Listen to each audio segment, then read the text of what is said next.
Good morning, everyone. I'd like to call the June 19th Board of Supervisors meeting to order.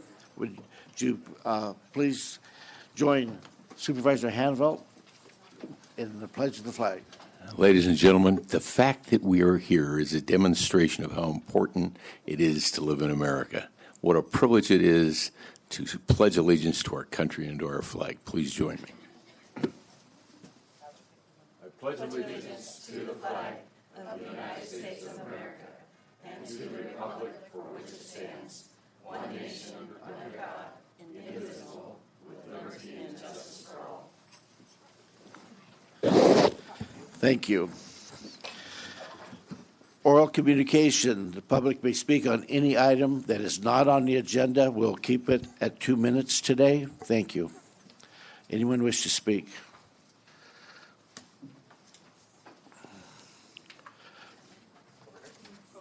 Well, I like being an American, but I'm not proud or privileged to see them ripping children out of families' hands. I have some bones to pick. I was here when we passed out the recreation schedule, in which the Sonora High Pool was listed as part of the recreation department.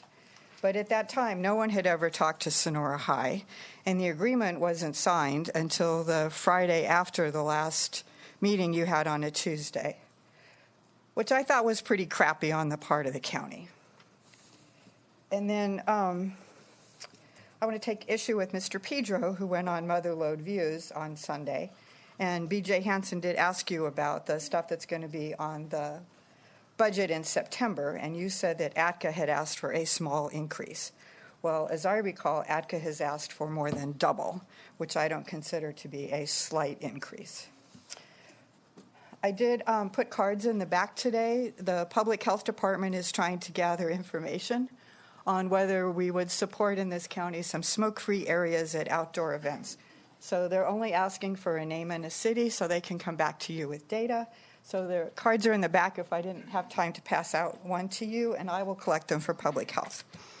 CHP is having their Age Well, Drive Smart senior driver education class, and I've certainly seen plenty of bad drivers here. So their class is on Saturday, and I brought some flyers if anyone would like to attend. And then we've had 3 suicides in our local area this month alone. So I've been going up and down the street in downtown Sonora passing out suicide prevention and the crisis phone number. And I brought some information that's also on the back table. And I went down in person to collect broadcasting because I would like a Motherlode Views on mental health and suicide prevention since it's so prevalent in our county alone. And they apparently don't think it's interesting enough. So that's very disappointing to me, and I would like some support from our leaders because I think we really do need to have a discussion about mental health and suicide prevention in our county. Thank you.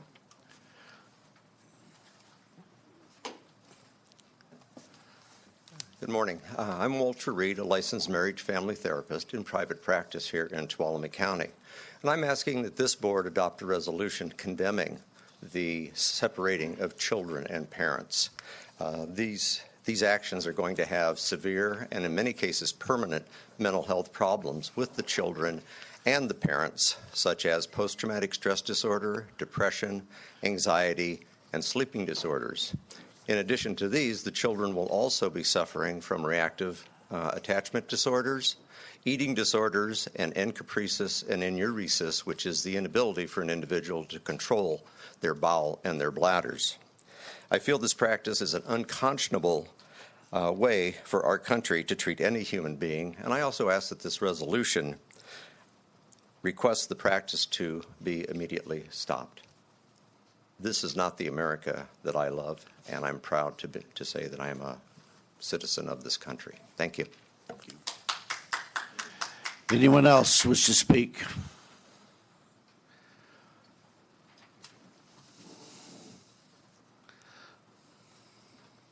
Okay.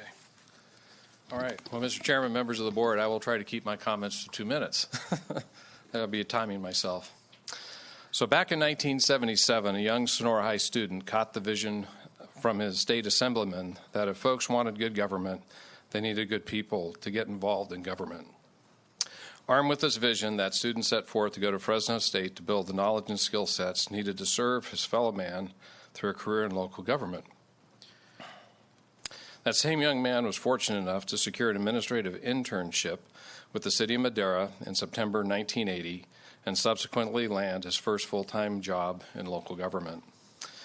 In a dream come true, in October 1984, the first county administrator to ever serve in Tuolumne County took the chance to hire the same idealistic young man and Sonora native as a management analyst. This opened the door for a young Craig Pedro to begin his service with the county of Tuolumne.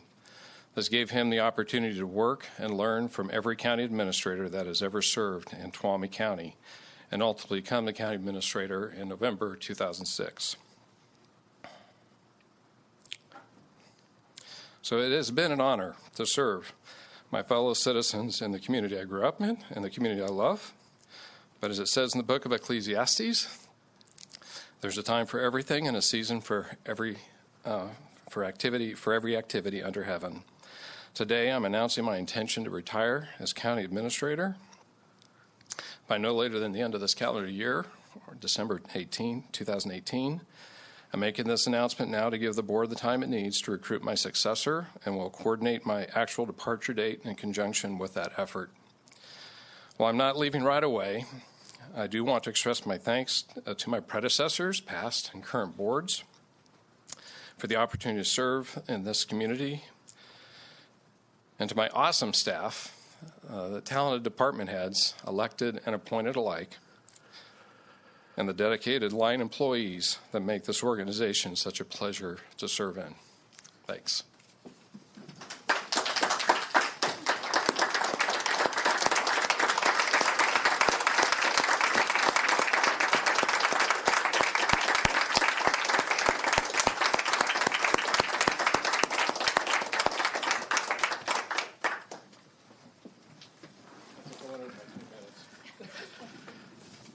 That's okay, Mr. Pedro.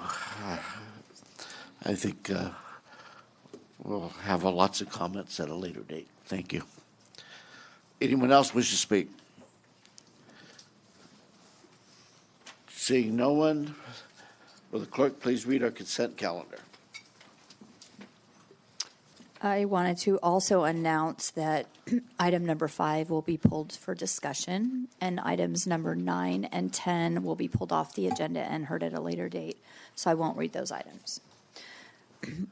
Minutes of the meeting held June 5th, 2018, finding that a summary of ordinance number 3332 was published, approving a salary adjustment for air pollution control specialist 1-2 senior classifications. Consideration of authorizing the Tuolumne County Fire Department to apply for a California Climate Investment Department of Forestry and Fire Protection Fire Prevention Grant for one Caterpillar compact tracked loader. Number 5 will be heard in a minute. Adopting a resolution authorizing the Stanislaus and Tuolumne River Groundwater Basin Association Groundwater Sustainability Agency to submit a notice of intent on behalf of Tuolumne Groundwater Sustainability Agency to develop to the Department of Water Resources related to groundwater sustainability plan development. Approving a professional service agreement with 10-4 Communications for the purchase of an installation of radio communication system at the J.H. Dan Backer Detention Facility. Approving a policy for sub-recipient monitoring related to the federally funded programs. 9 and 10 are pulled off. 11 is approving the reappointment of Linda Postma and Terry Easley to the Tuolumne County Behavioral Health Advisory Board. Approving the appointment of Bill Youngman to the Fish and Game Prevention Fund Advisory Committee. Consideration of adopting a resolution support of the Veterans and Affordable Housing Bond Act of 2018. Consideration of authorizing the district attorney to apply for the California Office of Emergency Services Violence Against Women Vertical Prosecution Program, and approving the 2-year agreement with Optiv for firewall hardware and software maintenance services. All right, thank you. Any public comment on the consent calendar?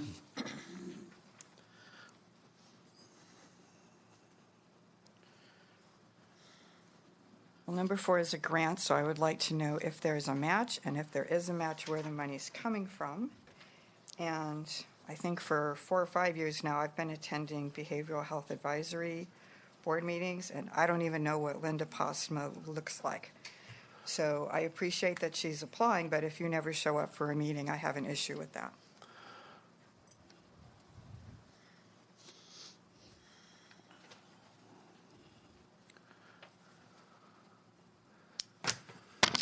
Barry Rudolph, CAL FIRE, Tuolumne County Fire Department. There is no match on item 4. Thank you very much. All right, I'll bring it back to the board. I'll move on the consent calendar minus item 5, 9, and 10. First and a second. All those in favor? Aye. Approved 5-0. I'm going to recuse myself on item number 5. Evan.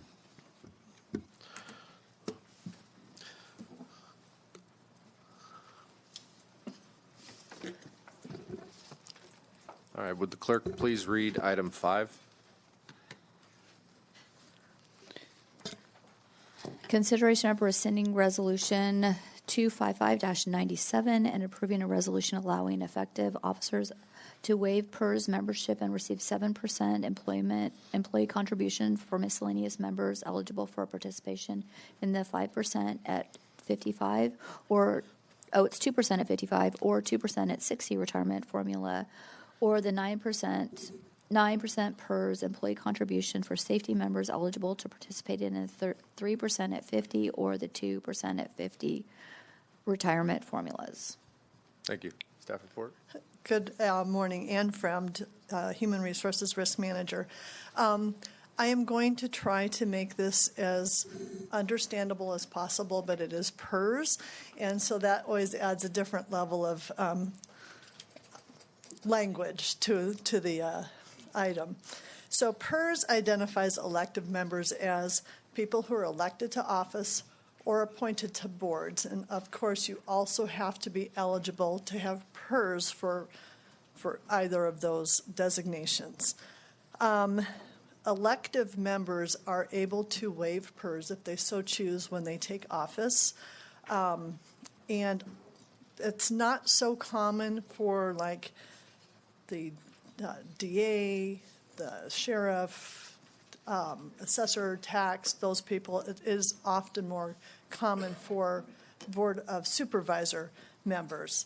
In 1997, we only had one tier of PERS. That was the Tier 1, which is either 2 at 55 or 3 at 50, depending if you're miscellaneous or safety. And at that time, if an elective member waived PERS, they would get a 7% contribution applied to their base salary. PEPRA was introduced in 2013, and we also introduced a second tier of PERS in 2011, and which obviously is contrary to what the existing resolution speaks to. PEPRA does not allow any sort of contribution for the employee contributions by the employer. And our Tier 2 people, which are the 2 at 62 or, the 2 at 60 or 2 at 50 tiers, we do still contribute the employee contribution, which is 7 or 9%. So to make it more clear, staff is recommending rescinding the resolution from 1997 and replacing it with the attached resolution that clearly defines that elective officers that are at the Tier 1 or Tier 2 levels receive either the 7% employee contribution if you're a miscellaneous member or a 9% contribution if you're a safety member, and also amending the Executive Confidential Comp Plan, Section 12, to reflect this language that states that that also includes the safety member designation, because that wasn't previously there. Thank you. Board questions? Public comment? Can I get a motion? Yeah, I'll move approval of Resolution 255-97 and the attached resolution. All right, I have a motion and second. Call for the question. All in favor? Aye. Motion carries 4-0-1 with Supervisor Gray recusing himself.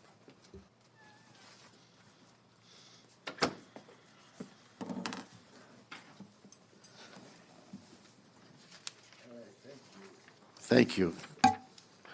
Clerk, please read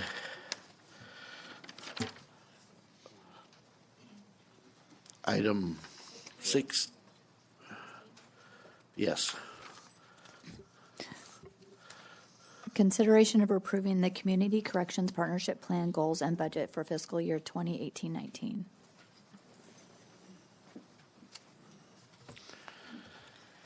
Good morning, Morning. Chairman Gray, members of the board, Linda Downey, Chair of the Community Corrections Partnership and Chief Probation Officer. The item before you is a request for acceptance by your board of the Community Corrections Partnership Plan Update and Budget for fiscal year 2018-19. Included in the memo is an update regarding changes in the plan as well as 2 new identified goals. It is anticipated that the committee will return to your board in late August or early September and give a full presentation similar to what we did last year. We'll give a review of the year as well as share the progress that we've made on our identified goal, which for the most part last year was a focus on the startup and implementation of a pretrial program. In accordance with AB 109 and AB 117, the county created a Community Corrections Partnership, or CCP, and developed a plan that will enable the county to meet the goals of public safety realignment. The CCP Executive Committee in Tuolumne County consists of 7 members: the Chief Probation Officer, who chairs the committee, the presiding judge of the Superior Court, the District Attorney, the Sheriff, the Public Defender, the Director of Behavioral Health, and the City of Sonora's Chief of Police. The CCP approved a fiscal year 2018-19 operating budget of $2,251,259. The anticipated allocation at this time is approximately $26,000 in excess of our budgeted expenses.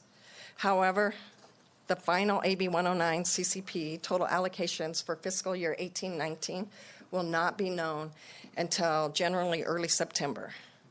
The fiscal year 2018-19 AB 109 operating budget approved by the CCP Executive Committee include the following: the Alternatives to Detention and Day Reporting Center operations will be moved to county-owned locations by November 1st of this year. This will result in a $38,480 savings in rent. The Behavioral Health Department would include funding of a half-time behavioral health clinician and a specific line item for housing and residential substance abuse treatment services for AB 109 offenders. The department also would maintain limited funding for recovery counselor and peer specialist positions. The District Attorney's Office would continue funding for a victim witness advocate with a purpose to reduce the trauma that victims may experience in the wake of a crime, to improve the criminal justice system's understanding of the needs of victims, and to attempt to decrease the incidence of unreported crimes by establishing trust in the criminal justice system.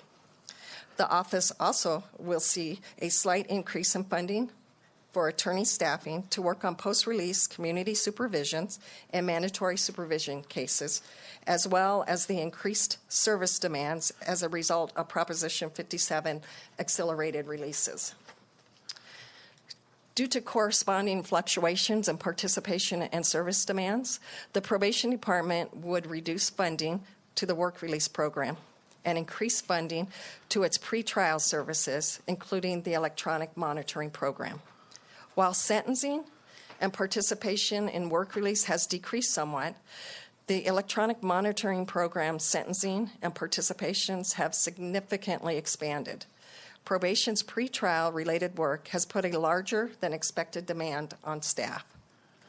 The Sheriff's Office would continue AB 109 funding for related staffing, training, and male and female inmate work crew supplies. The purpose of their funding remains to ensure the proper care, control, safety, and skill enhancement of AB 109 inmates. The partnership also established 2 new goals or updates for fiscal year 2018-19. The first being the formation of a multidisciplinary treatment team to work collaboratively towards identification and treatment of offenders' medical, mental health, substance use, and housing needs. The second, creation of a trial mental health competency program to assist offenders that are found mentally incompetent to stand trial under Penal Code Section 1368 with treatment and possibly restoration services while locally incarcerated and awaiting placement in the state hospital system.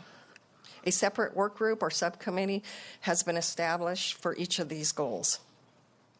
I would like to take a moment to thank the Executive Committee and all who participate in the partnership. It is an honor to serve alongside the dedicated public servants and elected officials who are committed to the safety of our community with the goals of restoring victims, reducing recidivism, and strengthening families. So with this, it is respectfully recommended that your board accept the fiscal year 2018-19 Community Corrections Partnership Plan and Update and Budget with the understanding that staff would return in late August or early September to present the annual report. Thank you. Any questions from the board? One quick one. Go ahead.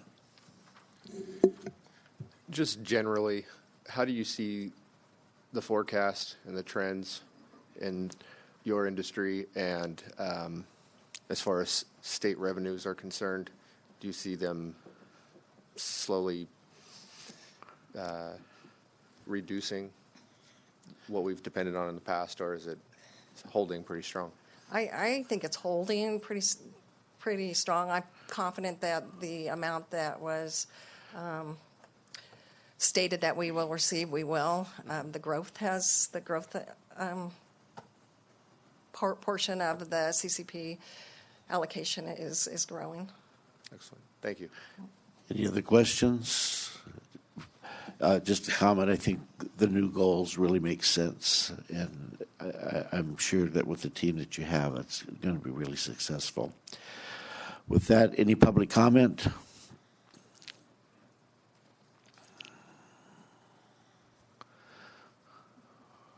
Well, I really want to applaud the emphasis on mental health because that's what we need in this community. And I really applaud the probation department because I know they're very aware of that. And I also want to give some kudos to Sheriff-elect Pooley, who has actually reached out and gone to areas where the homeless are and had some discussions as well as with mental health. So I'm pleased to see our law enforcement community rising on this issue. Thank you. Thank you. Sheriff? Mr. Chairman, members of the board, I just want to say how grateful I am for Linda, Chief Probation Linda Downey. It's like herding cats. You have a sheriff who's elected, and you have a district attorney, and sometimes elected officials think that we know what is best. And I just want to say kudos to Chief Downing. She was able to bring us together. You have some very powerful people in this committee, and it's under her leadership and under her direction that we were able to come together and present to you what we feel a very strong plan. And I think that we're in good hands with an individual like Chief Downey, and I just want to give her the kudos that she deserves publicly, and to you. And she's serving to this board, to Mr. Pedro, and to the court. That's a tough job. And so I just want to say that publicly to thank Linda. So thank you. Thank you. Anyone else? All right, I'm going to bring it back to the board. Mr. Chairman, I will move approval, acceptance of the 2018-19 Community Corrections Partnership Goals and the budget that goes with that as part of the overall Public Safety Realignment Local Plan. And with a lot of gratitude for some hard work, I'll second that motion. All right, we have a motion by Supervisor Hanvelt, second by Supervisor Rutherford. All those in favor? Aye. Aye. Opposes? Passes 5-0. Thank you very much. Thank you. Clerk, please read item 17. Consideration of approving the recommended Tuolumne County budget for fiscal year 2018-19. So who's going to start with this? I'm going to start and just simply I'm going to turn it over to Tracy. I think you've heard enough of me today and on this topic. Okay, good Okay. morning. Getting my stuff in order here. So the fiscal year 2018-19 budget has come before your board on multiple occasions. The process has become much more public than it had in prior years. We not only start in January with the board planning workshop, but we also now do quite a few different finance committee meetings in which we can get input not only from those who participate, but for those members of the public who also participate in those meetings. So with that being said, I'm going to go over very high level what is within this memo. A lot of it you've heard already. I want to hit on some of the comparisons between the current or the adopted budget that we did in 17-18, just to kind of give some contrast, and also what's new or different in this before you today as opposed to what we came before you in the first meeting in June. So with that being said, I also want to make sure that we say that our office is very thankful for all of the department heads and their staff. They are very patient when they get the many phone calls from one of us, and they tend to not avoid us too much, which is nice too. And also for Debbie. Debbie has spent a lot of time double-checking numbers for us and just overall comparing some of these budgets to what's actually taking place in finance. And that's another set of eyes that is really critical for this process. So I just want to revisit budget policies. Your board did change some of those budget policies, and we talked about those the last couple of board meetings. We are in compliance with the changes that your board made, one of those being that we're balancing annual operating budgets without the use of one-time revenues. And in your memo, there is a repeat of what we've talked about in the past, but we are estimating beginning fund balance for 18-19 to be about $1.8 million. That is being used to fund contingencies, $250,000 for reserves, $400,000 going towards the juvenile debt that we've told you is an internal loan that we're hoping to pay over the next 3 years, and to fund the LoSAP for fire. That is a one-time expense, and then the remaining dollars of $277,000 is going towards the storm match for 2018 storms. The other one is to dedicate unobligated beginning fund balance. Again, we just kind of went through all that, establish contingencies, pay off debts. We are in compliance with that budget policy as well.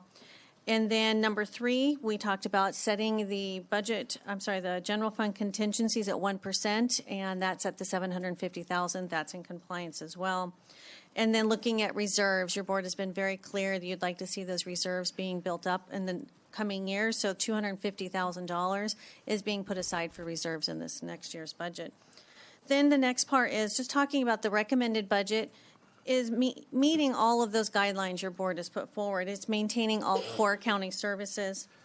Again, we're compliance with your budget policies. We are putting money towards reserves. We have approximately $718,000 in totality going towards match for the 2018 storms. You may remember we didn't get the federal proclamation. We have CDAA, which means we have a 25% share of cost. So we've worked with David and his staff to really try and fine-tune the amount of work they think they will get done in the coming fiscal year. And we're pretty confident that this will meet that amount. But when we go into 1920, we're going to have to look for that match again because it's about half of that match that will be needed. We have few staff reductions, thankfully, which means we're maintaining as many of our core services as possible. And then it does provide a sound foundation as we move into future years. So what's different? What you saw on June 6th as opposed to what you're seeing today, the primary difference is we were asked to add in the half-time assistant for the Veteran Services Office. That has been included. The other item that's been included is the board planning workshop. That's also been included in here. And so, you know, the way that we were able to fund those two items was As you're aware, we have been including vacancy factors in our public safety cost centers. So the sheriff, the jail, district attorney now has it. It's 2% in each of those.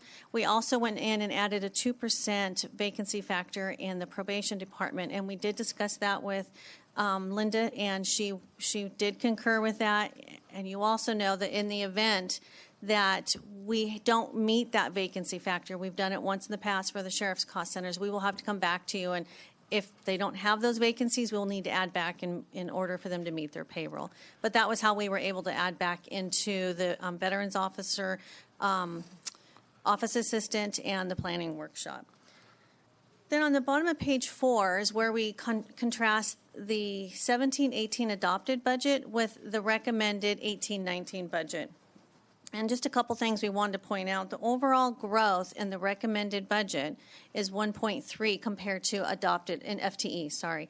The number of employees it's an increase of 1.3. Now you need to remember that's recommended compared to adopted, and there's some changes that happen in the middle. So I'm telling you that because when we get to the next page, there's a little bit of a variance, and I want to make sure we understand why.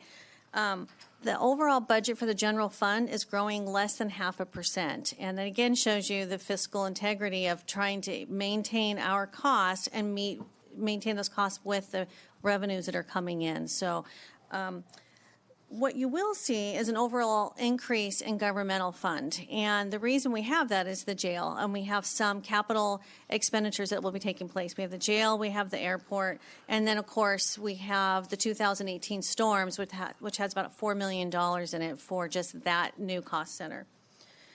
So on personnel changes on page 5, that gives you all the different types of changes that are taking place. What's different in this one that was not in the last? Again, we've taken out the elimination of the office assistant for the Veterans Service Department. We've also, the director of CRA, David, would like to move one of his employees from CRA into the solid waste cost center. That's reflected here, and he's doing that because of staffing changes and the need to have the flexibility to use that staff member because of those staffing changes in solid waste. Now, this is where I'm talking about, it looks a little confusing. The prior page, we talked about 1.3 FTE change, and in here you're seeing a reduction of 2.3. The reason for that is one is comparing adopted budget to what you have before you in the recommended budget. This 2.3 is only what's happening within the current budget, meaning we're not looking at what's going on in past. It's what's approved right now and what we're making changes to it. And I know that can be kind of confusing. There were some questions amongst our own staff as we went through and read the memo. And then on page 6, we go through and talk about the ITSB, the Information Technology Steering Board list. That is contained in here. That is your attachment C. Your capital projects are attachments D, E, and F for your review. We have the general fund contingencies are set as we discussed earlier at $750,000. We talk about the use of one-time expenditures again. The only difference from this list as opposed to prior is we did receive notice from CSAC that counties would receive SB 90 payments from prior years from the governor's office, and that is what they've estimated for us is about $440,000. That in conjunction with some fund balance is how we're arriving to the $717,000 for match for 2018 storms. And then just to go through the watch list, what we have in our watch list is, as always, we have to keep an eye on our general revenues. We come back with the revenue team meets. We come before your board if we need to make any changes. We'll need to watch those carefully. Cannabis, illegal cannabis grows and the impact on staff and the costs associated with that. And of course, SB1, as that goes to the voters, that could have a significant impact on our ability to meet the demands of what we need to do for our roads here. So that we will be watching carefully and bringing updates to your board. And then we have the 2 items for final budget hearing consideration. We have 2 requests, ATCA, which we've discussed in the past, asking for an increase in what they had been receiving for the last few decades. And then the Arts Alliance, they've also put in a request for this fiscal year. Both of those we have slated to discuss during the adopted budget hearing. And we will do what we usually do. We will bring a portion of that budget that's not quite all the way ready for your board to review, provide direction, any changes in the the second Tuesday in August, 1st and 2nd probably. And then we will actually have the public hearing for the adopted budget on September 4th. So with that being said, what we are asking your board to do is to adopt the fiscal year 18-19 recommended budget as presented, approve all associated staffing changes, authorize staff to proceed with acquisition of fixed assets and capital projects prior to the final budget hearing, approving the fiscal year 18-19 ITSB project list and authorizing staff to proceed with projects prior to the final budget hearing, and providing direction on follow-up meeting and hearing dates on the 2018-19 budget as outlined above. Okay, any questions from the board? Any public comment?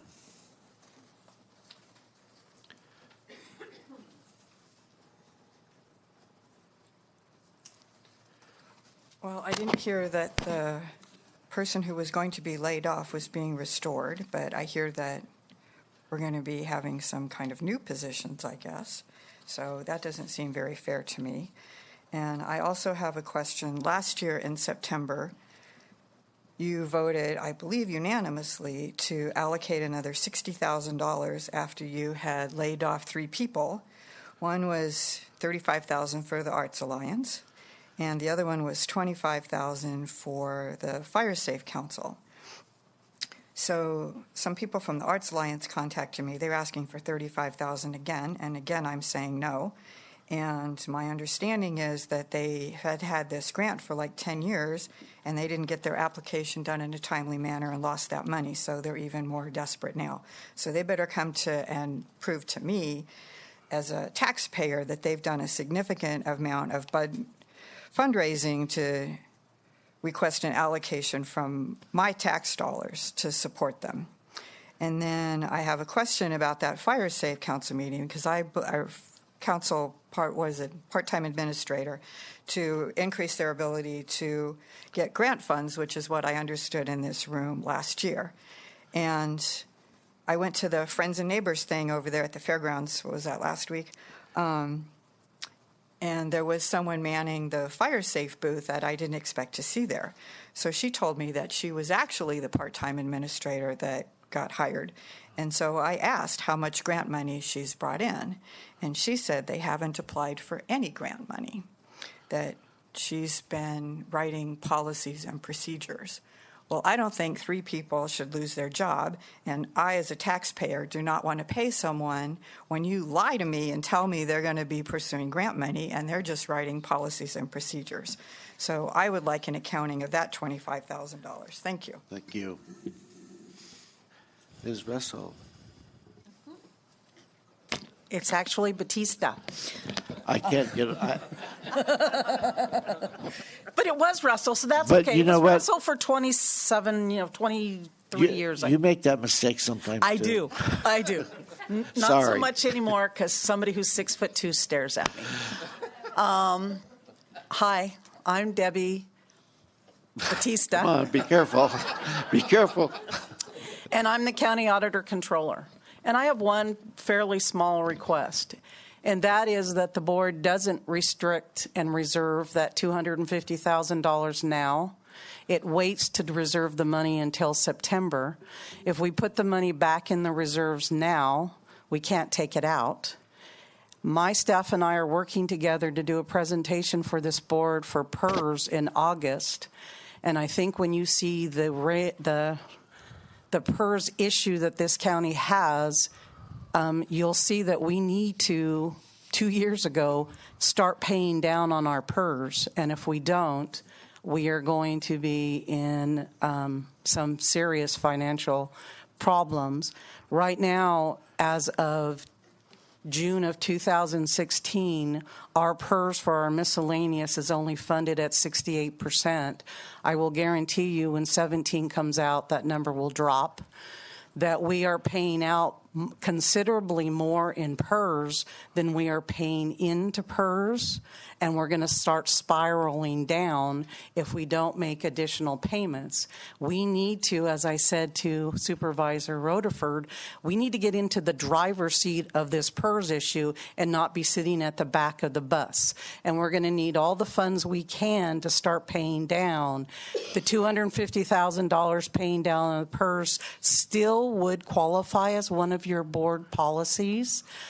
In September, if you decide that the reserves is the way you want to go, we still would have that option.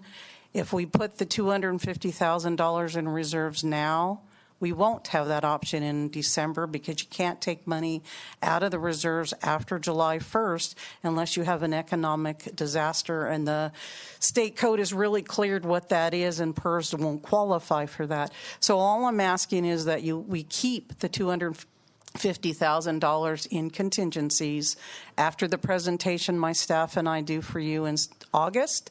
If you decide that the reserves is the way you want to go, you'll still have that option in September.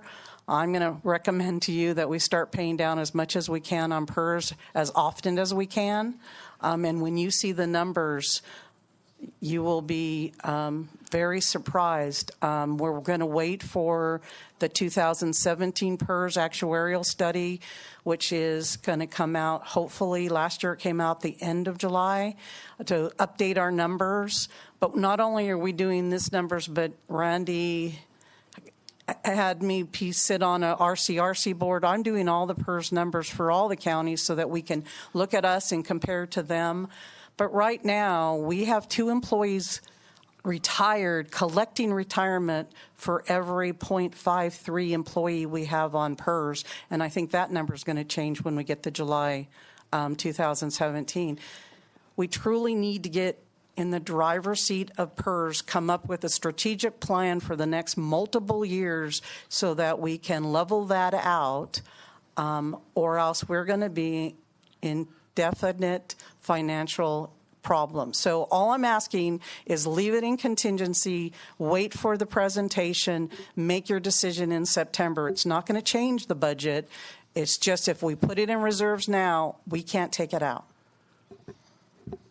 Supervisor Royce. Yeah, I've got a couple questions. But first of all, Debbie, thank you very much for your prudence and your I mean, it's obvious to you, but it's the responsible thing to do, and a lot of people in your position could ignore that. And it, 10 years, 20 years, we're going to be hurting if somebody now doesn't handle these things. So I appreciate that. And also our staff, before I move on, thank you for all your hard work on this budget. I know there's a lot that goes into this, and also the Finance Committee. But really, I just wanted to make sure we're talking about the money that's supposed to go to the reserves, which I think what you're proposing is wise, similar to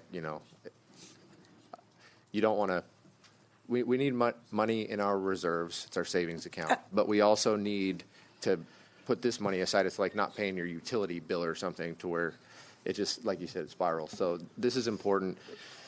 What I'm concerned with is, so we're going to wait till August, September, and then we're going to look at it. I like the idea of just reserving the reserve contribution to have that flexibility.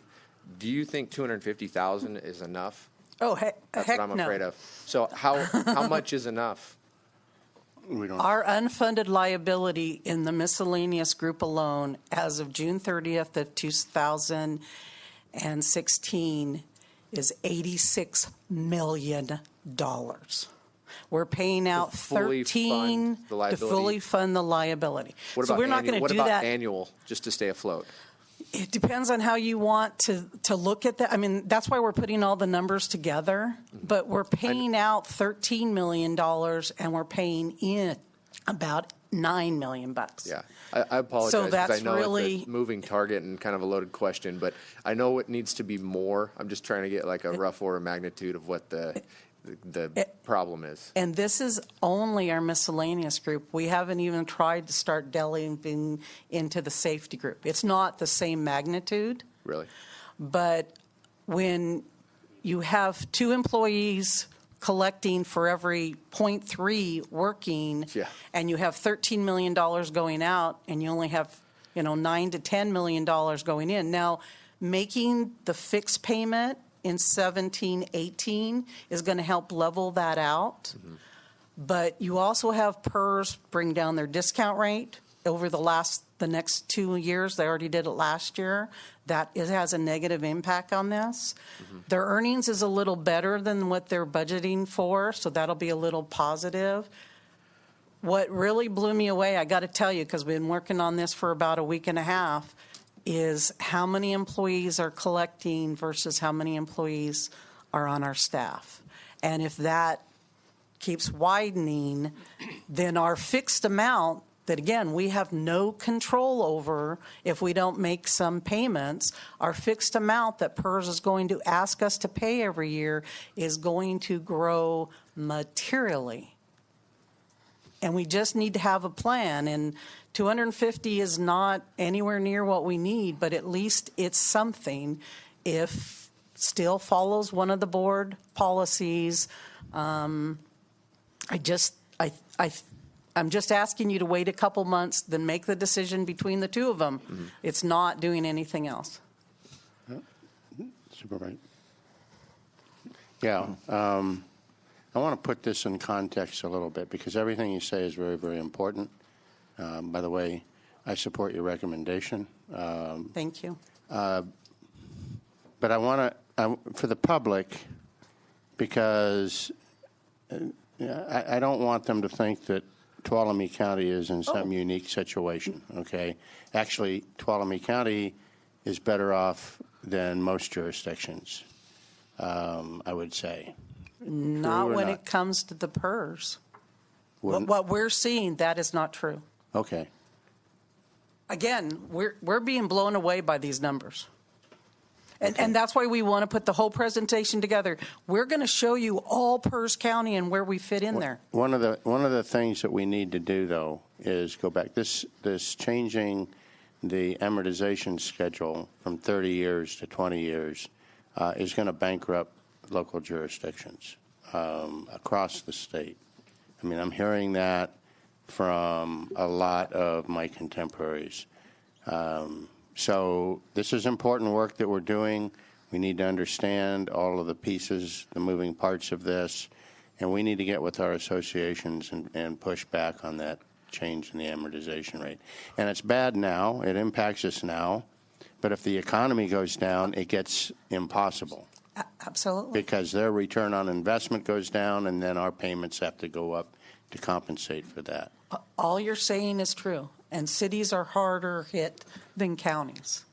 But we need to get, I love the saying, we need to get in the driver's seat. We cannot let PERS over the next multiple years tell us what we need to do. Absolutely. We need to have a strategic plan. Absolutely. Thank you. Supervisor Brennan.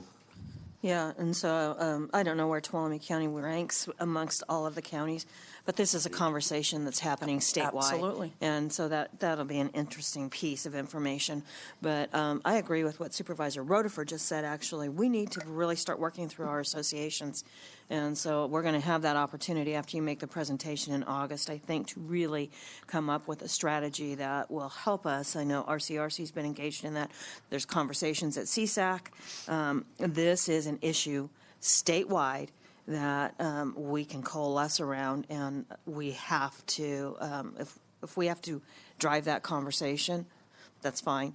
But we need to come up with what that strategy is, and we can do that after your presentation in August. That is true.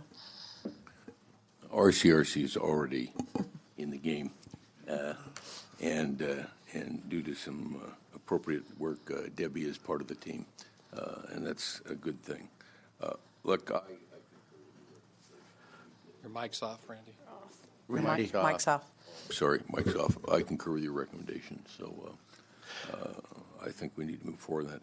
I'm concerned about some other things in the budget, by the way, and things that we don't know. One of them is Tuolumne County Economic Development Authority. I attended the city council last night, and there seems to be some movement or reluctance there to fully support that. I think we need to figure out where that's going and how we may have to readjust if they choose not to support Tuolumne County Economic Development Authority fully. So I think there's some issues there. I think there's some other needs in our system. And I think Rutherford can talk more about those. He's thought about them, but we have some real challenges. And look, there's a lot of work in this, and I appreciate it. the work in it. But I think we're going to have to do some pretty significant adjustments here coming along, perhaps, depending on how things work out. I know there's other things going on at the federal level. There's a call today with NACO on PILT funding and where that's going, and the lawsuit on underfunding PILT. And so I just think that not all of the shoes have fallen into place or dropped, and we need to put those in place. Supervisor Rotifer. Yeah, I'm okay with the budget as it sits right now. Notice I said okay. I'm not dancing on the dais or anything like that, obviously. But I want to make a couple of comments, especially as we go towards September. There is one very significant shortfall that we need to address, and we can discuss that a little bit later in county. But I'm going to find it not very difficult. I'm going to find it impossible to write bigger checks or checks to outside organizations if we can't staff this county and do our job the way I think we need to.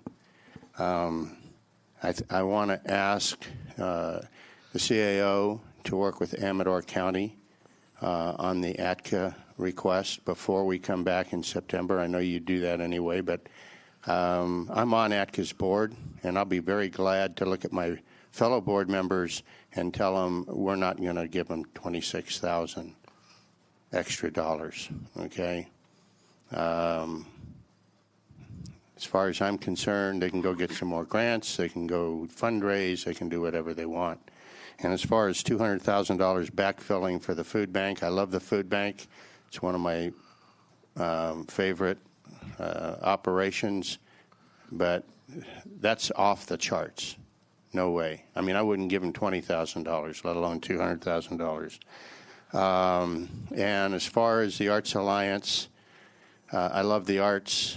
I contribute to the arts. I'll be glad to go buy a table at a fundraiser for the arts, but I'm enjoying the arts. I ought to be paying for it, not the county. And I understand the important aspects of the arts, but they can come ask. But if I can't vote for a budget, an amended budget in September that funds the critical needs that I think that we aren't funding right now in this budget in this county, I cannot justify spending county money on these outside organizations. They need to go raise it themselves. And you can pass that word out to them. Enough said. Thanks. Okay, yes, Mr. Pedro. Yeah, I just want to emphasize a couple things. This is the first time in at least 3 years that we've actually been able to balance this thing, and your board's been working diligently at it. We're balancing ongoing expense with ongoing revenue. It's the first time in at least 3 years that we've been there, and that's where we're supposed to be all the time, and that's really good. And I know that was a significant issue when we met with Standard & Poor's when we just did the financing related to the law and justice projects. It's also something that we're able to point to how we've been able to achieve it, and an item that'll come up pretty quick on the refinance of the judgment obligation bond for the mine, but also back to the reserve. That was also a point that Standard & Poor's pointed out, and on that issue, I agree, and I think Debbie would agree too. I don't think it's an either or, reserves or PERS. It's both, and I think we need to go ahead and stay the course, keep the 250 in here. And by the way, this is a proposed budget, not a final budget. You can always change things in a final budget. Once it's in the final budget, it's Debbie, absolutely correct. You have to make certain findings, but that's something that we did purposefully as in response to Standard & Poor's evaluation of the county, and we said we would strive to put a minimum of $250,000 in every year to start building that back. We're only about a third of where we should be in our reserves, and that's the money. If something happens, here and today in Tuolumne County, that's the money we need to respond to things It's money we need for cash flow and things like that. It was part of the dialogue when we did talk with Standard & Poor's. So it's, relatively big picture. It's a small amount of money, but it's a significant statement in our policies, and that's in the official statement. Based on the action that we took at the last meeting, that's in the official statement that's being used for our financing right now for the judgment obligation bond. The world would not stop if we took it out, but I would prefer not to have to explain to Standard & Poor's, why we took that out when we made such a point to put it in. We changed our policies to do it, and we put it in. I'd really strongly recommend that you leave it in. It can be changed in the final. After that, Debbie's absolutely right. But I think I totally agree with her. We need to be doing both issues, and I'm sure she absolutely would agree with that. We need to build reserves, and we need to address the PERS, both, not either or. So I strongly recommend your board keep it in here for now, and let's see what we can do in the final budget. I recall the conversations previously on this and how important it was to fund the reserve. Supervisor Royce, you many times have said that. And this being a proposed budget, we can make the change. And to me, it doesn't make any sense to take it out. So any other comment, Supervisor Royce? Yeah, I agree. I just want to ask this question because I think you're right, but it's important to know how we're going to do it. So the question is, how are we going to do it? How are we going to do both? Because you're right, but it's a lot easier to say it than to do it. So. Yeah, well, there's no guarantee. There's no guarantee. That's the beauty of using the one-time money to start building back reserves because it's one-time money.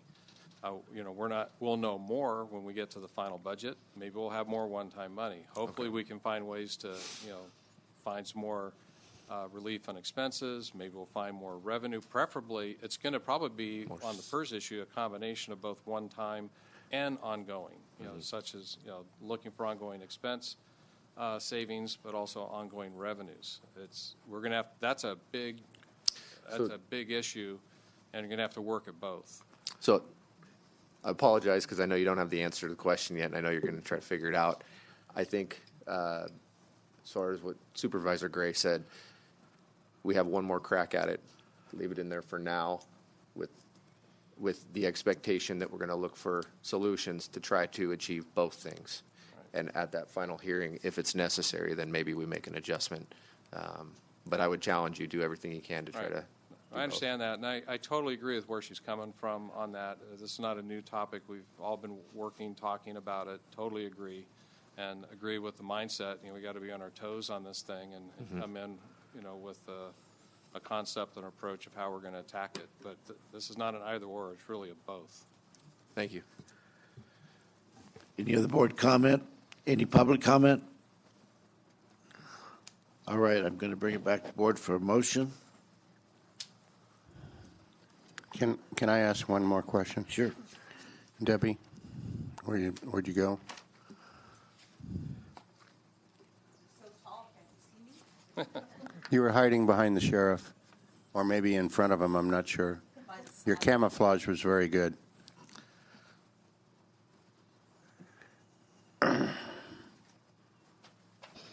Okay, based on CAO's Pedro's comments, how would you respond to that? I want to go read the state code. I think that it's really easy to add after July 1st. I don't believe it's really easy to subtract. So I want to go read the code. Okay. Can we defer a vote until after you get the chance to read the code? Sure, if you give me 20 minutes to go down, or 10 minutes to go downstairs. Thank you. I'd appreciate that. I can do that. So we'll go ahead and hold this in abeyance for a little bit and go on to the next item. Does that work? Perfect. All right. Thank you. Please read item 17A. Consideration of approving increased expenditures for the fiscal year 2017-18. Excuse me. Standard Park and Grand Jury budget.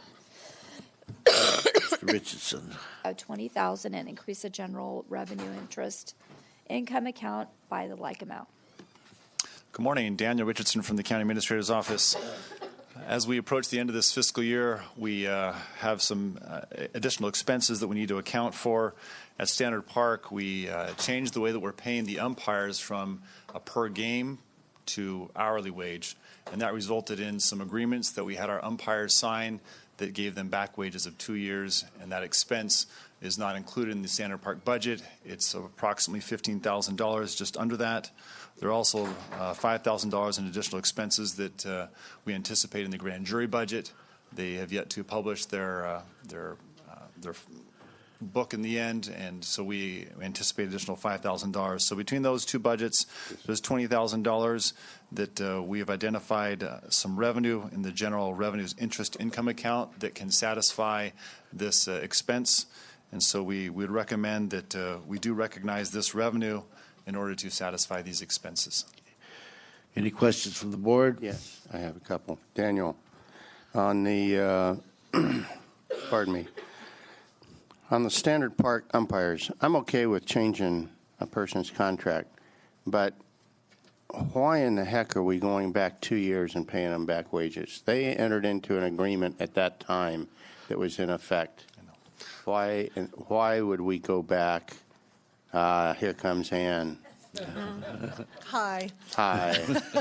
So we had the lawsuit filed for the Flores Okay, you can litigation that stop. pointed out FLSA issues. You can stop. Okay. Got it. Got it. Okay. And then, yeah, and then the second isn't really a question. I'm concerned with how the grand jury is funded. Okay, the grand jury provides this county, its citizens, and this board and staff with extremely valuable feedback, and I would never question that. But their budget is open-ended, and we have no control over that, and I'm not very happy about that. Okay, can you address that at all, or is it just something I got to learn to live with? Well, this is a coordinated effort between the county and the courts, but Maureen Frank has been dealing with this for many, many more years than I have. Okay, so they sent you up to talk to introduce other people. Okay. Absolutely. So as Daniel just mentioned, I oversee the grand jury budget, and I have for the past couple of years. As far as controls with the budget, we try to do our very best. So I look at their request in regards to their training, what they want to send, whom they want to send, how many. So I set parameters in regards to that. The unknown and the thing that really got out of hand this year was the mileage. And we need to pay them mileage for attending meetings and things, and it just depends on where the grand jury members reside in the county. We had a few grand jury members sit on the grand jury this year that live very far out, and so we don't know, we don't dictate how many meetings they have or where they have their meetings, but that's something every year that is a real variable in their budget. That's my whole point. I got a household budget. I have to live within it, okay? Sarah Carrillo has a budget for county council. Right. Debbie Batista has a budget for the auditor controller. They got to live within those budgets, okay? There is no constraint on the grand jury at all. I mean,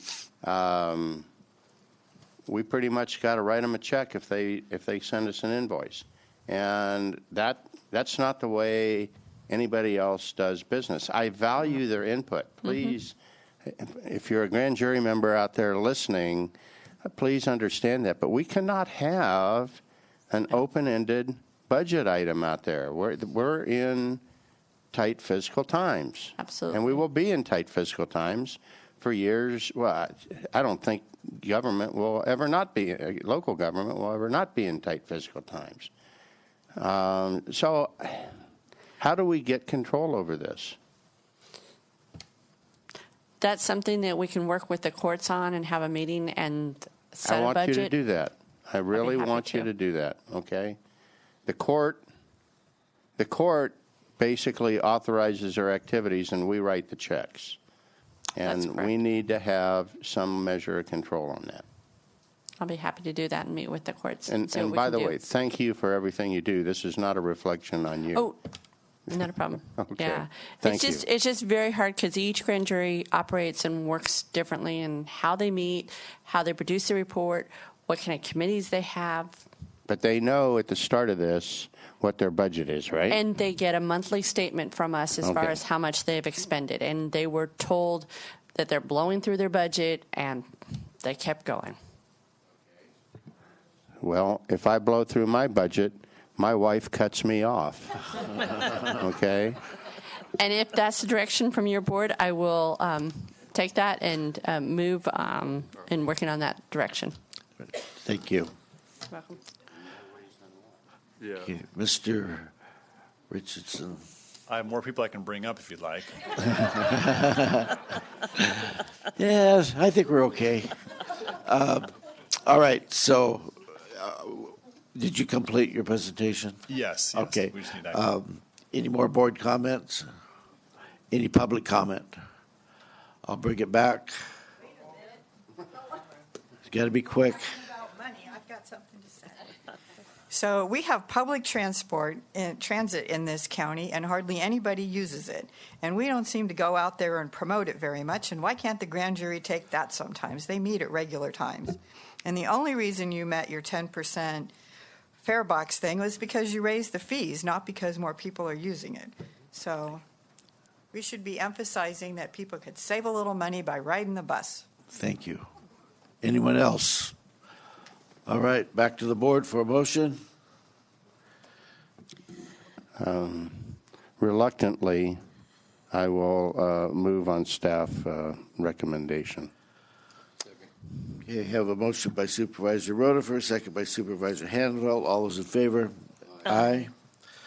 All right, we're going to recess as the Board of Supervisors and reconvene as the Tuolumne County Public Power Agency. Please. Number 18 is consideration of approving the proposed Tuolumne Public Power Agency fiscal year 2018-19 budget. Ms. Peterson. Good morning, Board of Directors. Liz Peterson, Tuolumne Public Power Agency Coordinator. I am here today to request your board approve the fiscal year 18-19 Tuolumne Public Power Agency budget. On June 11th, the membership, there's 33 members of Tuolumne Public Power Agency. They are all public entities, local public entities. They met and reviewed my recommendations for the budget, and they all they don't technically vote, but there was no issue with what was recommended. So you're the czar. No, you're the czar. So I just want to remind you, there are basically, our budget is just basically comprised of the costs that we have to pay, the pass-through costs, as well as some overhead. The three pass-through costs are PG&E, who we pay to use their lines and their and they read our meters, et cetera. There's the Western Area Power Administration, or WAPA as they're known. We pay them to administer the power from the Central Valley Project, which is where we get our power from New Maloney's Reservoir.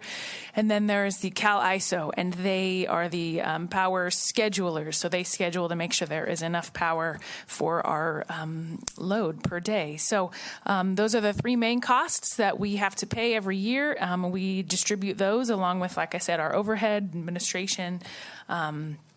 We distribute those among the members, make sure that we have enough, that the rate that we set is going to be enough to pay for our costs. That's basically what it is. I will say that we did, last year we put in $100,000 in contingencies, and there's another $100,000 that is being recommended. So our fund balance overall for Tuolumne Public Power Agency is very healthy. In 2013, there was some new budget policies that were set that we would have 3 months worth of operating costs, as well as an additional $50,000 in case something never came up, in case we are reliant on the power generation at Maloney's, and so there's a lot of factors that go into what that could potentially be. So our fund balance contains 3 months worth of operational costs, the additional $50,000, and roughly 400,000 or so additional fund balance. So we have, or contingencies rather. So we have quite a healthy chunk of money there if issues come up. And then I should mention too that our rate this year is going down like it did last year too. So last year our rate was 8.87 cents kilowatt hour, and this year we are proposing a 7.71 cents per kilowatt hour. So those are kind of the basics, and I'm asking your board to approve the budget. Could you just briefly mention who the partners are and who purchases the power from the agency? We purchase the power from... No, who buys the power from... Yes. So some of our members, like I mentioned, they're local public entities, so it's all of the schools, the utility districts, fire districts, the county, the city, folks like that. All right, thank you. Do the tribes participate at all? They do not at this point, but they may in the future. They are definitely eligible to participate. Yeah. We're working that issue. Yes. Okay, any other questions? Any public comment? Bring it back to the board. I'll move approval. Second. A motion by Supervisor Brennan, second by Supervisor Royce. All those in favor? Aye. Aye. Opposed, none. Passes 5-0. Thank you. Thanks. We're going to reconvene as the Board of Supervisors. Clerk, please read item 19. Consideration of directing staff to prepare all necessary documents to place a transient occupancy tax measure on the November 6, 2018 ballot to support the county services. Mr. Pedro. Okay, Mr. Chairman, members of the board, I'll try to shortcut this and just say that your board had previously directed staff to look at alternative revenue measures just to help bolster our budgets in future years. And at your last meeting, we talked about everything from sales tax to TOT, possibly parcel tax. At the end of that discussion, there's concerns about just about anything we might put on the November ballot. But your board said, let's bring back, go ahead and staff go look at TOT, come back and give us a report on what it would take to get things onto the ballot, and also get input from the Tuolumne County Visitors Bureau on TOT. Lisa Mayo from the Visitors Bureau is here, and I'll want to make sure and give her a chance to speak into this issue. But the packet that I just sent down the dais on the very top was when we on the let me just back up and say, for a 2% increase, if your board so chose to put a 2% increase on the ballot, it's very straightforward. The language is very clean. We previously reported that would give you a net of somewhere in the $750,000 range, assuming we continue to pass through 25% as an investment with the Visitors Bureau. So that would be easy to put onto the ballot. But I know there's concerns about the voter fatigue and what could happen to a measure like that on the November ballot. But if you wanted to do that, that would be technically easy to do. And again, that's one of the important pieces of intel that we'll want to hear from Lisa on. On the expansion, I mentioned that we had attempted that once before in 2012, and that it got complicated. But I gave you a little summary of the vote on what was Measure C. So this was a vote on expanding the TOT to RV parks, privately owned campgrounds, and houseboats. And again, we learned that houseboats could not be charged this. But that measure in 2012 was defeated 56% against to 44% in favor. Again, there's a lot of complicating factors that went into that vote. You don't really know exactly what weighed the heaviest, but we talked about definitely the confusion over houseboats, because it's something that we really shouldn't have put as part of the measure. We had folks from the RV world that were very much opposed to it. There were folks that were questioning. At the time, we were talking about using some of this to help provide funding for Railtown and the fairgrounds, and some folks were very much in favor of that. Others were not. And anyway, in the end, it went down to defeat. Back to the presentation from the last meeting.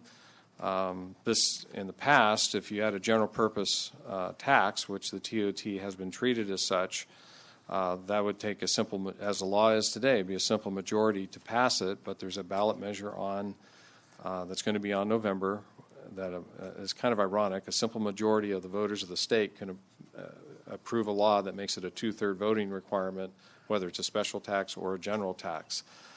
So the thought was we should be thinking, what is going to garner 2/3?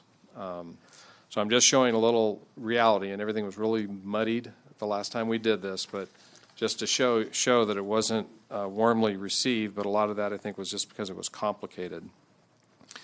The next document in here is just a staff memo. I'm not going to go through this whole memo, but February 15 staff memo.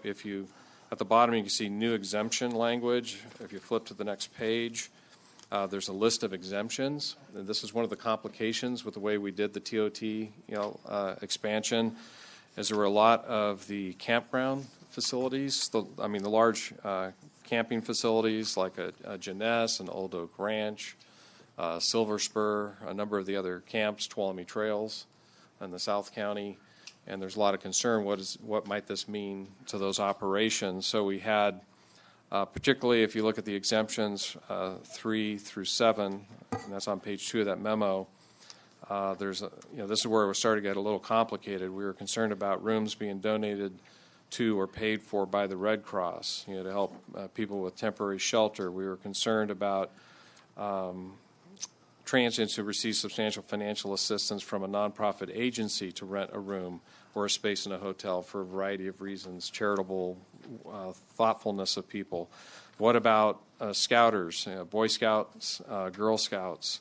What about special camps directed towards people with special needs and the developmentally disabled?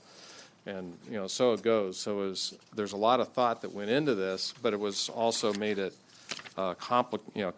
more complicated. If you go to the March 6th memo, that was also March 6th of 12, it just goes on and talks about how the board had reached level on these issues. And again, I'm really simplifying this, but a lot of effort went into meeting with the camping community, particularly those larger camps, again, like the Old Oak Ranch and Silver Spur and Jeunesse and those kinds of things, Camp Berea. But after the board worked through all that, if you go to it's the next to last page of that packet, it's in the ordinance that we had at the time. It's page 2 of 3. You'll see what the ballot language was. And I think it was working with, sitting at the dais, Chris Schmidt, Deputy County Counsel. As he read this, it was really complicated, hard to understand. I mean, I'm just going to read it. And if you're looking for a vote, you want things to be clean. And it says, shall ordinance number 3187, which proposes to amend sections, whatever, of the Tuolumne County Ordinance Code to amend the definitions of the transient occupancy tax to apply to the transient occupancy tax to camping sites, other lodging, and houseboats, and amending the transient occupancy tax exemptions by increasing the exemptions to include transients who receive substantial financial assistance from nonprofit to rent a room or space in a hotel, scouters, special needs, or developmentally disabled transients who attend a camp, transients who attend a school-sponsored education program or retreat, and transients who attend a camp and or retreat center for religious purposes sponsored by a registered 501c3 religious organization be adopted. That's a mouthful. No. Yeah. So, and actually it was good to have Chris just look at it and take the legal analysis aside, and it's complicated. What's that doing? And I'm just raising a concern, and I'm being pointed about it, is that for all the good intentions that we had in 2012 to try and take care of all those different needs, it made it really complicated, to a voter looking at this thing too. And I think just the complexity of it probably hurt the measure as well. But having said that, I know that this board chambers was filled with people from those camping organizations.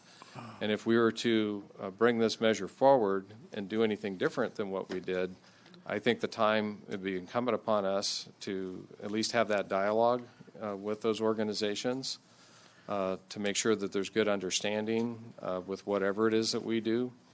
And I'm just saying the reality was that took months, to do that. And right now is prime camping season for a lot of those organizations. Some of those camp directors are probably still here, but I know a lot of them have moved on and would need to be educated about that. Having said that, just talking with peers and looking at the old research that we had done before, most counties, when they do this with campgrounds, don't provide all those exemptions. So it may not be well received by some of the campgrounds, camping facilities, retreat centers. They don't give them those kinds of exemptions. But that was a decision of the board at that time. So I think it was Supervisor Rotifer said if it just can't be done, there's a practical thought here I'm just giving you is this is complicated and just be horrible to try and bring something forward and not have the support of these organizations if we were to bring the expansion of the TOT to the voters. At some point, I really wanted Lisa to get up and have her give input on how the Visitors Bureau would look at either a straight 2% increase or an expansion. So, Mr. Chairman, is it okay if we have? Absolutely.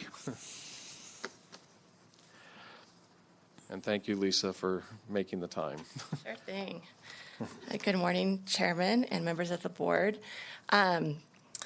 In looking at this exploratory 2% increase, we reached out to several of our lodging partners, and so I'm going to address that part first.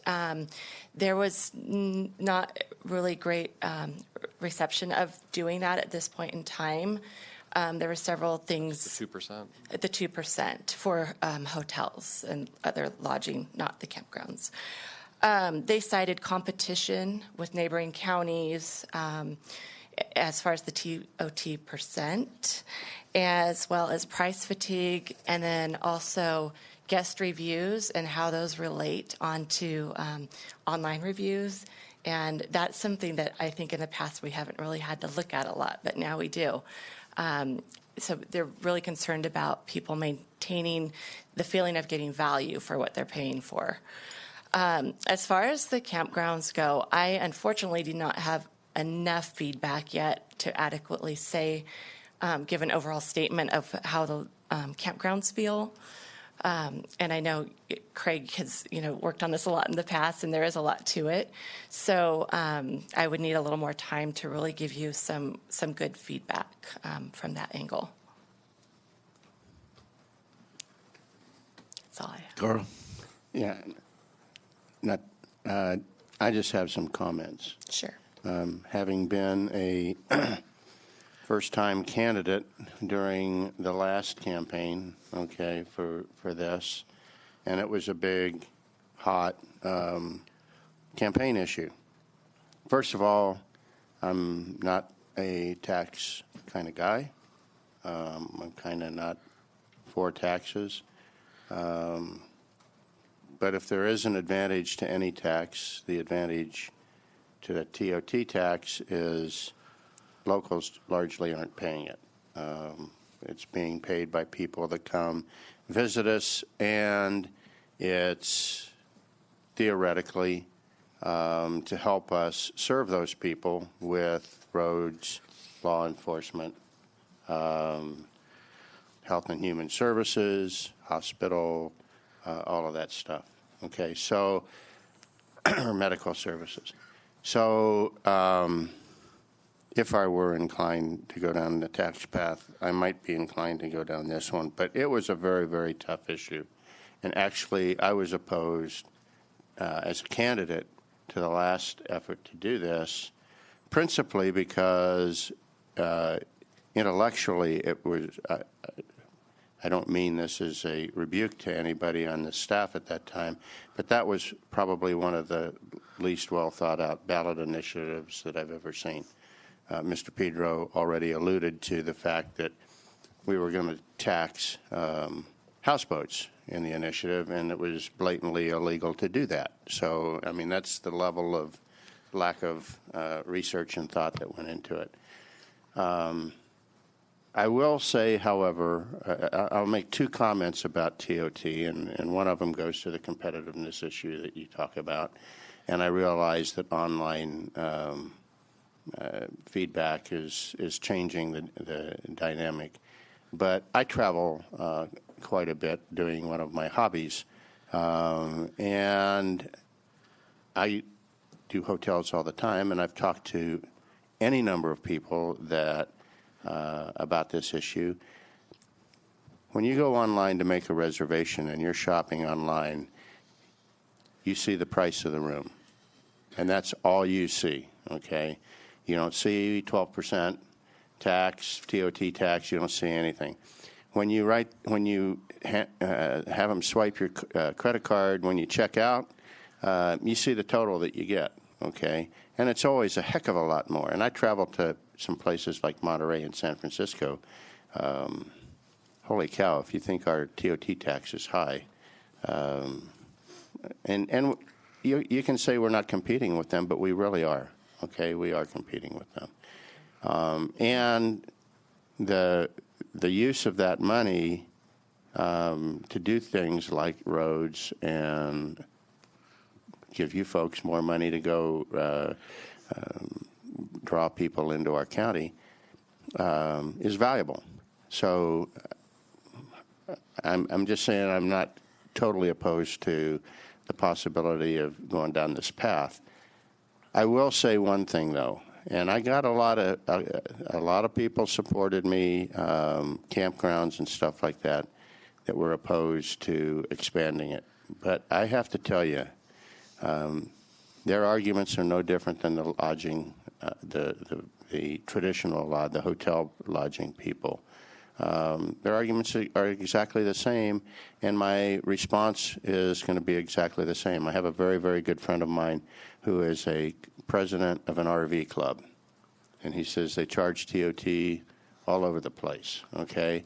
He says that never enters into the equation of whether his RV club is going to go to point A or point B. So those arguments, I have to tell you, I find from my own personal experience, and I may be weird, are kind of specious. So I don't, I understand where the Lodging Association is coming from, but I honestly don't believe that we'll lose more than 1 or 2 people a year because of a TOT rate, whether that's a hotel or whether that's an RV park or a campground. The other thing that killed the last effort was it was way too complex. And I'm glad you read that little phraseology, Craig, because if we're going to do this, the one direction I would like to give to staff is KISS, okay? Keep it simple, stupid, okay? But I'm not going to go out, I'm not going to vote to go out and raise our TOT by 2% if it doesn't include campgrounds and RV parks. I don't think it's fair. I don't think it's fair that they're not included now.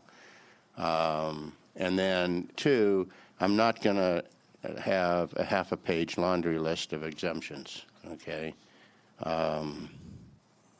They're not exempted any number of other places. So if we're going to do it, let's keep it simple. Personally, I think November's a bad time. Lisa, in conversations with some other supervisors, I've heard that other counties are getting ready to increase their TOT tax. Are you aware of? I am.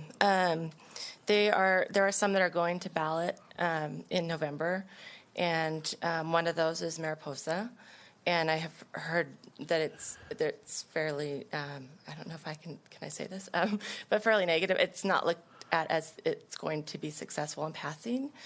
El Dorado County is also looking for a 2%, and I don't know, that one could probably go either way. Calaveras County is looking to increase from 6% to a 12%, I believe.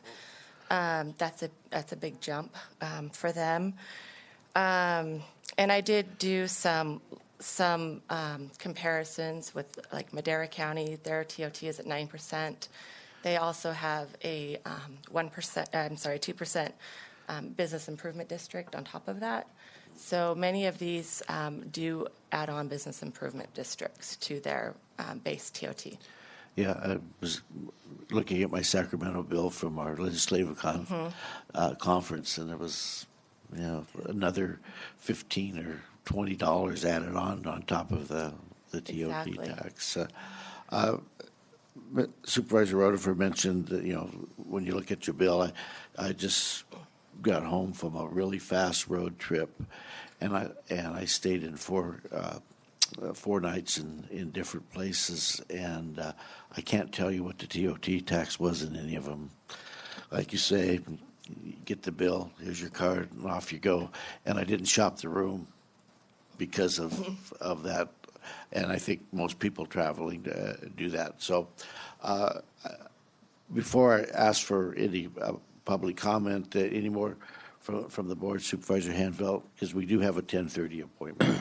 Well, just a quick comment. At the Government Affairs Council yesterday, one member who no longer runs a B&B made a comment that over the years he had thousands of people come through and only 3 over the time even asked him what that was. And when he told them what it was, they just it's a tax imposed on the county. They dropped the issue.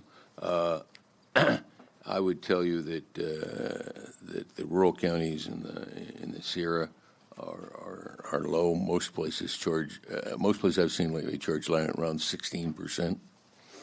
And what I think people have to understand, this helps us fund some of the emergency services, for instance, that visitors require, and they require a disproportionate amount of emergency services from the citizen who lives here, the residents. So I understand it, and I know in Mariposa they provide the search and rescue operations for Yosemite Valley, and that's an enormous amount of funds, and I think that's why they're looking at raising theirs, because that seems to be going up, and as tourism goes up, we expect more costs. It's a balance. You got to decide where you're going to go. I agree with Supervisor Rutherford. We have to eliminate the exceptions, keep it simple. We have to make it broadly across the board if we're going to do this. And by the way, the gentleman who commented he used to own a B&B thought it was a good idea to do this. So just throw that out for what it's worth. Okay, any other board comment? Just real quickly. For me, it's kind of 2 separate issues, even though they are aligned. And I really would like us to think about the expansion piece separately, because that bothers me. You said it. We provide a lot of services, and I think we see those services by our sheriff's office and numerous other places in the county. And so it bothers me that piece is not in there. And so, again, I'm kind of looking at these as they're aligned, but they're also separate. And I think the expansion piece really needs a heavier look. Supervisor Royce. Yeah. Essentially, the way I look at this is I look to the Visitors Bureau and their members for direction and expertise. I think they have their intimate insight into the industry and what their customer sentiment is. And I think it is possible at some point to reach a fatigue level. I think there's two ways to look at this. One is needs to be considered whether it's viable to even pass or not, which I'm glad you're talking about the language and so forth, because I think before it was not optimal. But the other part of it that I think is important to look at is what impact does this have on the industry and the overall bottom line. And over the last, I would say at least 5 years, there's been a good, healthy growth in the tourism industry in this county. And we have bolstered our revenues by broadening the tourism industry, bringing in new attractions and facilities and so forth, but also just I think the economy is improving, and we've done a really good job promoting Tuolumne County as a destination. And actually, we haven't, you have, and thank you. But just like any business, I mean, there's a price point, and I understand the points. I think it is. There is a certain element and a certain people don't always look at it as has been mentioned, and it's not always a factor for some people. But I think there are other people that it is a factor, and I think me personally, I think at different times in my life, I think when I have more money and less money, I think it has been a factor. When I was in my mid-20s and I was going to go stay somewhere, I probably thought about it because I didn't have a lot of excess money. So I actually worried about stuff like that. At this point, I'm doing pretty good, and I don't really care, and I don't worry about it because it's not as much of a factor. And so the point is, I wouldn't support anything unless I had the full support of the Visitors Bureau and your members, because they're the ones that know. And they're partners, and they share the revenues as well. So if they think it's going to help the revenues and they think it's going to promote the county better, I think they would support it. If they think it would be detrimental and it is not going to enhance the revenues we're already getting, it's going to affect their bottom line and the volumes they're able to do, then I wouldn't support it because they wouldn't support it. So really, that's how I feel, and I think the way that this board should look at it. Okay, anybody else? Public comment?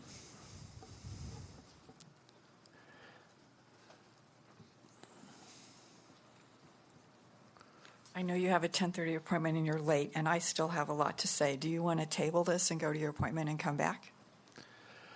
I'd be okay with that. Yeah, go ahead, because Okay. we're going to make that closed session fairly quick, and then we're going to take a break. Okay. Well, I could wait. Well, I understand the economic need for it, as I've been to a lot and heard a lot about the finances here, but I'm looking at the more social aspect. And I only live in one community in Tuolumne County, so I know that community pretty well. And I could not support this tax because I don't think my community is welcoming to tourists. And I've run into 2 different tourist groups this week, and one was looking to go to the fire museum, but of course it's never open. And the other one, they were last night, they were looking for a place to eat. So I was showing them some different restaurants and walking back up, and the disgusting filth and the smell from the trash cans all around Coffle Park was so disgusting. I can smell those a half a block away. We have dog poop all over the sidewalk. We have goat poop on the sidewalk. We're talking about a tax now. I know, and Okay. I'm saying that if we can't fix our sidewalks, we can't clean up our city. Our trash cans are disgusting and smelly. The trash cans near the restaurants have maggots. Could you please keep it to the tax issue, Okay. please? How can I ask visitors to come and to here the and county. spend more money? And to the county. Yes. You're talking city issues. Well, I'm saying I feel like we should welcome visitors here, and we should make it a pleasant place to be. And on Highway 49, we run people over and kill them. So I think we have some safety issues. Revenue And- helps with those things. Okay. Please, Sorry. to No, the that's what I'm tax. saying. I could not support a tax because I feel like our community needs to step up a little bit more. Okay, thank you. Another public comment?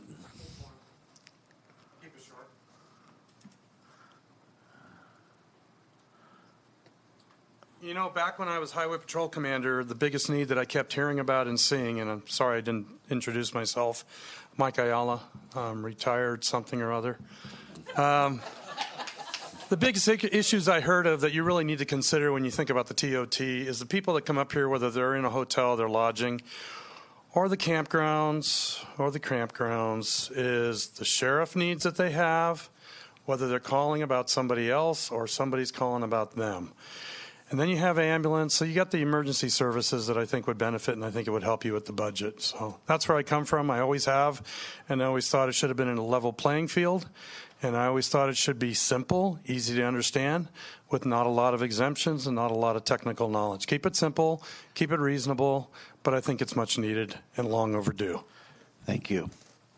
Any other public comment? Okay, I'm going to bring it back to the board. More discussion. Where do we want to go with this? Supervisor Hanveld. Mr. Chairman, we aren't voting to approve putting this on the measure today. That's right. They're looking for direction, and I think I'd like to see the staff present something to us that makes sense, that solves some of the issues and deals with the discussion. The low exemptions, the things that Mr. Ayala, so then we can take a look at it and we can have a serious conversation and discussion. And give Lisa a little bit more time to get feedback from her folks, too. Just one point. I understand the exemptions and keeping it simple, but I do want to be cautious. I know nonprofits and some of the kids camps and church organizations, things like that. I don't want to be taxing people that are doing those types of things. Okay.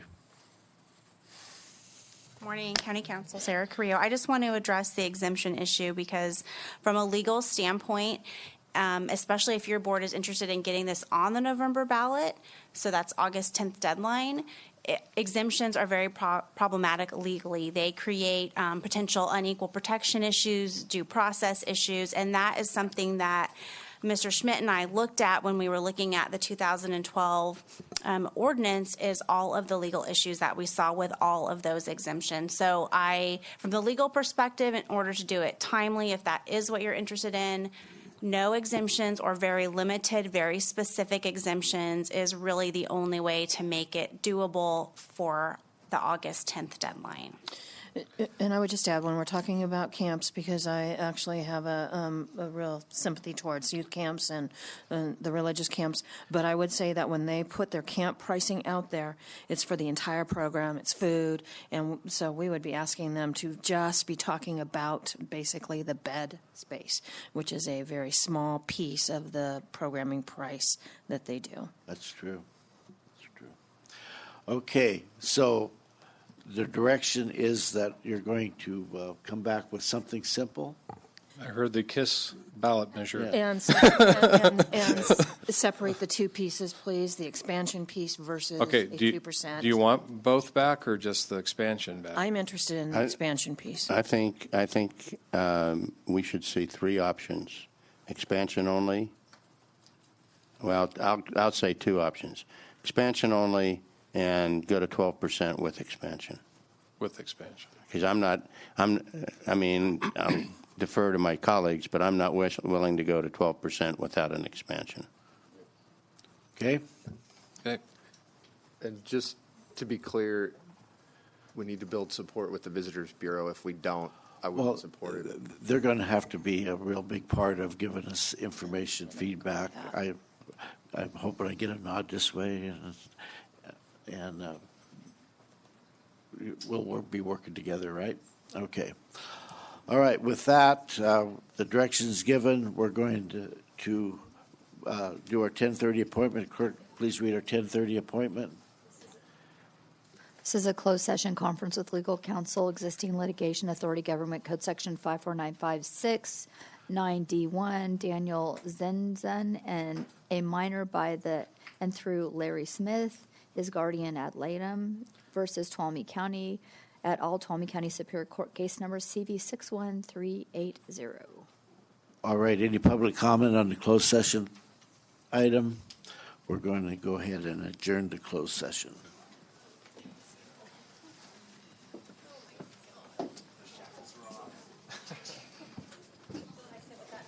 So, Randy, you're going to your anniversary.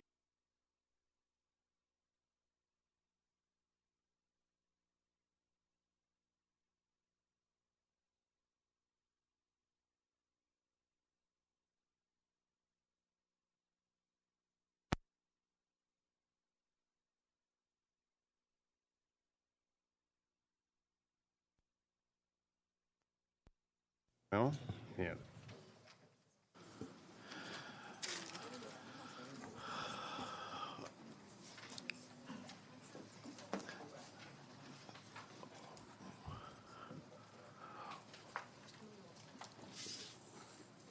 We're going to report out from closed session, and I believe I have something here that it's not drafted yet. Can I put this on hold and then report after our 11 o'clock appointment?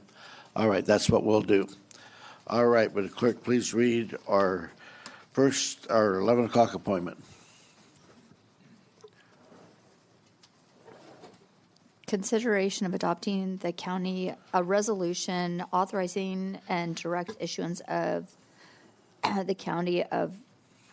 the count of the bond in excess of $4,900,000 in order to refund the 2016 judgment obligation bond, authorizing the sale of the bond by negotiations, and approve the form of the amended and restated indentured official statement, bond purchase agreement, and continued disclosure certificate.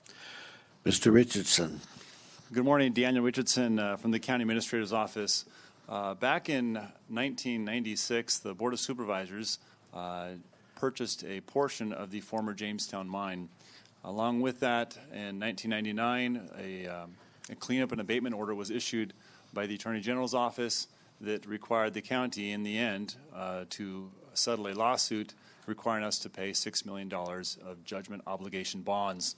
We went to the market and did issue these bonds, and at this time we would like to refinance those bonds, and so we have assembled a financing team who is aiding us to move through this process that will save the county in the end over $500,000 over the end life of this bond, which is another 19 years. So I have with me today Rob Larkins with Raymond James. He's our underwriter who will walk us through this process.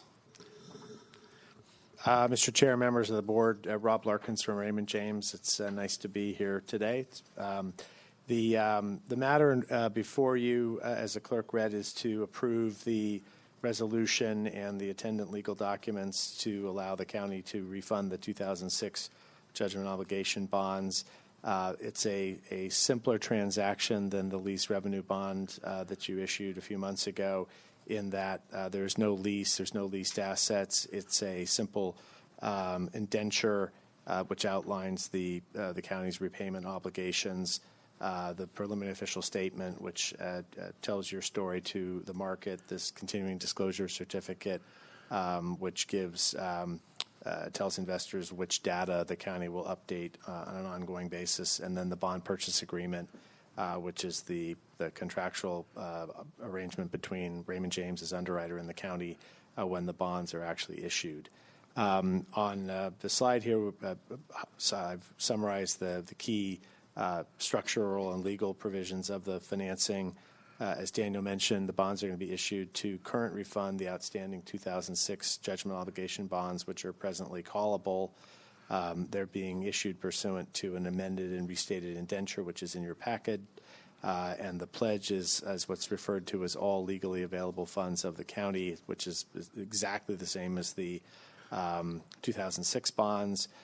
We've simplified it a little bit, however, in that set of legal documents had a requirement that the county pre-fund each year's debt service, given the county's credit and where market norms are. This indenture merely requires you to send the debt service payment amounts to the trustee 3 business days before they're due to investors.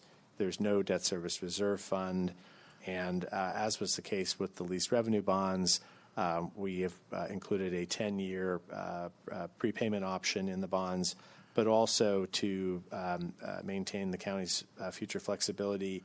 We have an extraordinary call which can be exercised at any time if you were ever to sell the Jamestown mine, but that call is limited to proceeds of any future sale, whereas the 10-year refinancing call you can use for any reason. So our schedule is we've been working with your staff over the past several months to put the documents together and seeking your approval today. We had a conference call with Standard & Poor's, the bond rating agency, last week, and expect to receive the rating either later today or tomorrow morning. We expect it to be comparable to the lease revenue bonds in the AA category. If all this happens, we will post the preliminary official statement the day after tomorrow. and priced the bonds on June 28 and closed the refunding bonds and redeemed the 2006 bonds on July 31st. And here we show the savings. So the prior debt service is what you're currently obligated to pay on the 2006 bonds, the refunding debt service, and the savings, which are about $7,000 a year. As Daniel mentioned, a total savings to the county of just a little bit over $500,000 over the life of the loan. And what we always look at is the present value savings. So what's the value of those future savings in today's dollars? And that's about just under $400,000, or about 8.45% of refunded par. And to give you a sense, the GFOA and other industry groups generally have a 3% threshold, so you're almost 3 times that. And the current all-in cost of funds would be about 3.5%. So it's a good time in the market, and we're ready to try to capture these savings for the county. Any questions from the board? Any public comment? Okay, just a short comment. I think this is something that comes along not real often, where we can save some money, and really appreciate the staff bringing us forward and letting us know that we do have an opportunity here. So with that, I'll bring it back to the board. Mr. Chairman, I agree with everything you said. It's not a small amount of money either. It's a significant amount of money. So we're always looking for money. This is a good thing to do. I'd like to move in favor of the recommendation. Second. We have a motion by Supervisor Hanvelt, second by Supervisor Rutherford. All those in favor? Aye. Passes 5-0. Thank you very much. Thank you. Mr. Chairman, Yes. could we go back and revisit item 17? I think Debbie finished her research. and All we right, could we'll finish go that. back to item 17. Clerk, would you read item 17 again so that we can? Consideration of approving the recommended Tuolumne County budget for fiscal year 2018-19. I was mistaken. Government Code Section 29076 allows a board to look at the general reserves at the time of the final budget passing, and they can add, subtract, or delete with a 4/5 vote to do that. So if we want to continue doing what we're doing and come back in September and decide whether or not we want to take them out of reserves, we can do that. All right, thank you. So we're going to bring this back. I believe we had public comment on this, and bring it back to the board for a motion. I'll move on staff recommendation Second. to approve the budget. Okay, motion by Supervisor Rutherford, second by Supervisor Brennan. All those in favor? Aye. And thank you, everyone, for all the hard work on that. 20. Okay, but clerk, please read item 20. This is consideration of approving correspondence to the Sierra Nevada Conservancy board members related to the Healthy Forest and Watershed Pillars of the National Disaster Resiliency Competition Grant. Ms. Peterson. Good afternoon, morning. Liz Peterson, County Administrator's Office. So this was an item that was brought to our attention at the Natural Resource Committee last Tuesday. There were some folks who were in who attended the Sierra Nevada Conservancy board meeting. This was on June 6th. I believe Supervisor Brennan will speak more to this. But essentially, they spoke about the National Disaster Resiliency Competition, specifically the Forest and Watershed Health Pillar, which is some recovery treatments, and reforestation actions in the rimfire burn area. This was the $28 million that was awarded. Sierra Nevada Conservancy is the lead agency. The Forest Service is implementing these projects. And there were some concerns, I suppose is a word, but maybe some misinformation that was being discussed. The issue, though, was that this was discussed during the public comment period. And according to the Brown Act, the board at that time could not address the misinformation or call to anyone's attention, maybe provide additional facts or information. And so Supervisor Brennan and the Natural Resource Committee suggested that your board send a letter discussing some of the issues that were brought up. And Yes. So the letter would go to the Sierra Nevada Conservancy board members to give them just a little more information, a little more context to address some of the issues that were spoken at public comment. And I have the draft letter and the YSS membership list, which is referenced in the letter. And I'll just pass these out. You may already have them, but yeah, here you go. Board comment, questions? So just some quick follow-up. At the Sierra Nevada Conservancy Board meeting, under public comment, Center for Biological Diversity had a number of their members there, and public comment went on for over an hour. And as Ms. Peterson said, there was no opportunity to correct some of the misinformation that was in the statements. This is problematic because the Conservancy has a number of new board members, and so they are not familiar with the history of how this has all evolved. And there were three pieces that really implicated Tuolumne County and the Stanislaus National Forest efforts, and YSS in particular. There were a number of comments that said YSS was not an inclusive collaboration and that they were not represented by environmental communities, which is not the case, and that there was not transparency in the meetings that took place in the establishment of the projects that were going forward. And again, there was an exhaustive process undertaken by the United States Forest Service, and the county participated in those efforts, as did YSS, and there were exhaustive comments that were made. And so this captures all of those, the outreach that was taken on. And then the third piece was there were a lot of photographs of baby owls in nests, and there was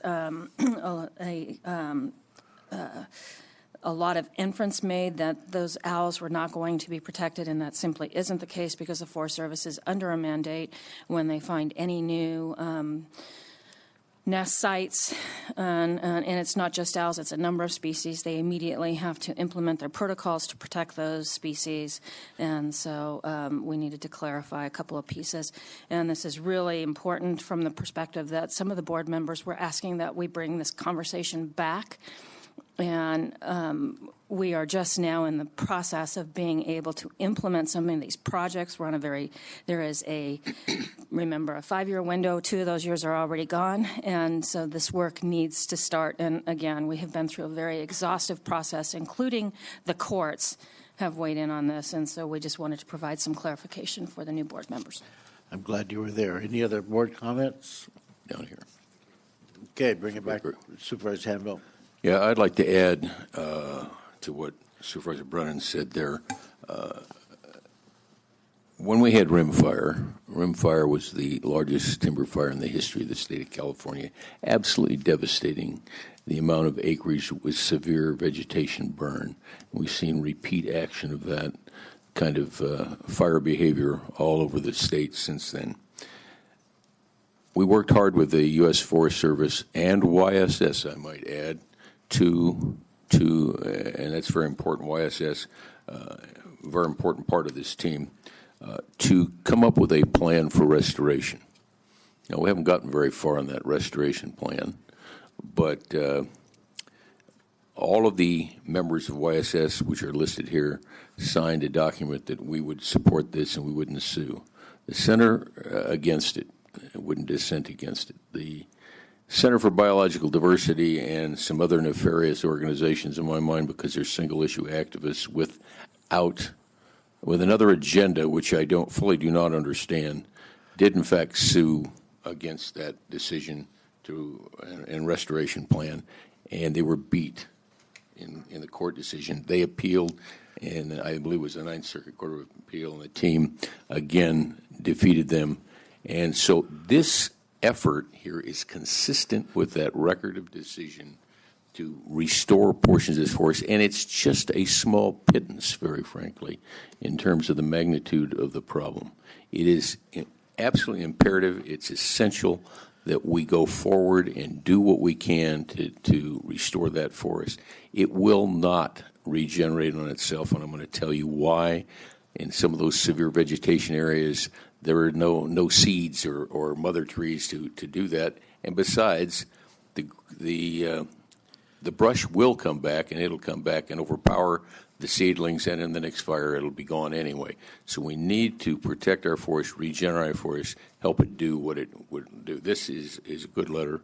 I want to thank you for your effort on that. I know you've done a lot of work on it. It's important that we stand up and maintain the path. We need our forest. It's important to the health of our community, our state, and our water, our environment, our ecology, and everything else. So fully support this. All right. Any public comment?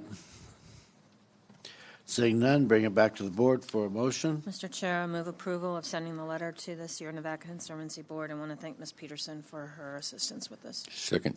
You have a motion by Supervisor Brennan, second by Supervisor Hanvelt. All those in favor? Aye. Passes 5-0. Thank you. All right. I'd like to report out from our closed session item. Supervisor Hanvelt moved and Supervisor Royce seconded, and by a vote of 5-0, the board approved the county council to defend the county and any named employees in the matter of Daniel Zinzan versus County of Tuolumne et al., Tuolumne County Superior Court case number CV61380, a personal injury action arising out of a collision between a vehicle and a bicyclist, and the board approved submittal of the matter for determination of insurance coverage and tender of defense to CSAC EIA. All right, would the clerk read? I think we don't have enough time. Do we have enough? We don't have enough time for 21. So let's take a little 2-minute break, and then you can read the 11:30 item. Will that work?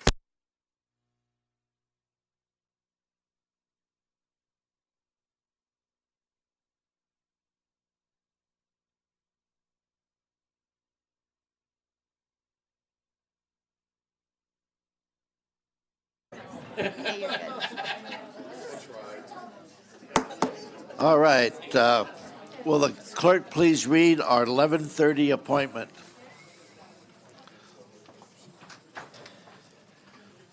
Just a second.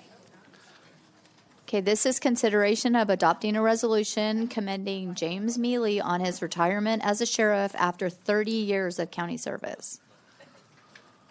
All right.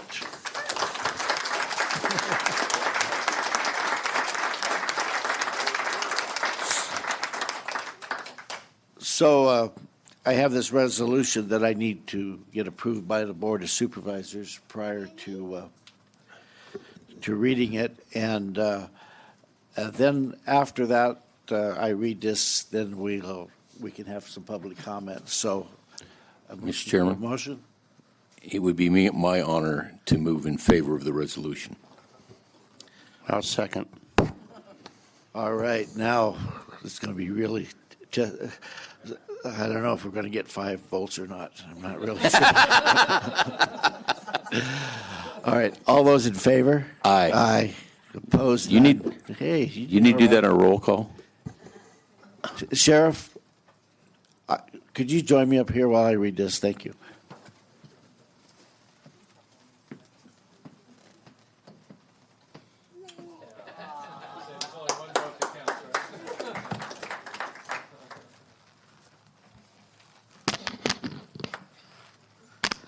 All right.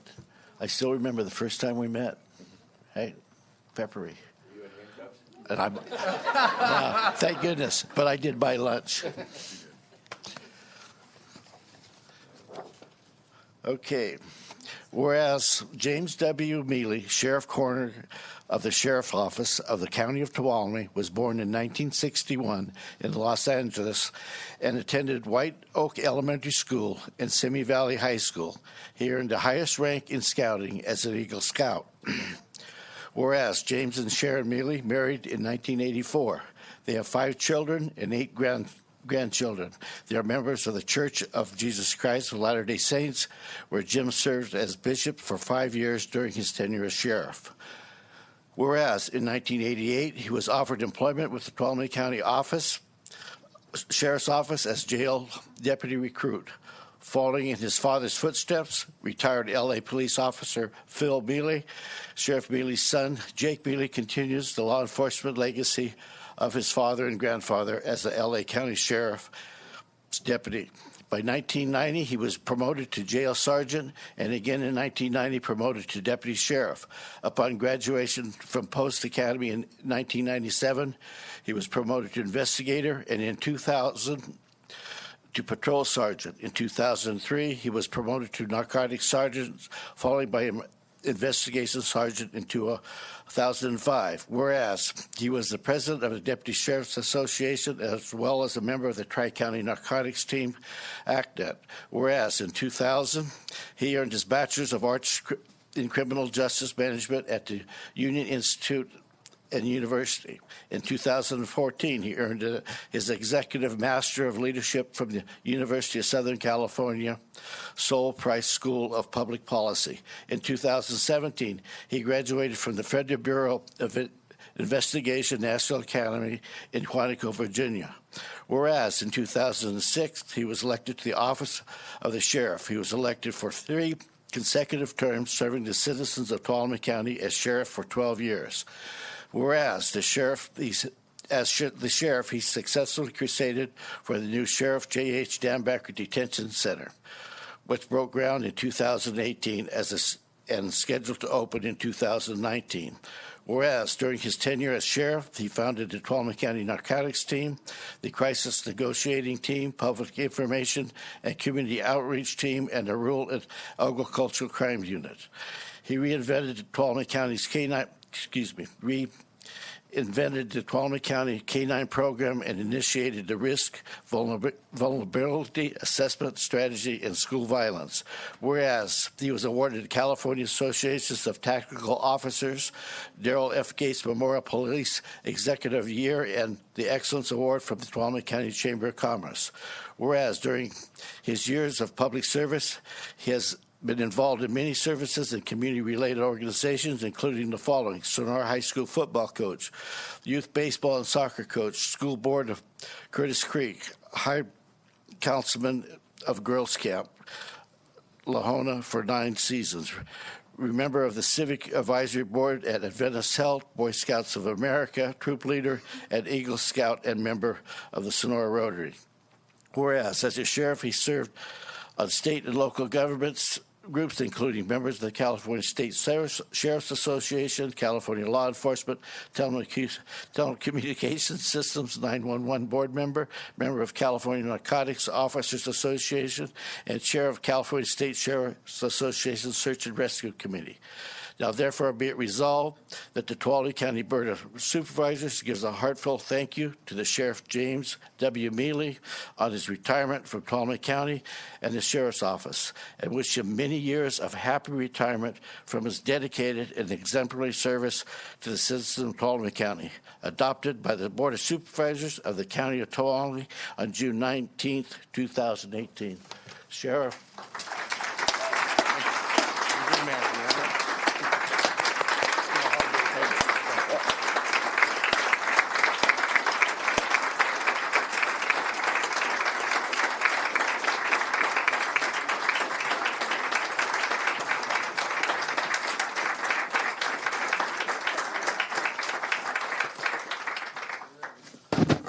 Okay, next, Supervisor Royce.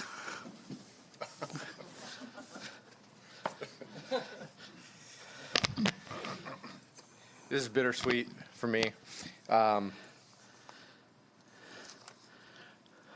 just want to say a few things about him. Jim has been a friend to me, and he has been someone I've looked up to. He's a role model for more people than you can imagine in this community. And you're an exceptional human being. You truly are a role model. And I've learned a tremendous amount from you. I've enjoyed our company. Like I said, you've been a good friend, a true friend. Not just a colleague. I mean, I've confided in this man. He's made an imprint on my life and helped me grow to who I am. There's a handful of people I can think of like that, and you're one of them. and it's an honor to be here to recognize you and see you off into your retirement. So thank you for everything you've done for this county. Thank you.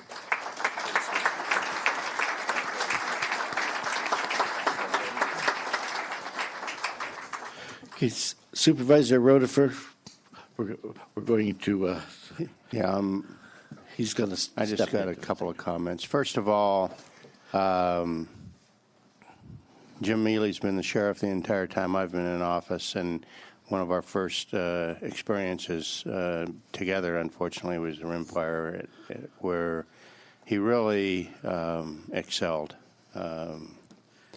I can't imagine a tougher two jobs to have than to be the chief law enforcement officer in a county and a very adept politician and elected official. And Jim, you've done both of those exceptionally well, and I've always valued your counsel.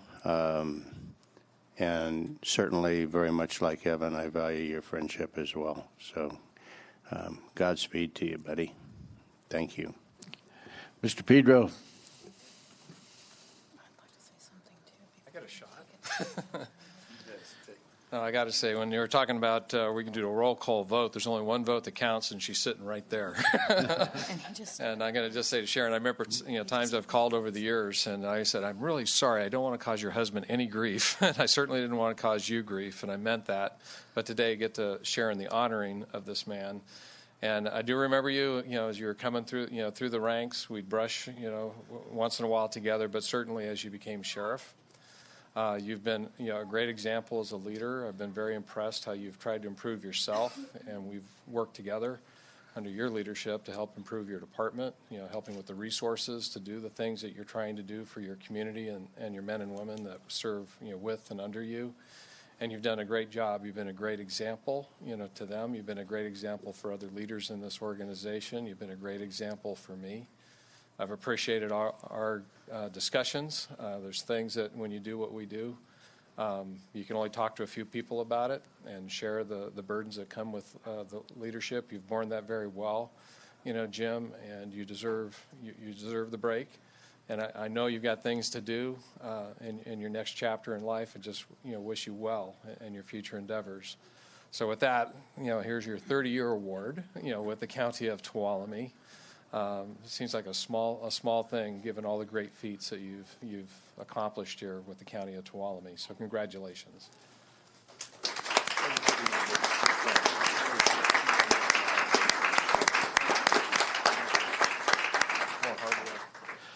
Supervisor Brennan. So, Mr. Pedro went to one of the first places that I wanted to talk about, because we are all very conflicted. But I look out in the audience, and we don't do this in a vacuum. And the family support that it takes to do these jobs is immense. And your entire family has been beside you, behind you, sometimes in front of you with a little bit of good advice. And we just can't have these moments without recognizing everything that they bring to your success. And I know that's something that you hold near and dear to your heart also. And then, I had the opportunity to know you before I took this job. And you looked at so many segments of law enforcement with a different vision and different eyes. And the ag community was really a beneficiary of your coming into office and looking at rural crime in a different way. And I know they are so appreciative of all of those efforts. And again, not just discounting certain segments of our population and some, in those industries. And so you brought so many things to this job. And I know we have tremendous faith in Sheriff Pooley-elect, but I think we would all agree that you have tremendously large boots to fill. And Sheriff, you are loved, you are appreciated, and I wish you the very best in the next phase of your life. All right, Supervisor Hanvelt.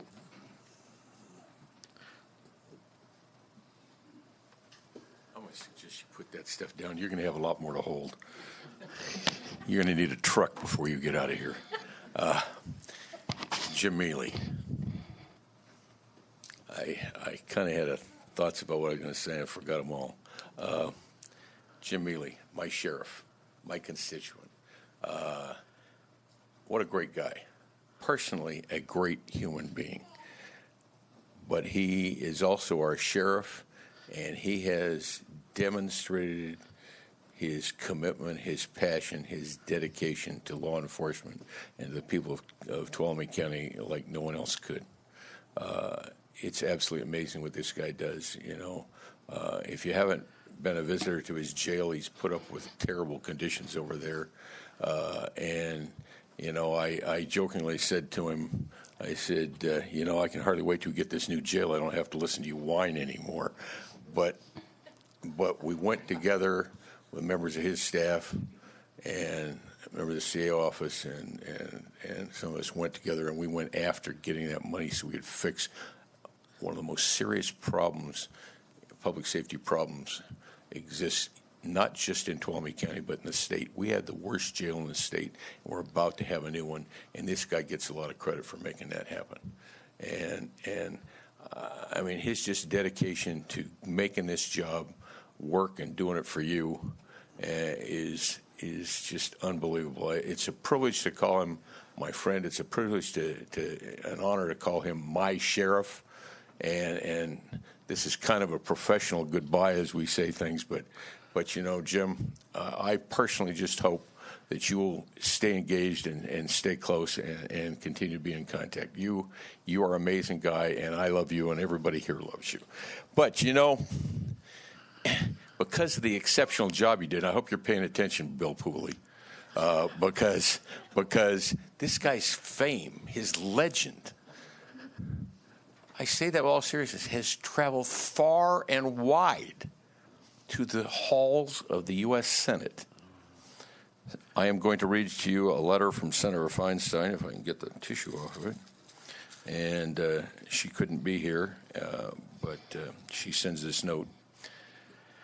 Dear Sheriff Mealy, it is with great pleasure that I join Tuolumne County Board of Supervisors, your family, friends, and colleagues in offering my best wishes upon your retirement from the Tuolumne County Sheriff's Department. Through your 30 years of service in law enforcement to the citizens of Tuolumne County, you have shown an inspirational record of performance that reflects your allegiance to the highest standard of public service. You worked diligently and wore many hats, from the investigative officer, commander of the narcotics team, and then elected to the position of sheriff coroner. Through these selfless and tireless efforts to protect the citizens of Tuolumne County, you have proven yourself to be a shining example of what can be achieved. As you begin this new phase of your life, you can be very proud of all that you have accomplished. On behalf of the United States Senate, I would like to thank you for your dedication towards making the community a safer place to live. Without a doubt, your work will continue to serve as an exemplary model for others to follow. I wish you good health and happiness during your well-deserved retirement. Dianne Feinstein, United States Senator. Jim?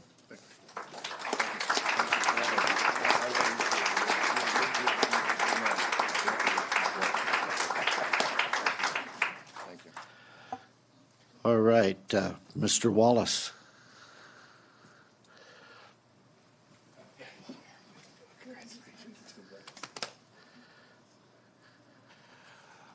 Good morning, good afternoon, and thanks for having me. I'm here on behalf of United States Senator Kamala D. Harris. I'm a senior advisor to her. Prior to that, I was the director of law enforcement for the Department of Justice for 6 years, and during that 6-year period, I got a chance to know the sheriff really well. We worked very closely at the Attorney General's office with the California State Sheriff's Association, and this sheriff has always been at the forefront of bringing the best tools necessary to do the work here in the state of California. So on a personal note, thank you for all your work. But I do have a letter from Washington, D.C. on behalf of United States Senator Kamala D. Harris. Dear Sheriff, it is my pleasure to extend my warm congratulations on your retirement from the Tuolumne County Sheriff's Department after 29 years of law enforcement service. Retirement is a time to reflect on the impact you have had on all of those whom you have worked with and served throughout your career. It is also an opportunity to spend more time with your loved ones, discover new passions, and set renewed goals for yourself. As you celebrate your career achievements with family, friends, and colleagues, please accept my best wishes for a fulfilling retirement. Sincerely, Kamala D. Harris, United States Senator.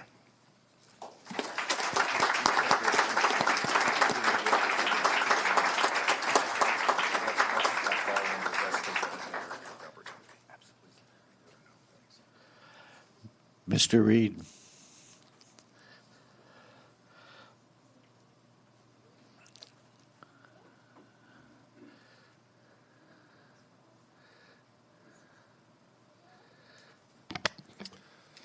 Sheriff Mealy, we've heard so much today already from the community and the folks who know you best, and they've articulated it so well. And it's important to note that not only have you represented Tuolumne County well here, but you've been a great face for Tuolumne County nationally as well as part of the prestigious FBI Academy program that very few are selected to, and it really speaks to your leadership and your integrity and the trust that those who know you put into you. I have a certificate of special congressional recognition presented to Sheriff Jim Mealy in recognition of your retirement as elected sheriff and 30 years of service to Tuolumne County, signed by Tom McClintock, member of Congress for California's 4th District. Congratulations. We wish you the best. Wish you wouldn't leave, but we're very happy for you. And certainly, if we had more Jim Mealys out there, we'd all be better for it. Thank you.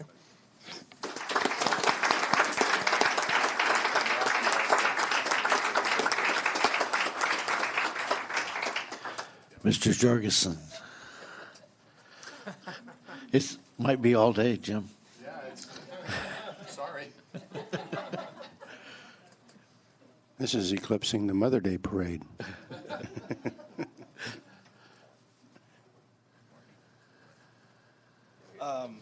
This is a California legislative resolution by Senator Tom Berryhill and Assemblyman Frank Bigelow. My boss is for you. And I know the first time I met you was in your office or the bunker or whatever Bunker.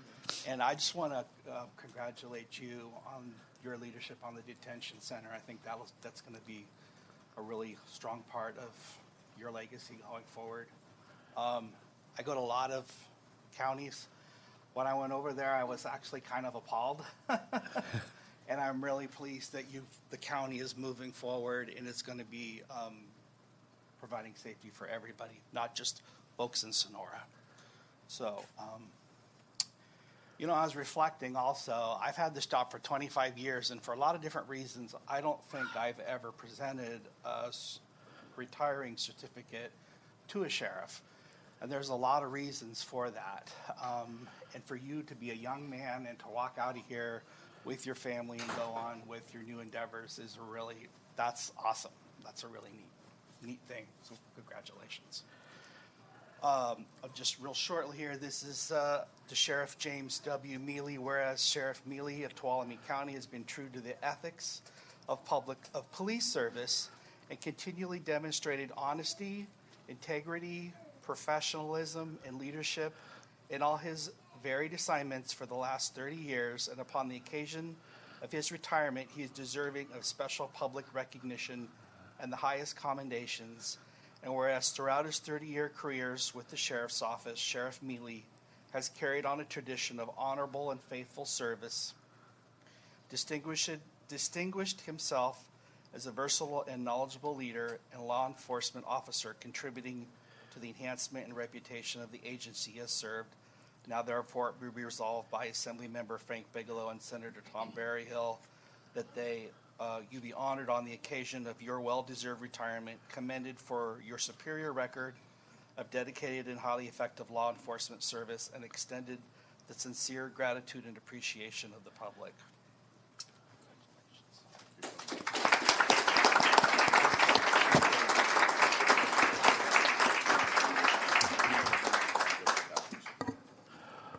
I was going to say one more personal note.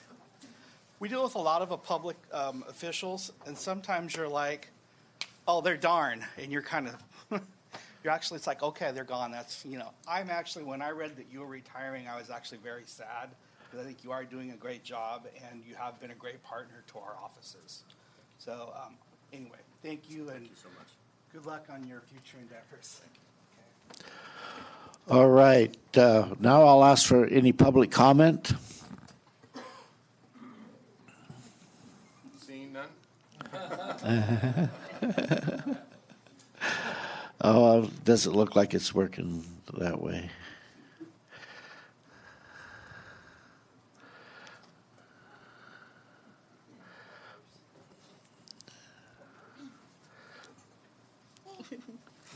Oh, excuse me. I've got helpers here. They wanted, especially Cooper, he said he wanted to come and help hand this over. But on behalf of Brennan Ranch and Sierra Diamond Quarter Horses, we have been very honored and pleasure to mount you the last couple we were trying to figure it out, but I think more than half of your terms in the Motherlode Roundup Parade. And so we have a saddle number that you have used. We kept it and you used it numerous times. And a few pictures of the horses that were able to carry you down the parade route. Without bucking him off. That's the most important part. Hey, if you've never ridden a horse, and then ride a horse downtown in front of thousands of people, it's scary. Okay. So, what I'd like to say as a 34-year member of the posse, I don't know if everybody knows, but the sheriff is our honorary president. And Jim has sat in the back row with me at posse meetings, and we're always the ones that quiet in the back row. So we always sit in the back. But it's been an honor of the years that I've been in to 12 years. The sheriff goes down the street, number 2, right behind the colors. And it's been an honor. I've ridden with a lot of sheriffs, but it was an honor to ride with you, sir. And really, as president of the Cattlemen's Association and the director on the Farm Bureau, I'd like to thank you for your rural ag support. Rural crime is a big issue, and with your support over the years and with your new Craig Davis and John Hill in the past, Craig's out there every day, and it's because of your support to be there for us. So thank you.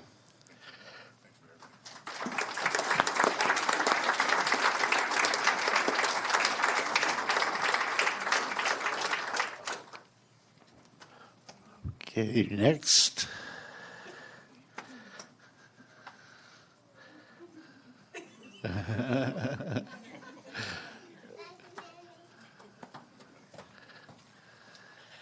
I'll just be real quick. I didn't prepare anything, but Jim's more than a colleague to me. He's been a mentor. He was my sergeant at the Sheriff's Department many years ago. And in my career, I can't think of more fun than I've ever had at a job. We just had a great time. We were true crime fighters all the way, but we did it with integrity. And a lot of the values that I learned there about law enforcement and the honor this profession brings with it, I carry with me today. A lot of that has to do with you. And so I appreciate your influence, your leadership, your friendship, and I wish you well. And hopefully I see you around.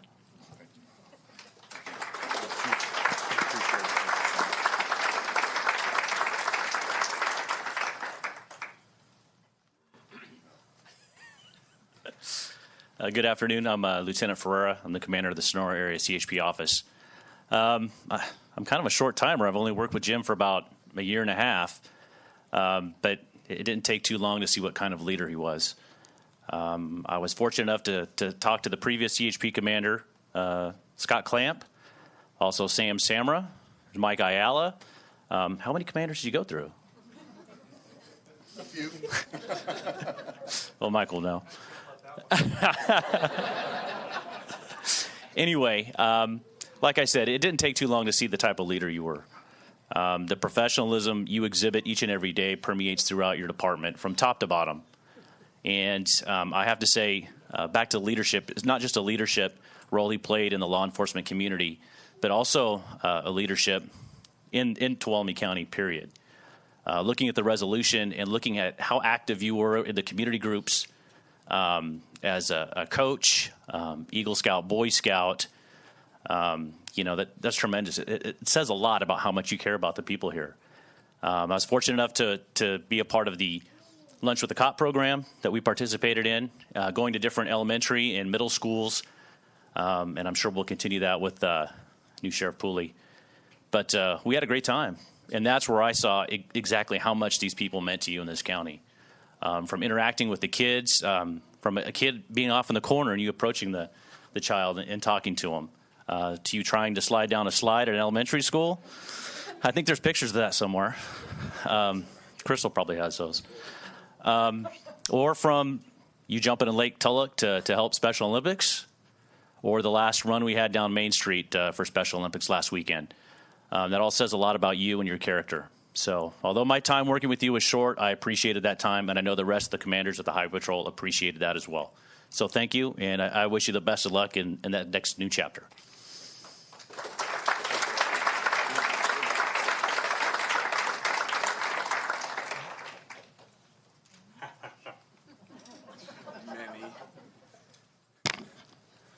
I knew I shouldn't do this. We go back. I came up in 1999. These other guys are short timers, so don't give them too much credit, okay? They didn't stay as long as I have. But I came up in 99. I will tell you 2006 was an interesting year for two of us. I'm really glad Jim ran for sheriff because I was able to retire in 2009. But to watch Jim assume the office of sheriff, to grow in the office, to grow as a person, to grow as a family, husband, and a leader, and just to know him as a friend, like many of you have said. It's been sweet, it's been good, and it will continue. And I also know there are reasons for retiring, and Jim and Sharon are there, and I wish them the best. And I hope you stay in the community, which I think you'll be doing. But it's been a long run, and I'm getting emotional, so I better shut down and tell you thank you very much, and thank you for all, and thank you, Sharon. Mentor, you were. We know that.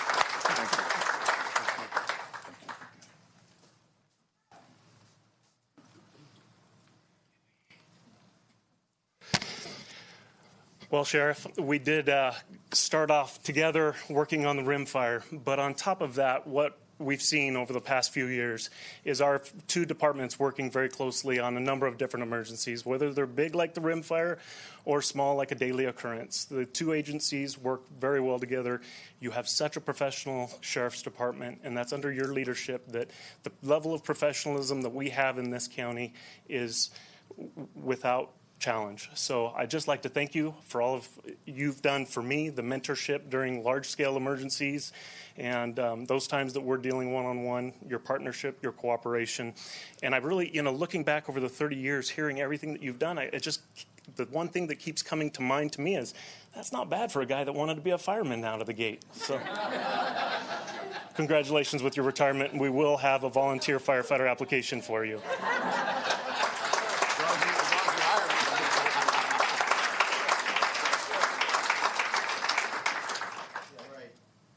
Anyone else? All right. Sheriff, did you want to say a couple words? Not really, but, well, first of all, I wrote things down because, I don't know. Well, first of all, thank you. Thank you to the board. Thank you for taking time out of your very busy schedule to do this. You didn't need to do that, so thank you so much. I love working with you. I do. I think that the public, as a constituent, not speaking as the sheriff, but as a constituent, thank you for making the hard decisions. Thank you for always putting the public first. I think that local government may not get the fanfare, but this is really where decisions and governing really takes place, is at the local level. And for what you have done, and all the board members that I had the opportunity to work with, from Supervisor Plan, Maffei, Bass, Thornton, Murrison, all of those. It didn't matter the belief or your political stance. It was at the end of the day that when the five of you sat there, you always did what was best for Tuolumne County. So thank you. I also want to thank Craig Pedro. This speaks to the type of person that he is. He called me yesterday and said, Jim, I know that tomorrow we're going to be recognizing you, but I just want to let you know that I will be announcing that I'll be stepping down. And have gone through that. I know that it's an emotional time. It's a time that you have to come to the realization within yourself, and then you have enough courage and gumption to tell your wife or your significant other, and then to actually verbalize it publicly. It's an emotional roller coaster. But he was not thinking about himself. He was thinking about me, and because he said, this is your day, and if this is going to take away from you, I will find a different way to do that. So I think that speaks the volumes of the type of man that you are, of integrity and wanting to do what is right. So thank you so much. Thank you for our friendship. We haven't always agreed, but that's what sheriffs and CAOs do. We don't agree. But at the end of the day, we do what is best. And that's all that anybody can ask, is just to do our best. Alicia, I love your comment. After 30 years, I caught that. So don't think that I didn't catch that. But thank you for all the time and effort that you put forth, and County Council also. Thank you so much. That long resolution, I have to. Women have been a big part of my life. I have a beautiful wife. I've had two wonderful assistants, Amber Macias and then now Crystal. And I have to thank Crystal for what she put together and spearheading and putting a lot of that resolution and that information together. So thank you, Crystal. Thank you for everything for you do. You have made me a better sheriff.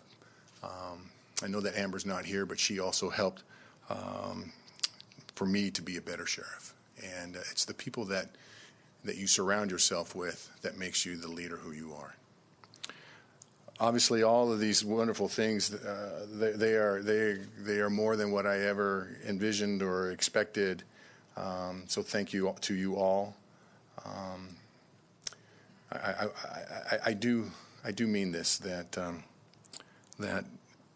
in my wildest dreams, I never thought that I would ever become the sheriff of this wonderful county. I've had great partners, not just partners of the elected, the Debbie Batistas, the Donald Sagersons, the Laura Kriegs, and on and on and on, that I've had the opportunity, the Linda Downeys and on. And I know I'm forgetting lots of folks, but the men and women that helped me become the law enforcement person that I am. Casey Buscal, my first training officer in the jail. Todd Blankenship, my first training officer in patrol. My sergeants, the Tom Kaufmans, the John Hollands, the Jim Earls, the Roger Dipburners. All of those men and women had a part in who I have become. I want to thank my father and my mother. My mom died some 22 years ago. And as I said, women have made a huge impact in my life. My mom, being a single mom, wanting the best for her son, found a man who would not only love me as his own, but would give me the most important thing in his life, and that is his name. And I've tried to honor him. Not only did he, but his parents, my grandparents. I have a picture. Well, I used to have a picture. I've cleaned out my office. I had a picture in there, and that picture is of my father, to always remember where I came from. For 33 years, he was a policeman. His badge said policeman. He started in the 60s. So he was a police officer. He didn't aspire to be a sergeant. He didn't aspire to be a lieutenant. All he wanted to be was a worker bee. So I know where I came from, and that has served me well when the decisions of this agency, when I would hand out discipline or make decisions, always remember where you came from, because the men and women, those folks back there, they're the sheriff's office. They're your agency, not me. They are, and I'm proud to call all of them my friends. I'm proud to have worked with well, actually, there's not very many that I've worked with because they're all so young. But I've hired most of them, and I'm grateful for them. I'm grateful for the young men and young women that they are, and we are very, very, very great, very, very blessed to have them. I'm thankful for Bill Pooley. I'm thankful for Bill because he was willing to step up and to do this. And when you run an election and you become in the public figure, you're putting your family on hold. And I'm grateful for the men and women that will help him become a great sheriff and to continue on with this great legacy.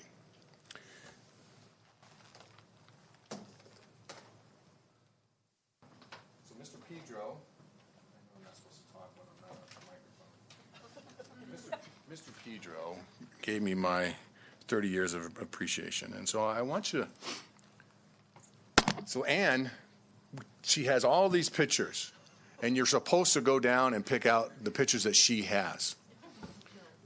I don't do that. I bring pictures to her and say, this is what I want. And she says, yes. This is a picture of the new jail, which is our old jail. This is back in the 50s, early 60s.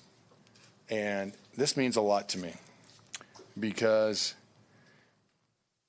it is those who went before me, before all of us, that we need to pay homage. Not only the Dave Grant that I wear on my wrist, but all of those that have given so much. They have paved the way for us in this community. And so as I look at this, I always will remember those that have given so much. And so I'm thankful for this, Anne, so thank you so much for allowing me to do that. And finally, my best partner of all is my wife, Sharon. I really got lucky. I had to talk her into going out with me. I had to talk her into marrying me. But I hope that I've made her proud. I'm grateful for her. I love her to death. It's easy to start thinking that you're really something special with all these accolades. And in her eyes, I am something special. And that's really the only thing that really matters, is that my wife thinks that I'm special. Thank you for allowing me to serve you. Thank you all. My boys and girls in tan and green, and my clerical staff, and all of you. Thank you. You've made this some of the happiest times. I'll never forget the horrible things that we saw, the horrible pieces that we had to pick up after, and that's what we have in common, is that I love you all. I really, really, really do. This is the finest place to live. This is the finest place to raise a family. God bless you all. And Mr. Chairman, thank you so much.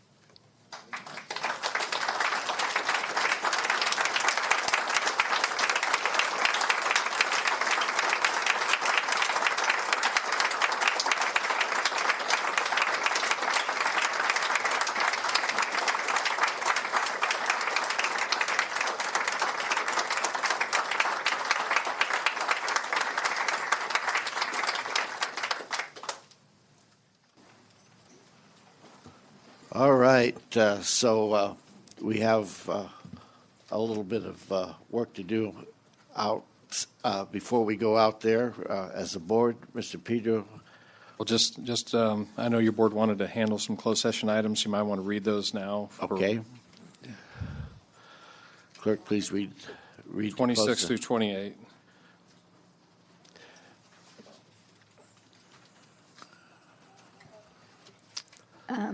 Closed session, conference with legal counsel, existing litigation authority, government code section 549-569D1, Federal Energy Regulation Commission proceedings, Don Pedro Hydroelectric Project, number 2299082, Modesto Irrigation District, Interlock Irrigation District. 27 is closed session, conference with legal counsel, initiation of litigation, Authority Government Code Section 549-569D41 case, and then public employee appointment, Authority Government Code Section 549-57B1, and that's the Veteran Services Officer. Any public comment on the closed session items? All right, we're going to adjourn to lunch with Mr. Mealy. Not sheriff anymore.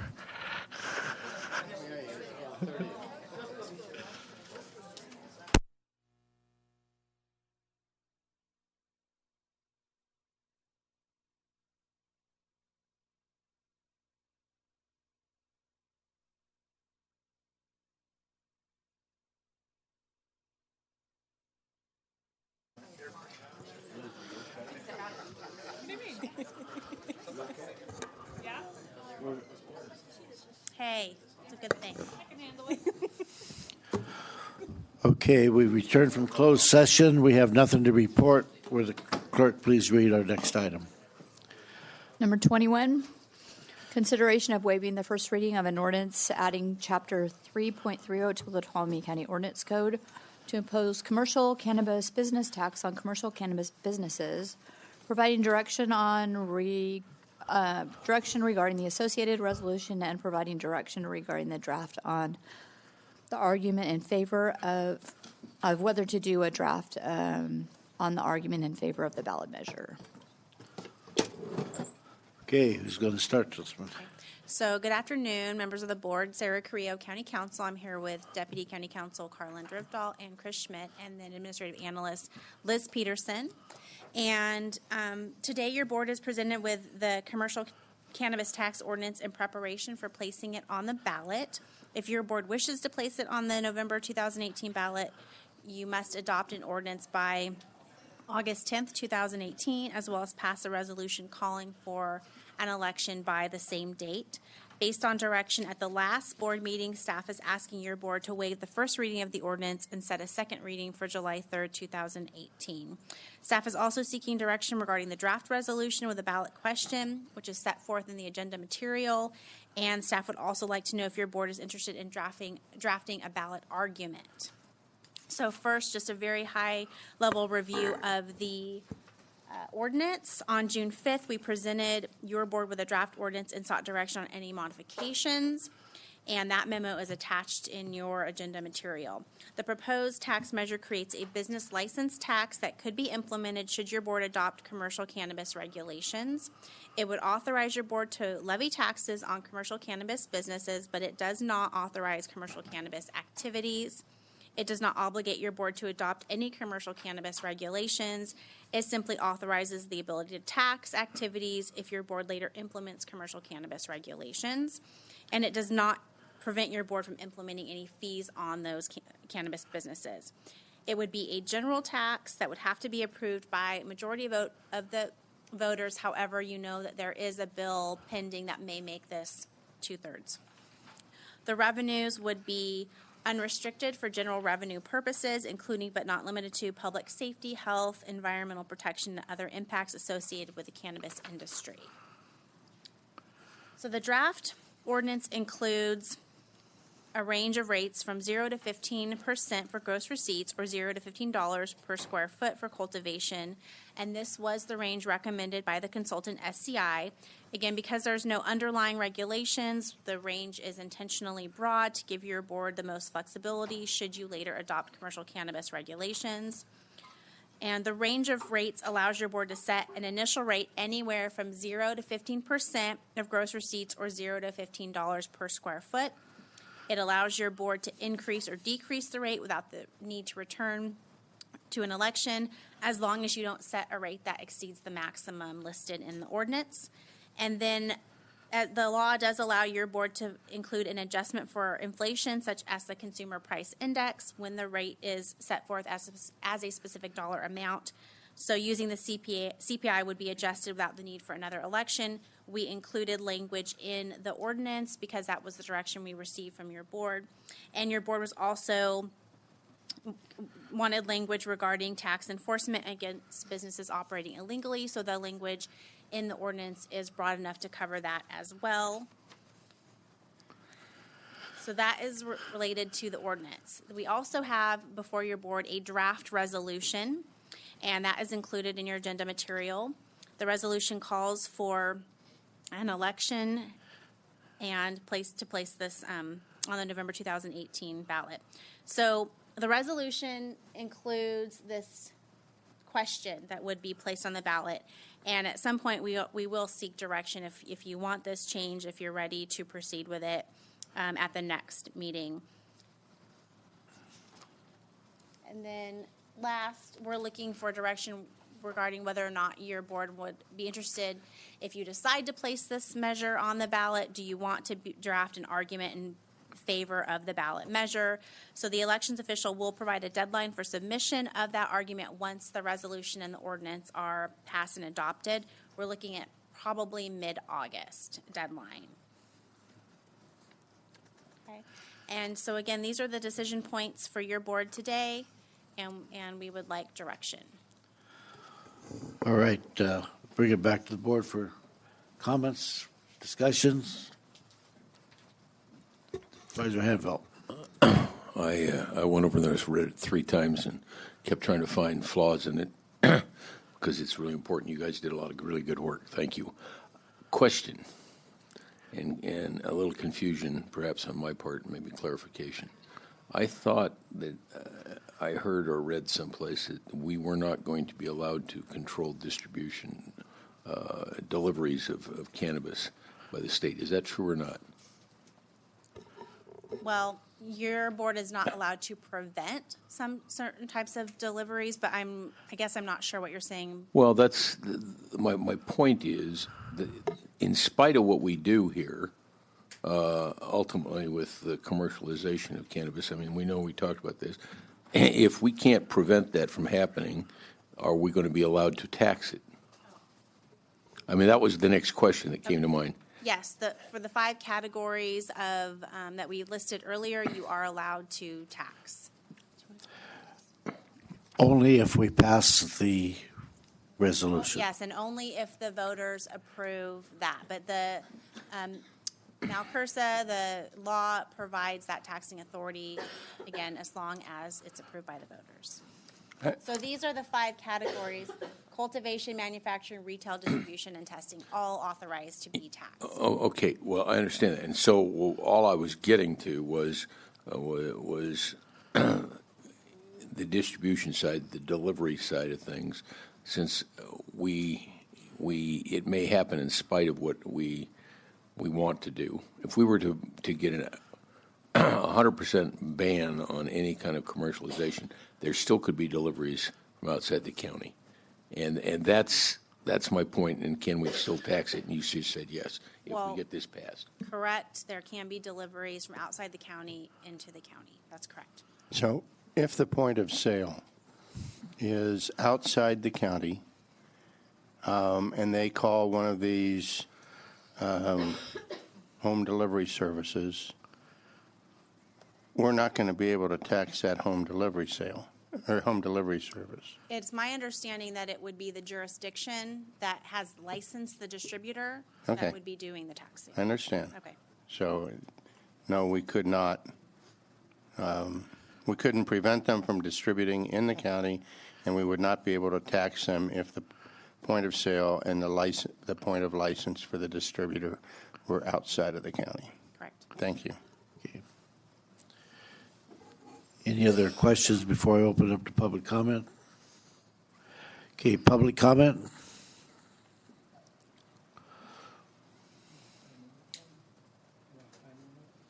Yeah, 2 minutes, please.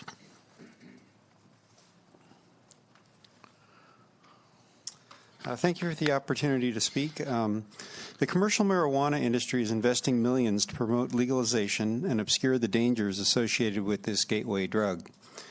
Marijuana is a gateway drug, and most of us know family members or friends who have become entangled in the web of this hallucinogen, only to slide down the slippery slope to more dangerous drugs in their quest for a higher high. There are many nice theories promoted by the industry. There is the theory that taxes will help fund our government operations, such as repairing roads, the theory that legalization will put the black market out of business.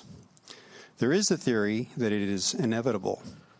There is even the theory that regulating and taxing will provide funding to go after the illegal grows, clean up the environmental mess, and rehabilitate our children who become addicted to these drugs. It's quite the panacea. The only problem is these theories have all been debunked.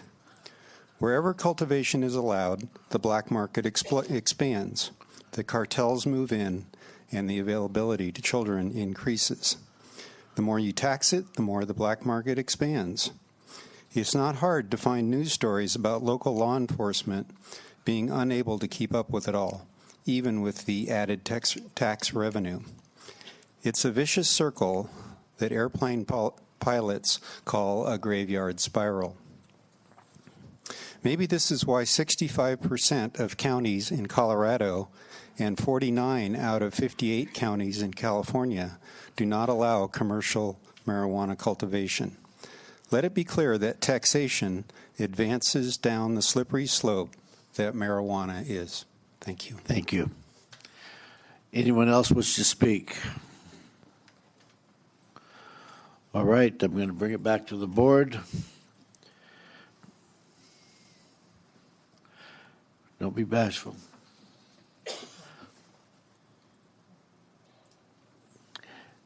Direction? I think there needs to be a ballot question, or a ballot argument drafted to explain what's going on. I think I'm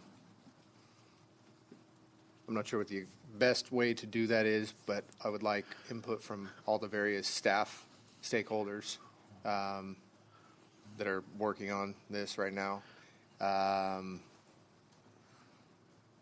I think it needs to be clear this is just enabling the board latitude in the future. As far as the remainder of the items, I'm okay with what you have. Any other comment? I'm trying to get back to the agenda item here.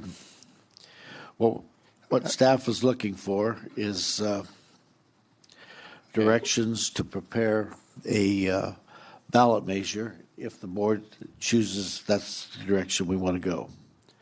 So the first thing, just to be clear, if you're find that the ordinance as drafted is what you have directed, then we would ask that you waive the first reading and set the second reading for July 3rd. And then after that, we just need direction on the draft resolution and the ballot question to make sure the ballot question is stated accurately, and then direction as to drafting the ballot argument and how you would like that Okay. to happen. So, Mr. Chairman, I'll move to waive the first reading of the ordinance as written. Okay. And direct staff, and set the second reading for the 3rd of July, and direct staff at the same time, if possible, or at the earliest convenience after that, to come back with recommended language for a ballot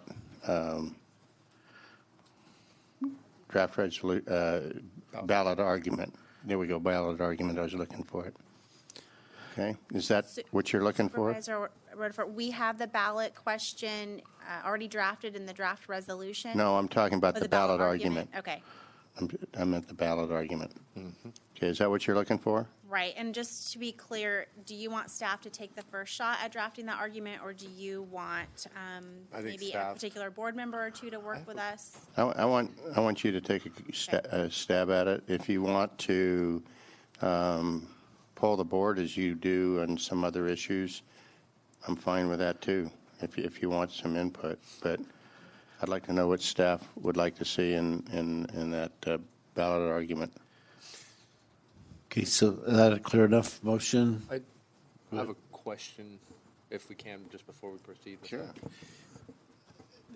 So when there's a ballot argument, that's an argument to support it. In and favor. There's typically, correct, and typically there's an opportunity for an opposing argument as well. So I want it to be, typically I'd want our information to be more impartial and just direct. So I don't know that it's appropriate to use the ballot argument in support of it as the platform for that, because you're calling for the election. I think that's where you're kind of explaining it. Where I'm going with this is, does the ballot argument in support of it have to come from us, or can there be an external support group? Could we solicit potential supporters for it and let them be the mouthpiece for that, and maybe we can appoint a group that, or how do you determine who has the authority to say that if you want to delegate it out? Well, I just want to consider this as an option just to understand the full parameters. So the elections code sets forth that people interested in the ballot, and specifically says the Board of Supervisors or any member of the board can draft a measure in favor or against a ballot measure, and it has limits, so it has to be limited to 300 words. And then in order of priority, because it's possible that multiple arguments are submitted to the elections official, Board of Supervisors has priority in terms of placement on the ballot. Oh, so we determine. Right, but I don't believe the code gives you the authority to delegate that to, say, an outside entity. They can certainly draft something on their own, but I don't believe that code section provides your board the authority to delegate. So essentially, we make the determination of what ends up on there, and we can choose from anything anyone submitted potentially? No. You would have to approve the ballot argument and then submit it to the elections official, who then would determine, based on number of ballot arguments received, the priority of The elections placement. official The makes the elections official. determination. Oh, okay, perfect. Yes. So just to also point out, there will be an impartial analysis done. That's required. That's also set forth in the resolution, and that's something our office does. So that is separate in terms of just stating the facts and what the result of the vote would be. Sarah, you made a comment, and I'm not sure I fully understand the meaning of it. You said that the board or any member of the board, okay, let's say that the board was 4-1 or 3-2. Could one of the dissenting board members also write an opinion? Or is it? Yes. Okay. So it's possible that you would have a majority board opinion or argument, and then you would have a dissenting argument from an individual or a group of individual board members. Correct. Okay. Thank you. Supervisor Rutherford's motion was? Okay, to Yeah, well, why Go don't ahead, you? read it. So I have waived the reading and introduced an ordinance adding Chapter 3.30 of the Tuolumne County Ordinance Code to impose a commercial cannabis business tax on commercial cannabis businesses, setting the second reading for July 3rd, 2018, and directing staff to prepare a draft ballot argument and return to the board at a later date. Okay, looking for a second? One moment, we just want to make sure that the direction on the resolution is as recommended. We'll bring that back at a later date. Yes. Okay. Yes. Okay. So we have a motion by Supervisor Rhoda for a second by Supervisor Royce. All those in favor? Aye. Aye. Opposed, none, passes 5-0. Thank you. You vote no. Okay, 4-1. Hand vote. Okay, so will the clerk please read our first 1:30 appointment? Thank you. The first 130 is public hearing to consider Mid-Valley Aviation tentative subdivision map ordinance to rezone general plan amendment, mitigated negative declaration for tentative subdivision map.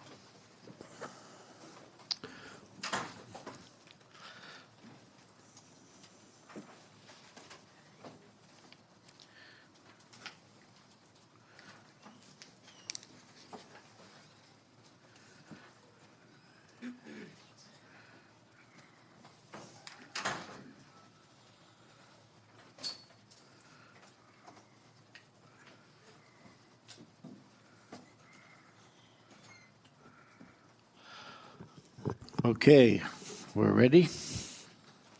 Thank you. Good afternoon. My name is Quincy Yaley. I'm the Assistant Director of the Community Resources Agency of Development. The project before you today is a general plan amendment, zone change, and tentative subdivision map. The first thing we always like to start with is the mission, values, and vision of Tuolumne County. And one of the things that we always work on in our department is to encourage creative and innovative ways to solve problems. The project before you is tentative subdivision map 17-002 to divide a 21-acre lot into 9 parcels, 9 lots. Rezone the project site from AE 37 Air to RE1 MX Air under Title 17 of the Tuolumne County Ordinance Code. General plan amendment to amend the general plan from rural residential to LDR, which is low density residential. And finally, the environmental document for the project, which was a mitigated negative declaration for the projects above. The project site is located south of the Pine Mountain Lake Airport, approximately 280 feet east of the intersection of Elderberry Way and Ferretti Road within the community of Groveland. It's assessor's parcel number 66160-065. This is a map of the proposed project. Lots 1 through 8 will have access to a proposed taxiway, which will connect to Pine Mountain Lake Airport. There will not be a taxiway connection to lot number 9. All the properties will have access off of Ferretti Road. This is a map of the general plan land use designations in the area of the project site. The project site is the brown rectangle that's just south of the airport, adjacent to the red colored lots. As you can see that the majority of the lots around Pine Mountain Lake Airport are designated as low density residential, which is what this project is proposing. Some details about the project: they are proposing to put wells and septic in, which are allowed under our ordinance code based on the proposed project parcel sizes. As well as under ordinance code, prior to the final map, they will be required to go through our environmental health division and submit proof of groundwater. And if at any point the applicant was interested in annexing into the Groveland Community Services District, a separate environmental analysis and approval would be required at that time, but that is not proposed at this time. As I said, the project site will access Ferretti Road, and the applicant is proposing shared driveways to minimize the number of encroachments onto Ferretti Road along that segment. They will have access to Pine Mountain Lake Airport with a taxiway, and the project was reviewed by the Airport Land Use Commission, who did make a finding of consistency with the ALUC plan. Staff completed an initial study and mitigated negative declaration for the project site, and some of the issues that were highlighted in that report are listed here.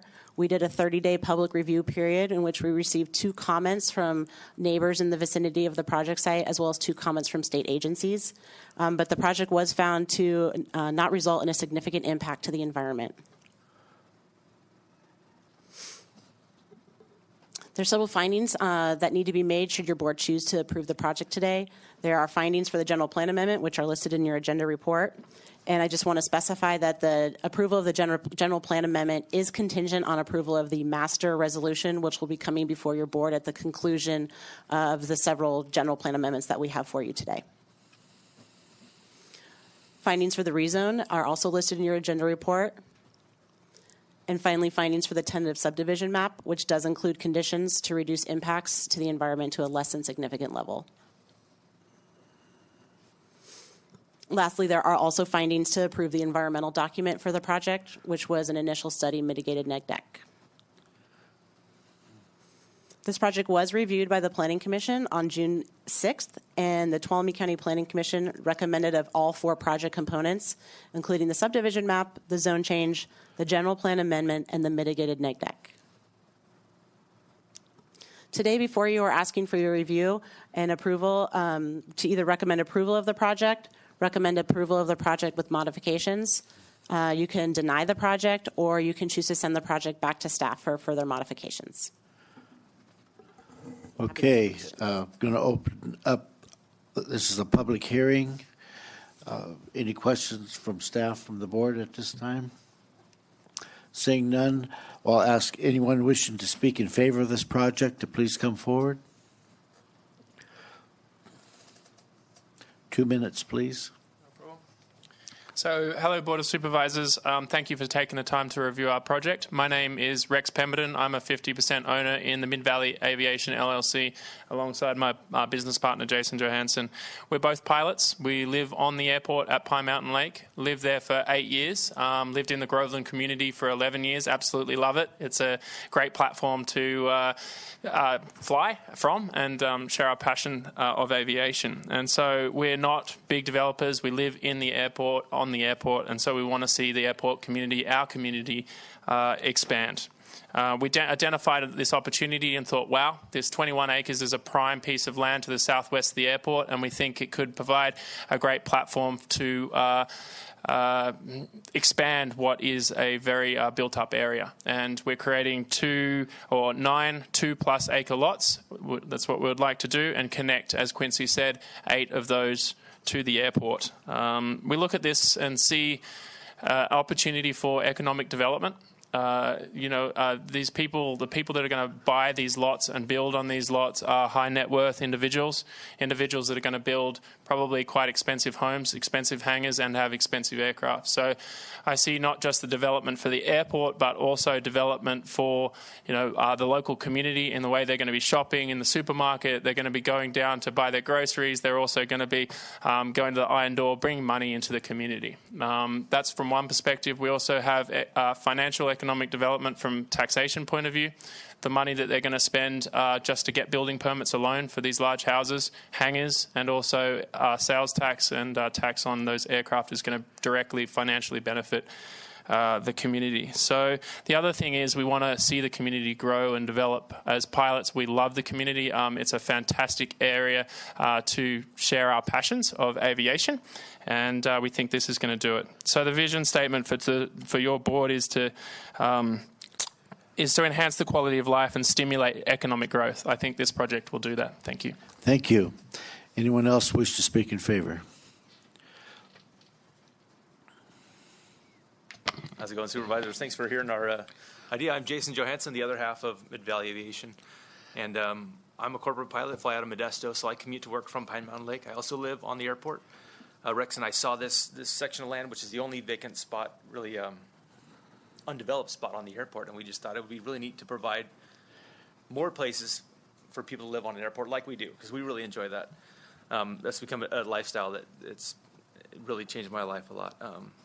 I'm also a general contractor. I've done that since I was out of high school. Primarily been doing flying, but have been doing contracting mostly before that. we'd love to see the airport grow, and this is one thing I think that we can provide, people more opportunities. So we've purchased this land and kind of have researched everything we can. We've done the environmental studies. We've got this negative declaration, and a lot of the issues have been addressed. We've got a overwhelming support from almost everybody we've talked to, which has been really neat. A lot of feedback and very little negative comments anyways. So we appreciate your consideration on this project, and that's all I got to say. Thank you. Thank you. Anyone else wish to speak in favor?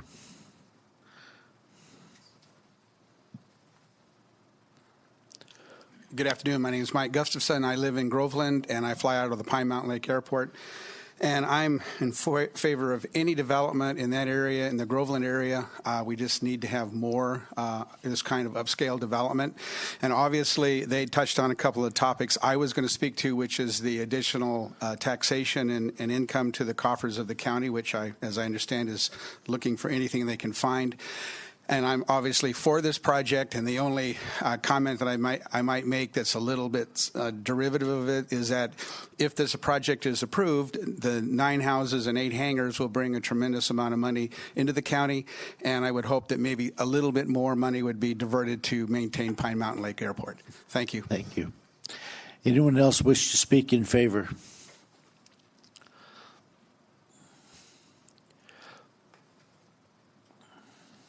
I'm fortunate enough, my name is Larry Struck, fortunate enough to know actually a couple of you for the last 35 years and had experiences working with you, and they've all been quite favorable with a lot of respect. Been on that airport 35 years, operated a business off that airport for many years, right on the runway. This is not something new to me. It's been a way of life. What I see in aviation in general, all you have to do is take your 2 county airports and see the direction they have gone. Look at the ramp. The spaces are empty. Hangars having a hard time renting. The future in aviation we're going to have to work real hard at. And to have a young couple like this put this type of their capital into this to try to make something happen, we need to support that. Now, we've all heard about the taxes, and yes, you're going to get all that. But something you may not be aware of is on this personal property tax on the aircraft itself. This is beyond the house property, the real value tax. That tax on those 9 lots could conceivably, easily be in excess of tens of thousands of dollars a year. You take your percentage of half on that property, and some of these aircraft today are $1 million, $750,000. So you take 9 of those, and those numbers get big. Annually, you'll have that kind of money. Another one you may not have considered is, every time we pump 1 gallon of gas over there, you guys take your hands, put it in our pockets, and you take money from us. Well, you know what? You'll be able to take more money on that gas flow tax. Now, John, you too, Craig. You've been taking that money all these years. Take more. We'd be happy so that we could have this. Can you turn that? That thing's irritating. That's a distraction. Turn that thing off. Okay, so now let's get to the heart of it. The heart of it is the tone of the aviation community. That's what we need to develop. And what I've seen in my 35 years there, 35 years, I'll compete with any of you on that one. What I see is anytime you do something like you did over at Columbia, you put those private hangars in that row of hangars. Tell me, has that not put life back into that airport? That's where the activities are over there. When you put the private hangars in, you didn't, but you approved the hangars at Pine Mountain Lake. I saw that increase. We saw it in the fuel flow. We saw all of it. I know, John, my time's up. And I think this new development can be a plus. Anybody want to argue with me? Thank you. Go ahead. Thank you. Anyone else wish to speak in favor of the project?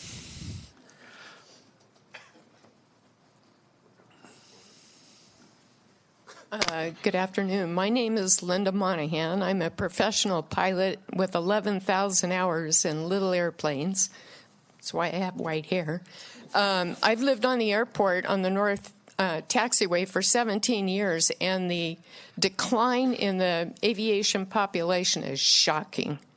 And to have these young people move in with their new lifeblood and their possibility of bringing new pilots and new blood to the airport, I'm 1,000% in favor of it. Thank you. Thank you. Anyone else wish to speak in favor? Thanks for the opportunity. My name is Joe Sopczak. I'm also a professional pilot. I work as a test pilot for United Airlines, formerly Lockheed Martin. Before that, fighter pilot in the U.S. Air Force, F-15s, F-16s, F-4s, A-7s, all kinds of fun stuff. Out here, I fly a T-34, an old World War II trainer, and a Cherokee 180. My daughter's learning to fly in it. My son got his license in it. And I've got a lot of friends that are interested in coming up and living at Pine Mountain Lake Airport. I won't repeat all the economics that you heard from the other presenters because they explained it pretty well. These two guys aren't big developers. They're not guys coming in to rape and pillage the land, make a bunch of money, and get out. You could tell from the tone of their voice, it's their passion for aviation and their desire to share that with other people is really the driving factor. I hope they do make a little money because it's a lot of work what they're doing. I've been a resident of 3 different air parks, so I have a pretty interesting perspective on this. The first one was in Warner Robins, Georgia, in Houston County not unlike Tuolumne County. I went back there a year or so ago. The airport has languished. They haven't, I don't know that it's necessarily because of zoning issues, but it's languished. It's become a bit of a blight. The second one was the Rosemont Sky Park in Kern County, again, an air park not unlike the airports here. The airport's thrived, and it's thrived because of development like this. I was on the board of directors, and we would have killed for a development like this at Rosemont Sky Park. We got some, and the airport's done very well. I think the land use is excellent. The mitigations that were in place are perfect. As everybody said, the tax base is going to improve with the success of this development. And I would like to give you my unconditional recommendation for approval of this with no modifications. Thanks. Thank you. Anyone else wish to speak in favor?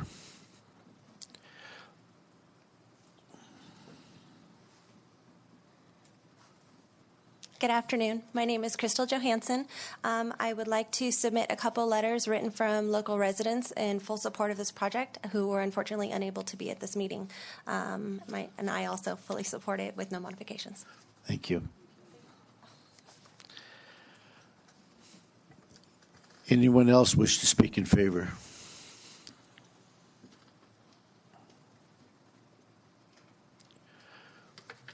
Good afternoon. Ron Kopf, speaking on behalf of the Tuolumne County Business Council and also the adjacent landowner, Brian Fitzgerald, who's the managing partner of the Long Gulch land property.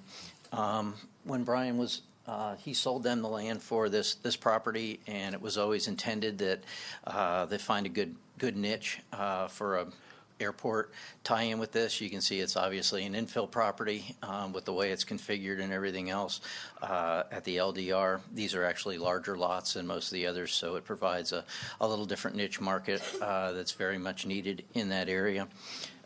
Brian, as many of you know, that he's already sold half of that property, or it was acquired by the Department of Fish and Wildlife. So half of what was going to be the Long Gulch property is now open space. So Brian is anxious that the rest of this property can have some economic development in this area. And these guys being pilots and local in that area, they obviously understand what needs to be developed on this site, and it'll be a great addition to the community. Thank you. Thank you. Anyone else wish to speak in favor? All right. Anybody wish to speak in opposition to this project? It's going to make it real easy.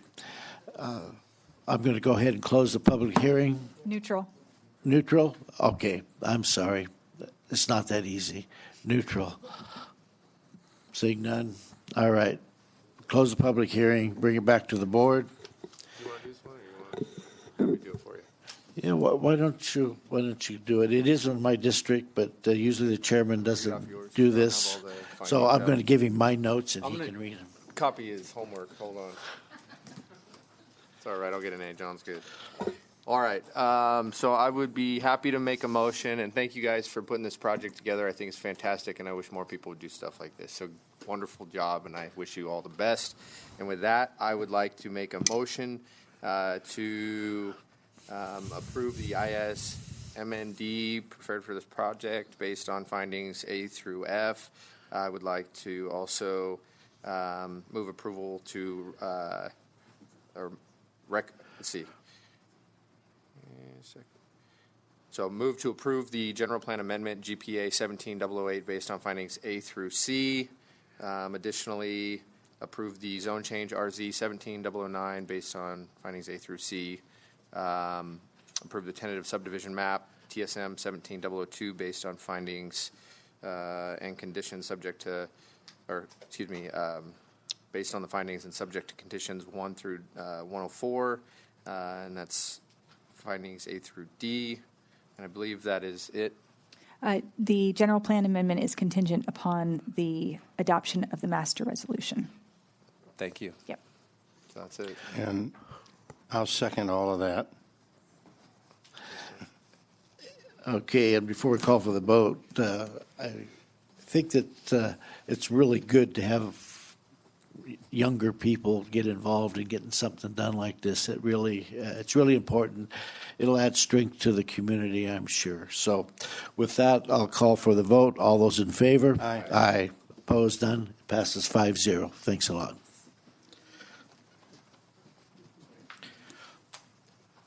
Clerk, please read our next 1:30 appointment. Public hearing to consider Stutzman. It's a mitigated negative declaration, general plan amendment, and an ordinance for rezone. This all District 4?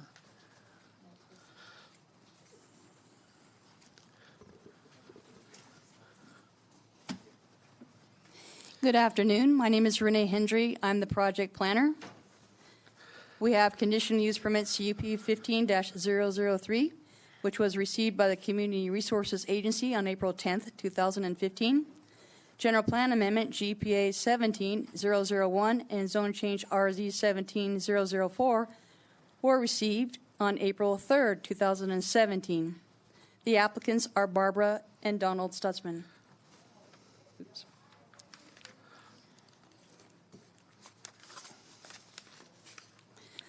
The project proposes to amend the general plan land use designation and change the zoning on a 0.11 acre portion of a parcel to facilitate lot line adjustment T17002 between the Stutzman property and a neighbor to the northwest. Lot line adjustment T17002 is not being considered at this hearing today and will be heard at a later time by the county surveyor. Conditional use permit CUP 15-003 was requested to allow 50 weddings or other events on the site for up to 300 persons at each event, the conversion of historic structures to support the events, and the construction of a new 4,500 square foot reception hall. The use permit project was approved by the Planning Commission on June the 6th and is not being considered by your board today. The appeal period was 10 calendar days and ended on June 16th, 2018. The project site is located at 21645 Paris Ferry Road on the northeast side of the intersection of State Highway 49 and Paris Ferry Road. The site is within Supervisory District 5. The existing general plan land use designation are mixed use, airport overlay, and estate residential, airport overlay. The area with the gray color contains the mixed use general plan. The area with the tan color is the estate residential land use designation. The proposed general plan amendment is in association with the lot line adjustment with that yellow triangle parcel to the northwest of the project site. The yellow area on this map is approximately 0.11 acres and will be added to the parcel to the west following the lot line adjustment.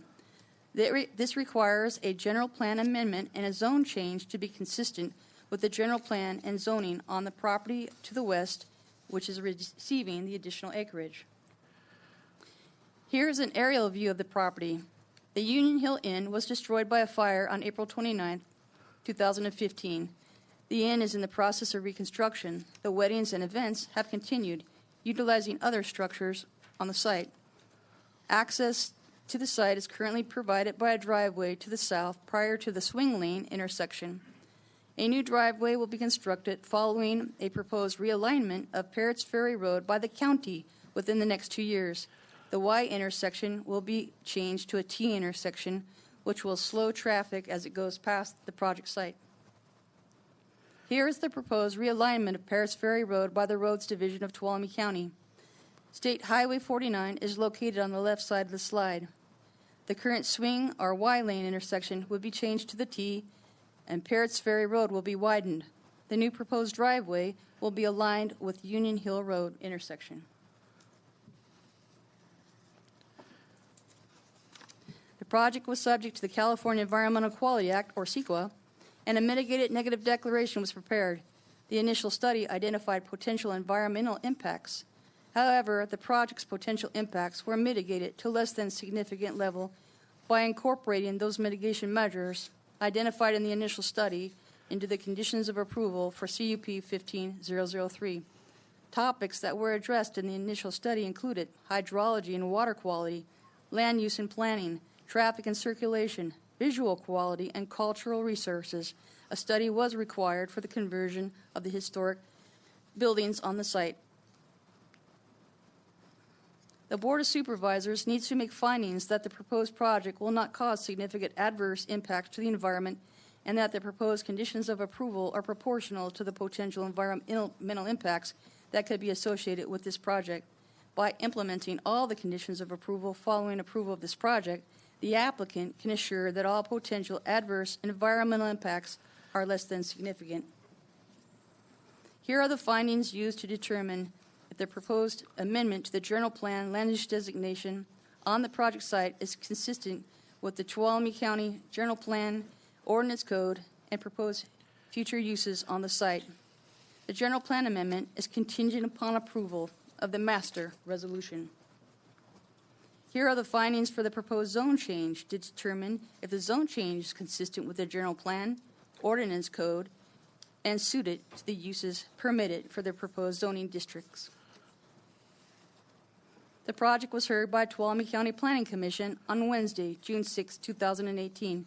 The Planning Commission is the deciding body for conditional use permits. The conditional use permit was approved by the Planning Commission. They also recommended approval of the general plan amendment, zone change, and the mitigated negative declaration. The Board of Supervisors may approve the general plan amendment and zone change, deny this project, or even send the project back to staff for further review. The Planning Commission makes the final decision regarding the use permit. Should the Board of Supervisors approve the general plan amendment and zone change, this includes approval of the mitigated negative declaration prepared for this project. Any questions? Questions? Could you tell me again which district this is in? 5. I know. No, it is not. It is not. It's in It's District in 1. District 1. Okay, sorry. District 1. It's real close, though. It's important I probably misread the because line. Sorry. I don't want to make a motion on someone else's district. Thank you, Supervisor. All right, so any other questions? We're going to open up the public hearing. Does anybody wish to speak in favor of this project? Anyone wish to speak against this project? Is anyone neutral to this project? Sweet. Make it easy. So I'm going to close the public hearing, bring it back to the board.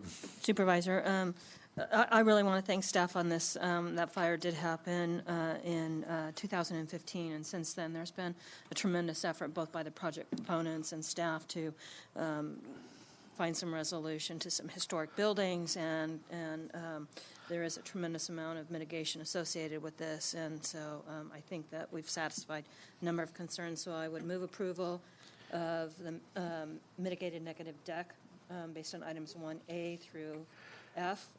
Move approval of the general plan amendment GPA 17-001 based on findings 2A through C. Move approval of the zone change RZ 17-004 based on findings 3A through C.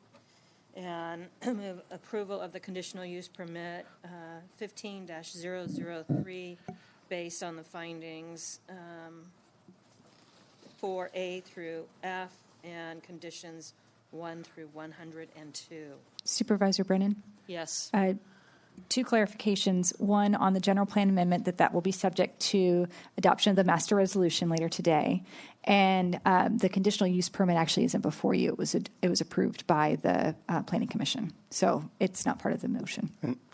And since I do live across the street from District 1, in that case, I'll second the motion. All right, we have a motion by Supervisor Brennan, a second by Supervisor Neighbor Rotifer, and call for the vote. All those in favor? Aye. Passes 5-0. Thank you. Will the clerk please read our third 1:30 appointment? This is public hearing to consider treat, general plan amendment, ordinance for a zone change, and notice of exemption. All right, who's going to go with this one? I think I'll do this one. Thank you. My name, once again, is Renee Hendry. I am the project planner. What you have before you today is General Plan Amendment GPA 17-006 and Zone Change RZ 17-008, which were received by the Community Resources Agency on October 23, 2017. The applicants are Lonnie and Anita Treat. Here, once again, are the vision, mission, and value statements that we use to process applications that we receive in Tuolumne County. The project proposes to amend the general plan land use designation of the site from rural residential, which is a 5-acre density, to estate residential, which is a 2-acre density, and also change the zoning from residential estate 5-acre minimum to residential estate 2-acre minimum. The area of open space on the site will remain the same. The general plan amendment and zone change are to allow the division of the property into 2 parcels of 2.3 and 3.1 acres. Tentative parcel map 17-43 is not being considered by the Board of Supervisors today and will be heard at a later date by the county surveyor. The project site is located at 19401 Rawhide Road to the northeast of the intersection of French Flat Road and Rawhide Road. The site is within Supervisory District 5. The area with the medium brown color is the rural residential general plan land use designation. The area with the tan color is the state residential land use designation. The proposed general plan amendment to ER is consistent with the parcels to the north. Here's an aerial view of the property. The existing shop building is shown to the north on the site. A new house has been constructed on the proposed southern parcel. For your reference, here is tentative parcel map T17-043, which proposes to divide the 5.4-acre parcel into 2.3 and 3.1 acres. The existing shop building will be on its own parcel upon a recording of the map. The map, once again, is not being considered by your board today and will be heard at a later date by the county surveyor. Here are the findings used to determine if the proposed amendment to the general plan land use designation of the project site is consistent with the Tuolumne County General Plan Ordinance Code and for the proposed future uses on the site. The general plan amendment is contingent upon approval of the master resolution.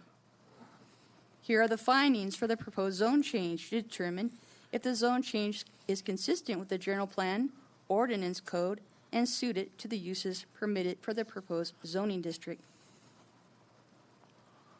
General Plan Amendment GPA 17008 and Zone Change RZ 17008 were heard by the Tuolumne County Planning Commission on Wednesday, April 18, 2018. The Planning Commission unanimously recommended approval of the General Plan Amendment and Zone Change. The Board of Supervisors may approve the project, deny the project, or even send the project back to staff for further review. Any questions? Any questions? All right, I'm going to open up the public hearing. Anyone wish to speak in favor of this project?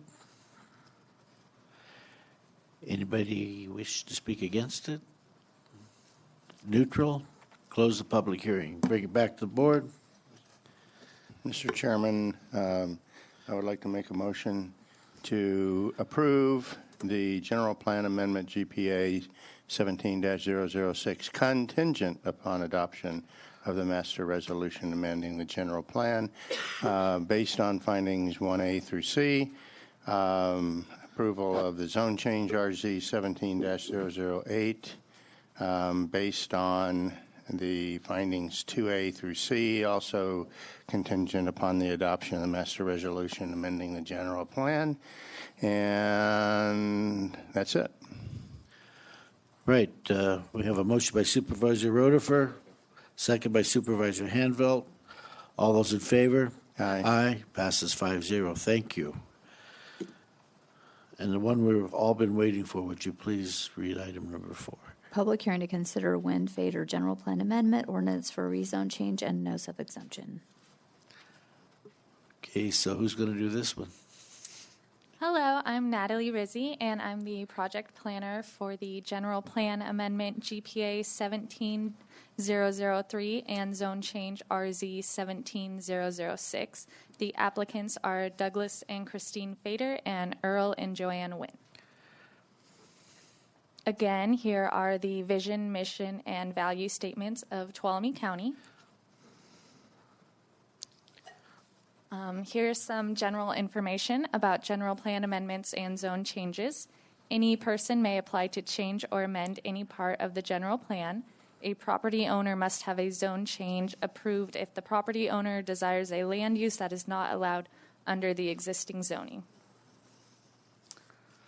The project description, the first part is to amend the general plan land use designation of assessor's parcel number 39-310-33 plus a 0.07 acre portion of APN 58-390-16 from estate residential to low density residential, and zone change to rezone a 0.07 acre portion of APN 058-390-16 from residential estate 2 acre minimum to single family residential.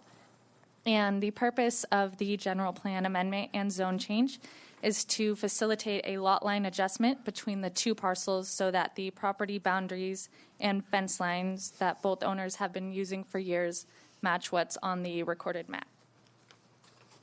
The location of the project is at 19467 and 19539 Rawhide Road in the community of Sonora, and the existing general plan designation is estate residential. And here's a map of the project site with the current general plan designation and zoning, and the lot line as recorded. And the bottom image shows the proposed general plan amendment and rezone and shows the proposed lot line adjustment.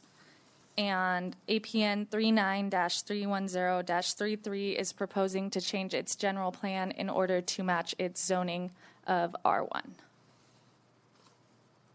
Property owners within 1,000 feet were notified of this project by mail, and the Community Resources Agency did not receive any comments.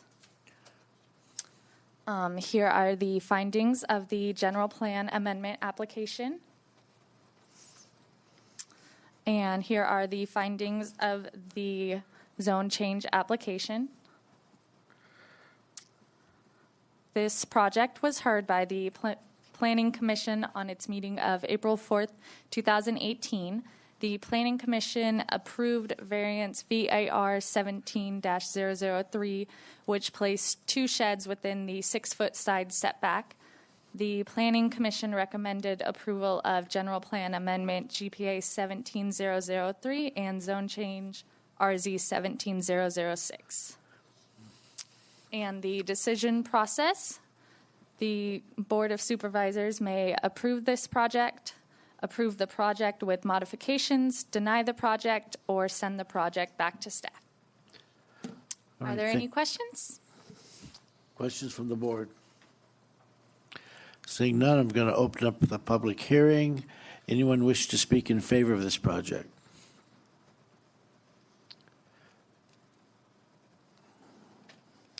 Good afternoon. Ruben Chonsai from Land and Structure. We provided surveying services to this. We just speak in favor of the project. Thank you. Thank you.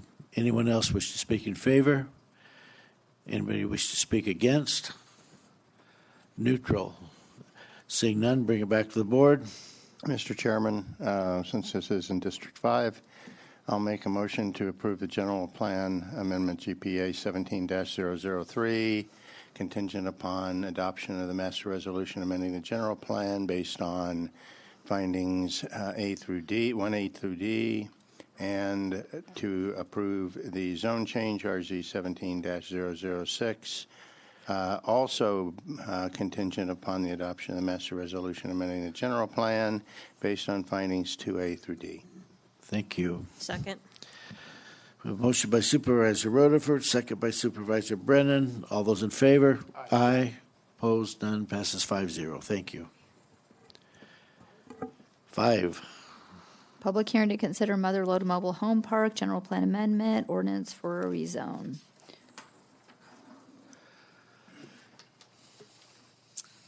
All right, and we have some updated findings for the general plan amendment and rezone for this project. And again, I'm Natalie Rizzi, and I'm the project planner for general plan amendment GPA 17005, zone change RZ 17007, and conditional use permit CUP 17-18. And the applicant is Mother Lode Mobile Home Park. Again, here are the vision, mission, and values of Tuolumne County. Some general information about the general plan amendment and zone change. There are 3 components to this project. The first part is to amend the land use designation of APNs 97-280-57, 58, and 59 from general commercial to special commercial. Zone change to rezone the project site from C1, which is general commercial and open space, to CK and open space. And conditional use permit to allow the development of a 16-stall recreational vehicle park. The use permit was approved by the Planning Commission on April 18, 2018, but it is contingent upon the approval of the general plan amendment and rezone. The project is located at 14192 Tuolumne Road, which is approximately 47 feet northeast of the intersection of Tuolumne Road and Lambert Lake Road, and the current general plan designation is general commercial. Here is a map of the project site with the current general plan designation and zoning. This map also shows the open space which will be retained for this project. Here is the site plan for the proposed RV park and also the general plan and zone change request. Property owners within 500 feet were notified of the project by mail. The Community Resources Agency received a total of 2 letters, both of which were opposed to the proposed project. Concerns were raised about the conservation of oak trees. Oak habitat on site is protected by open space zoning. The open space was dedicated to mitigate impacts to biological and cultural resources from past projects on the adjacent site. Concerns were also raised about landscaping. The applicant is proposing 40,000 square feet of landscaping and green area, including the open space on site. This landscaping will help screen the RV park from surrounding views. Concerns were raised about setbacks. The project meets all applicable setbacks required by ordinance code. There were concerns raised about traffic. The project has been conditioned to pay the appropriate traffic impact mitigation fees for its impact it will have on traffic. The final concern raised from adjoining property owners was noise. The exterior noise limits of the project site have been conditioned to mitigate noise impacts. And here are the findings of the general plan amendment application. The proposed general plan amendment is consistent with the Tuolumne County General Plan. The project site is suited to the uses permitted under the proposed land use designation. It is in the public interest to amend the Tuolumne County General Plan to allow the use of the project site, which is consistent with the policies and programs of the general plan and the land use patterns of the area surrounding the project site. The proposed general plan amendment is exempt from environmental review under CEQA pursuant to Section 15303 of the state CEQA guidelines. And again, the approval of the general plan amendment is contingent upon approval of the master resolution. And the findings of the zone change application. The proposed zone change is consistent with the Tuolumne County General Plan. The proposed zone change is in accordance with the Tuolumne County Ordinance Code. The project site is suited to the uses permitted under the proposed zoning districts, and the proposed zone change is categorically exempt from environmental review under CEQA pursuant to Section 15303 of the state CEQA guidelines. This project was heard by the Tuolumne County Planning Commission on April 18, 2018. The Planning Commission approved conditional use permit CUP 1718, and the Planning Commission recommended approval of general plan amendment GPA 17005 and zone change RZ 17007. And the decision process for you today, the Tuolumne County Board of Supervisors may approve the project with modifications, deny the project, or send the project back to staff. Are there any questions? Yeah, I don't want to nitpick words, but I think it's important that I understand, at least for me, that I understand actually what we're dealing with here. I think we interchangeably use mobile home parks and RV parks. This is not an RV park project. This is a mobile home park project, right? The conditional use permit was for an RV park. It is for an RV park. Okay, thank you. That makes a difference. Okay, any other questions? I'll open up the public hearing. Anyone wish to speak in favor of this project?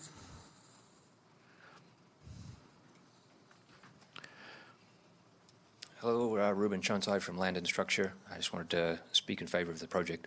Thank you. Thank you. Anyone else wish to speak in favor? Anyone wish to speak against? Anyone neutral? Bring it back to the board. Oh, you're neutral. Okay. I just thought I would to make it interesting, and didn't Natalie do a nice job? I think this is the first time before you.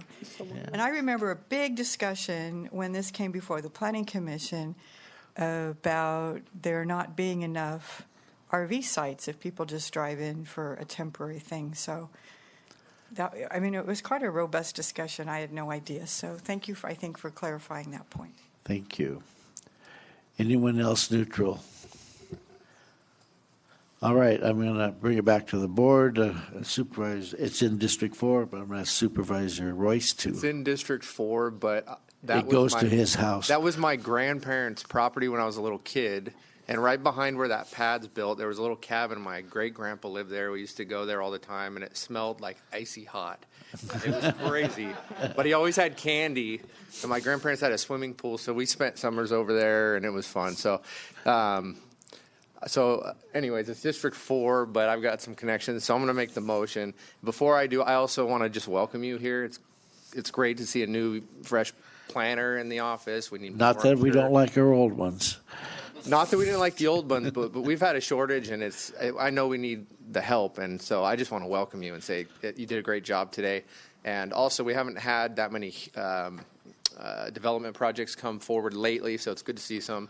And also, the way you guys do it is great. I love the format, the context, and just laying out our options. It's very simple, but it's just nice. It makes it understandable for a lot of people. So thank you for that. And with that, I will move approval of the general plan amendment GPA 17005 based on A through D, and approval of zone change RZ 1707 based on A through D also. And just to clarify, it's all contingent on the adoption of the master resolution. Absolutely. Thank you. Motion by Supervisor Royce, second by Supervisor Roedifer. All those in favor? Aye. Aye. Opposed? None. Passes 5-0. Thank you. Rolling. Next one. This is number 6, 130. Public hearing to consider Keith Fitz an ordinance for a rezone.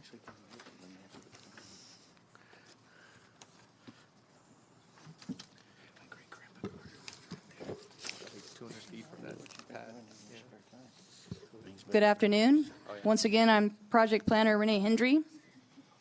We have an application from Tyler Keefe for a zone change RZ 18-003. This application was submitted on May 10th, 2018 to the Tuolumne County Community Resources Agency for review. Once again, here are the vision, mission, and value statements for Tuolumne County, which we use to process applications. The purpose of this zone change is to conserve a minimum of 20% of the project site for cumulative impacts to wildlife pursuant to Tuolumne County Wildlife Handbook. The zone change is a condition to facilitate tentative parcel map T17-041, which proposes to divide the 27.9 acre site into two parcels of 5.6 acres and 27.9 acres.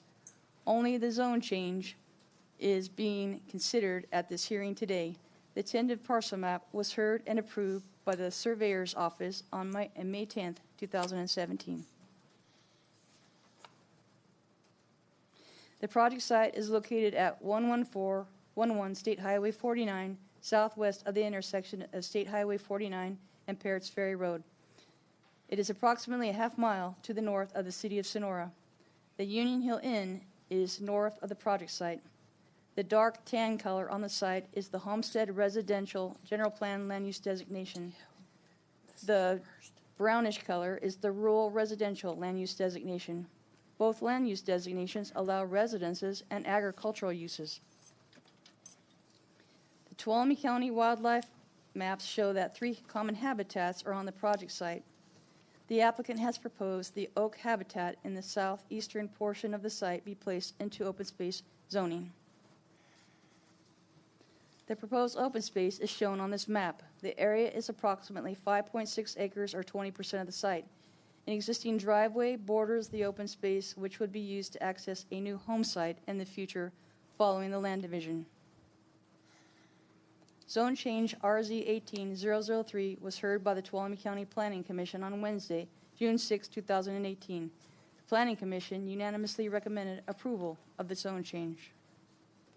The Board of Supervisors needs to make findings for the zone change to ensure it is consistent with the General Plan Ordinance Code and also suited to the permitted uses under the proposed zoning district. The zone change is categorically exempt from CEQA since it is being used to preserve a natural resource.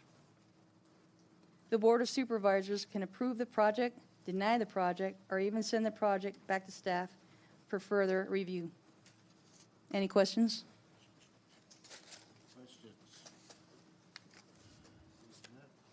I'm going to go ahead and open up the public hearing. Anyone wish to speak in favor of this project?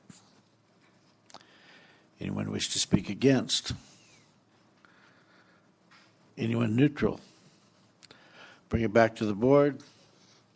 Mr. Chair, since 2 of these are in my district, I think it's a first. I'd like to move approval of the proposed zone change RZ 18-003 based on findings A through F, or A through D. Motion by Supervisor Brennan, second by Supervisor Hanvelt. All those in favor? Aye. Aye. Aye. Opposed? None. Passes 5-0. Thank you. One more. Consideration of adopting the master resolution amending the Tuolumne County General Plan. All right. Good afternoon. My name is Quincy Yaley, the Assistant Director of the Community Resources Agency of Development. Just want to thank you for your time today. And before we do this last item, just commend the work that our planning staff did, along with our clerical staff and all of our CRA staff who support the planning division's entitlement work that we do. So just want to give a big thank you to everyone over at CRA. This item before you here is the master resolution needed to do the final approval of the following general plan amendments: GPA 17-006, GPA 17-001, GPA 17-003, GPA 17-005, and GPA 17-008. These items were all previously brought to you just now, and those approvals that you recommended and those approvals you made are contingent on approval of this master resolution. Okay. Any questions? Right, I'm going to bring it back to the board. Public comment? Everybody's been so good today. Mr. Chairman, I'd be glad to move in favor of the staff recommendation here. Second. Motion by Supervisor Hanvelt, second by Supervisor Rotifer. All those in favor? Aye. Opposed? None. Passes 5-0. Thank you very much. All right, we're back to the regular agenda, item 22. This is consideration of awarding a contract to Sierra Mountain Construction to perform the work in accordance with the Pinecrest Transfer Station Improvement Project. Good afternoon, Chairman, members of the board. Tanya Allen, Supervising Engineer of the Community Resources Agency. On March 20th of 2018, your board approved plan specifications in the bid book and issued a call for bids on April 5th for the Pinecrest Transfer Station site improvement. The project itself consists in general of removing existing failed asphalt pavement, constructing a reinforced concrete retaining wall, and other site improvements. We received 4 bids, in which Sierra Mountain Construction was the lowest bidder, and County Council has reviewed this and has determined that the bids are in substantial compliance with our call for bids. This project is currently funded through the Solid Waste Fund, as listed in your memo, and our staff recommends that you award this to Sierra Mountain. Any questions? Supervisor Rotifer. Just a comment. I notice again, and this is something we've talked about several times in the past, but I understand that our engineer's estimate for the project was about $141,000, and the low bid comes in at $223,000. Are we? And it's just a question of interest. It's not slinging arrows or anything like that, but are we trying to learn from, I guess, the reality check that we keep getting with respect to our engineers' estimates? Yes. Is there value in trying to have a more realistic engineer's estimate, or am I just gnashing my teeth over nothing? I could help you with that. Well, if you want, it can be very difficult. This is a very small project. A lot of times we're looking at comparative unit costs from Caltrans contract desk data through the state of California, looking at our localized area. Plus, I save all of our bid documents and develop our own small little database of our contract cost data, but it can vary.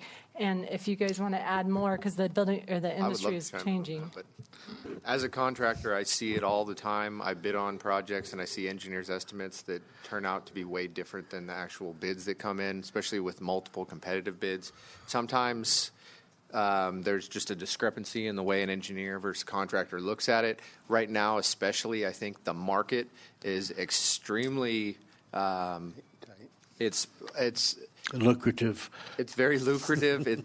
Contractors are in very high demand. I know it makes it easier to get jobs with higher numbers. And supply and demand, it's a simple thing we all know about. It's basically that.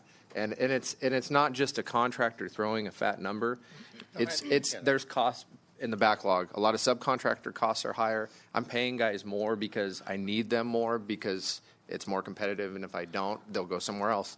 And so across the board, materials, labor, fuel, overhead, everything is higher. And I think a lot of times when you're doing estimating, engineers use unit pricing. They use historical numbers, and they're good predictions. It's not that they're making a mistake. It's just things rapidly change, and you adjust as you go. But it's just something that I've noticed is a trend, and it doesn't seem, it doesn't seem like it's a one-time thing. So my question is ought we, or do we just, is it something we shouldn't care about, but ought we to maybe be learning from our experience as we go, or I don't know.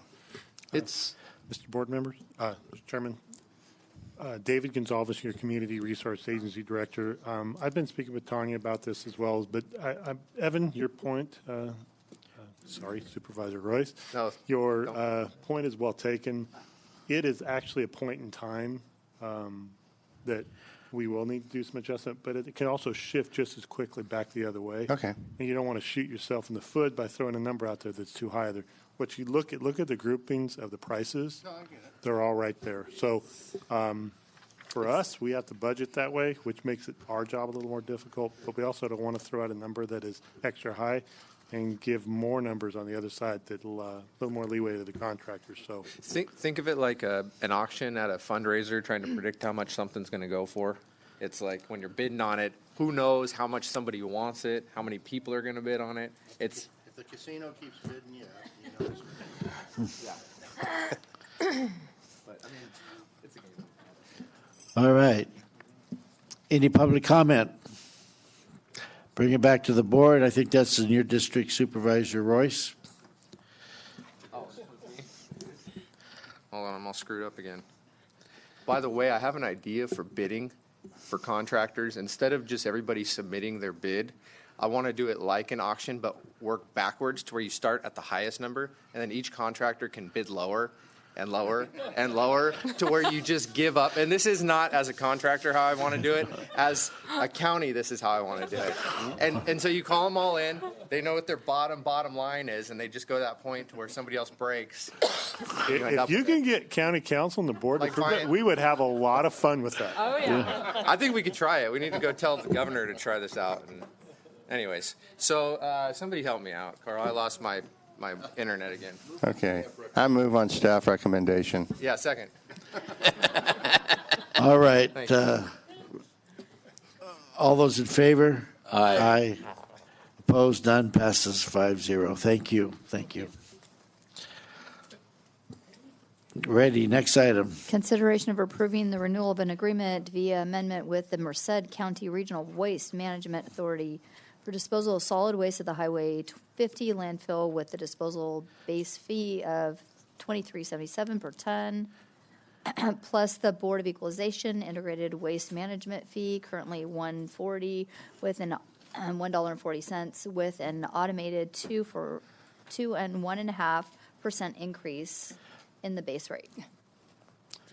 Right, so since March 2014, the county has had an agreement with Merced's Highway 59 landfill to dispose of the county's solid waste. The rates are very favorable to the county, approximately $20 per ton less than the going rate. So the staff recommends that we approve the amendment, or the board approve the amendment to the agreement between Merced Waste Management Authority, extending the contract until June 2022.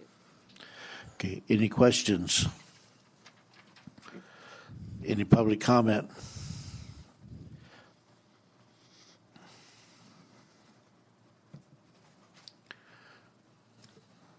Well, I think we should be very grateful to Merced because we pay less than what Modesto and Stanislaus County and Merced pay to take their trash there. And as a community, I think we need to have some more solid waste conversation and trash discussion because we should be mindful of what we send to Merced and put in their landfills. Thank you. Thank you. I think we got a good rate because we have good negotiators. That's the way it works. All right, I'm going to bring it back to the board. Yeah, I would be remiss if I didn't highlight, pardon me, discussion that we had on this because I think it's germane.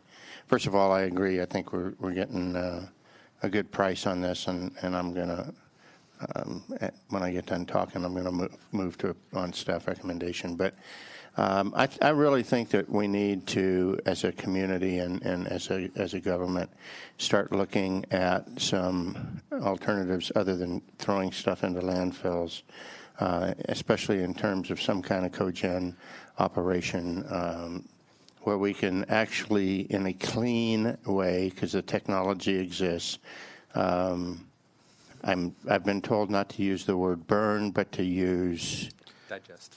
No. What is it, David? Oxidize. Oxidize. There we go. Conversion, fast ox. Yeah, fast ox are but it's chemically burning it. I don't care what you call it, but somehow get rid of the garbage and in the process generate something useful out of it, power or whatever. So I really want us to start looking for options on that. And having said that, I'm going to move on staff recommendation. Second, what he said. Okay, we have a motion by, I had the public call. Motion by Supervisor Rutherford, second by Supervisor Royce. All those in favor? Aye. Opposed, none, passes 5-0. Thank you. Next one. 24 is consideration of eliminating the specialized care increment rate program for the foster care adoptive assistance upon implementation of the level of care phase 2 and rescind the board resolution number 4-96. I know. I was just going to say, I wish I could do this in 30 seconds, but it'll just take a tiny bit longer than that. I know it's been a long day. I'm Ann Connolly, Human Services Director, and good afternoon, board members. What I'm here today before you, basically I'm asking for two things. Eliminating a specialized care rate for foster care and adoption assistance, and adopting a resolution to rescind a 1996 resolution that we had in place regarding foster care. So for yours and for the public's information, obviously there are times we have to remove children from homes, and it's either to protect the child or it's to protect the community's safety. So kids in the foster care system come from both child welfare and probation. So really important. And that is basically paid through the social services budget, regardless of which system they come from. When a child has to be removed, which is really a last resort, we try to find placement in home-based family settings because that mimics more closely what a child has been removed from. And this would include foster family homes, resource homes, relatives, non-related extended family members, could be a teacher, could be a mentor, someone who knows the child or knows the child's family. Currently, we have 77 minors in the child welfare foster care system and 2 in the probation system. So it gives you an idea.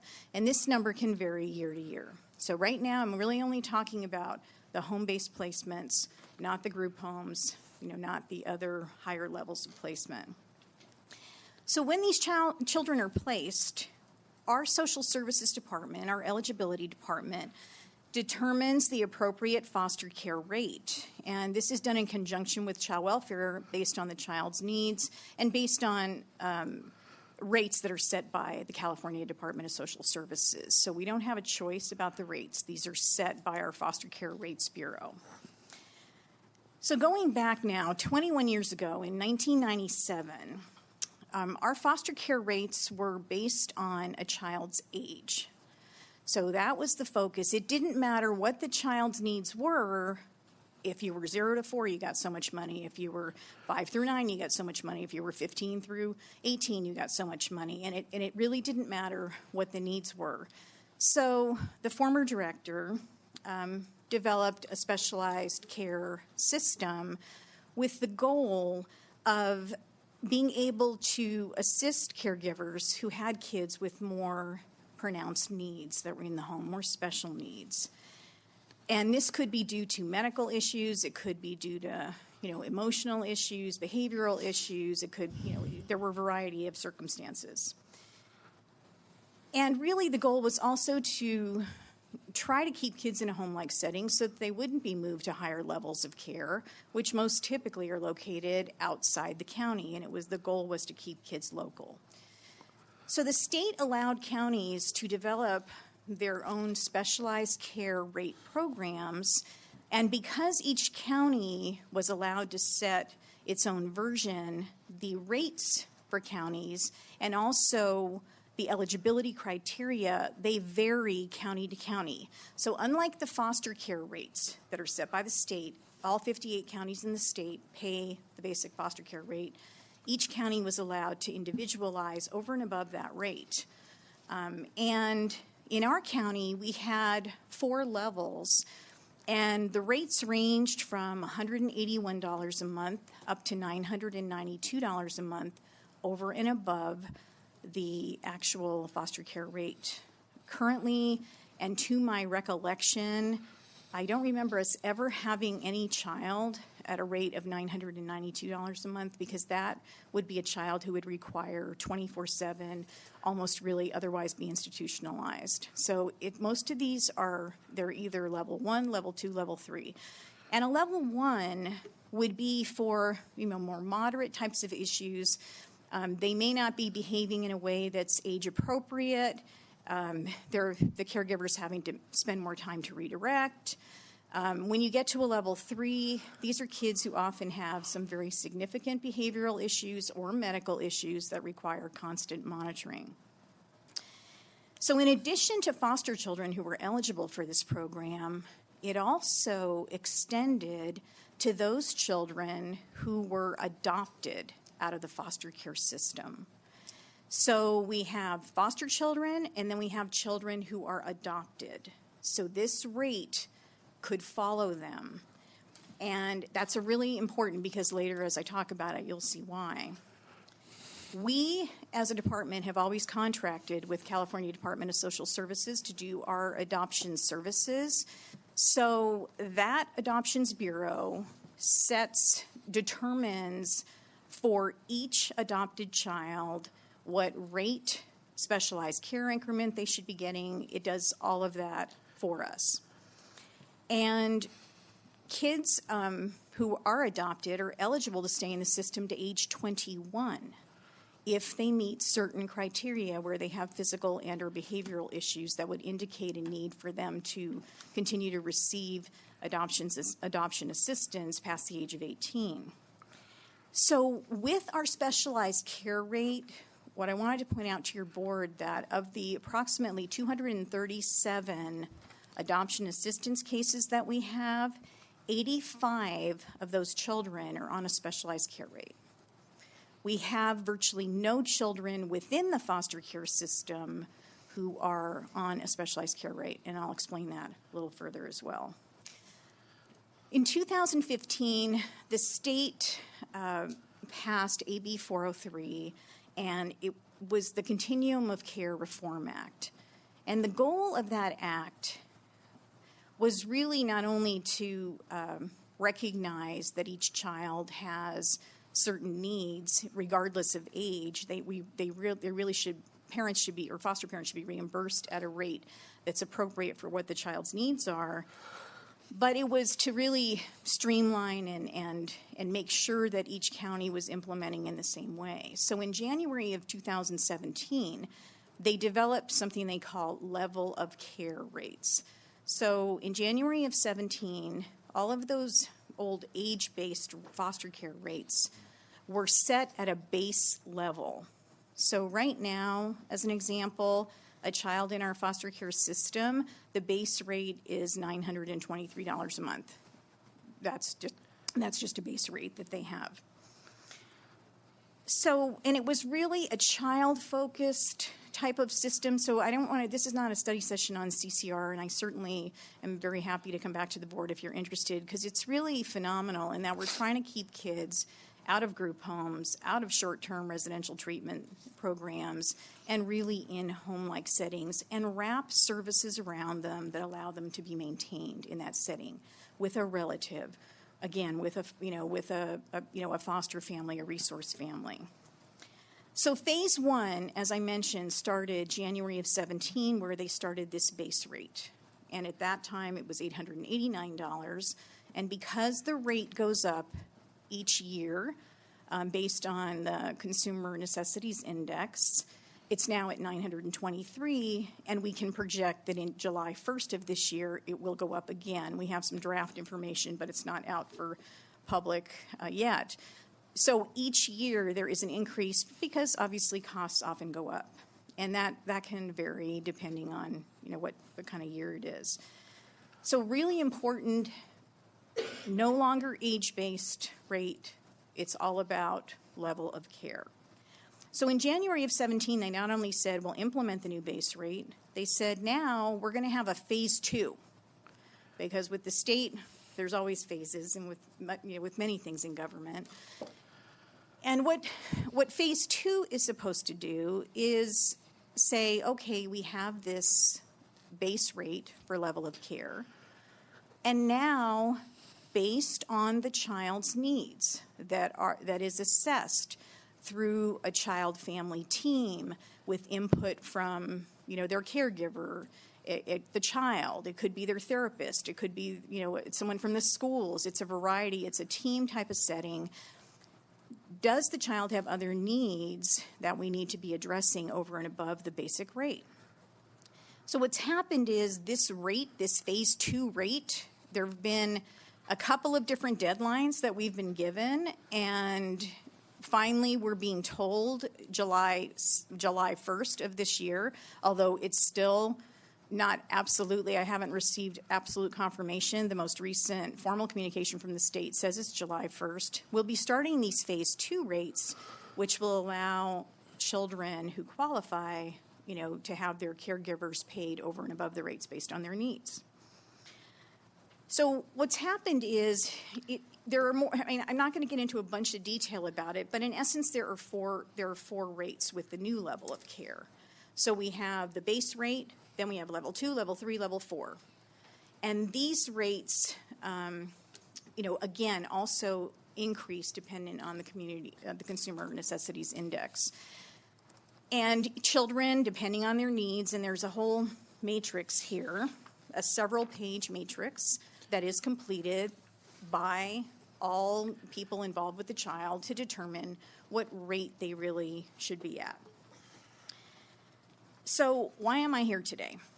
Well, usually there's a good reason, and today it's because the state has sent correspondence to counties, and what it said is by June 30th, all counties that have specialized care rate plans in place basically have to do one of the following.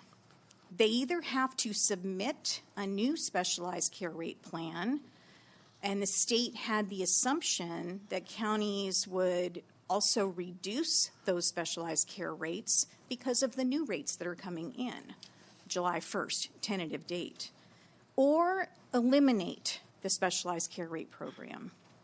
So that's why I'm here today, because our Department of Social Services senior management team, child welfare, our analyst unit, myself, Mr. Boyack, and also in consultation with Linda Downey, our chief probation officer, because she's also impacted, are recommending that we eliminate the specialized care rate for our county upon the implementation of the new rates coming in, which is slated for July 1st.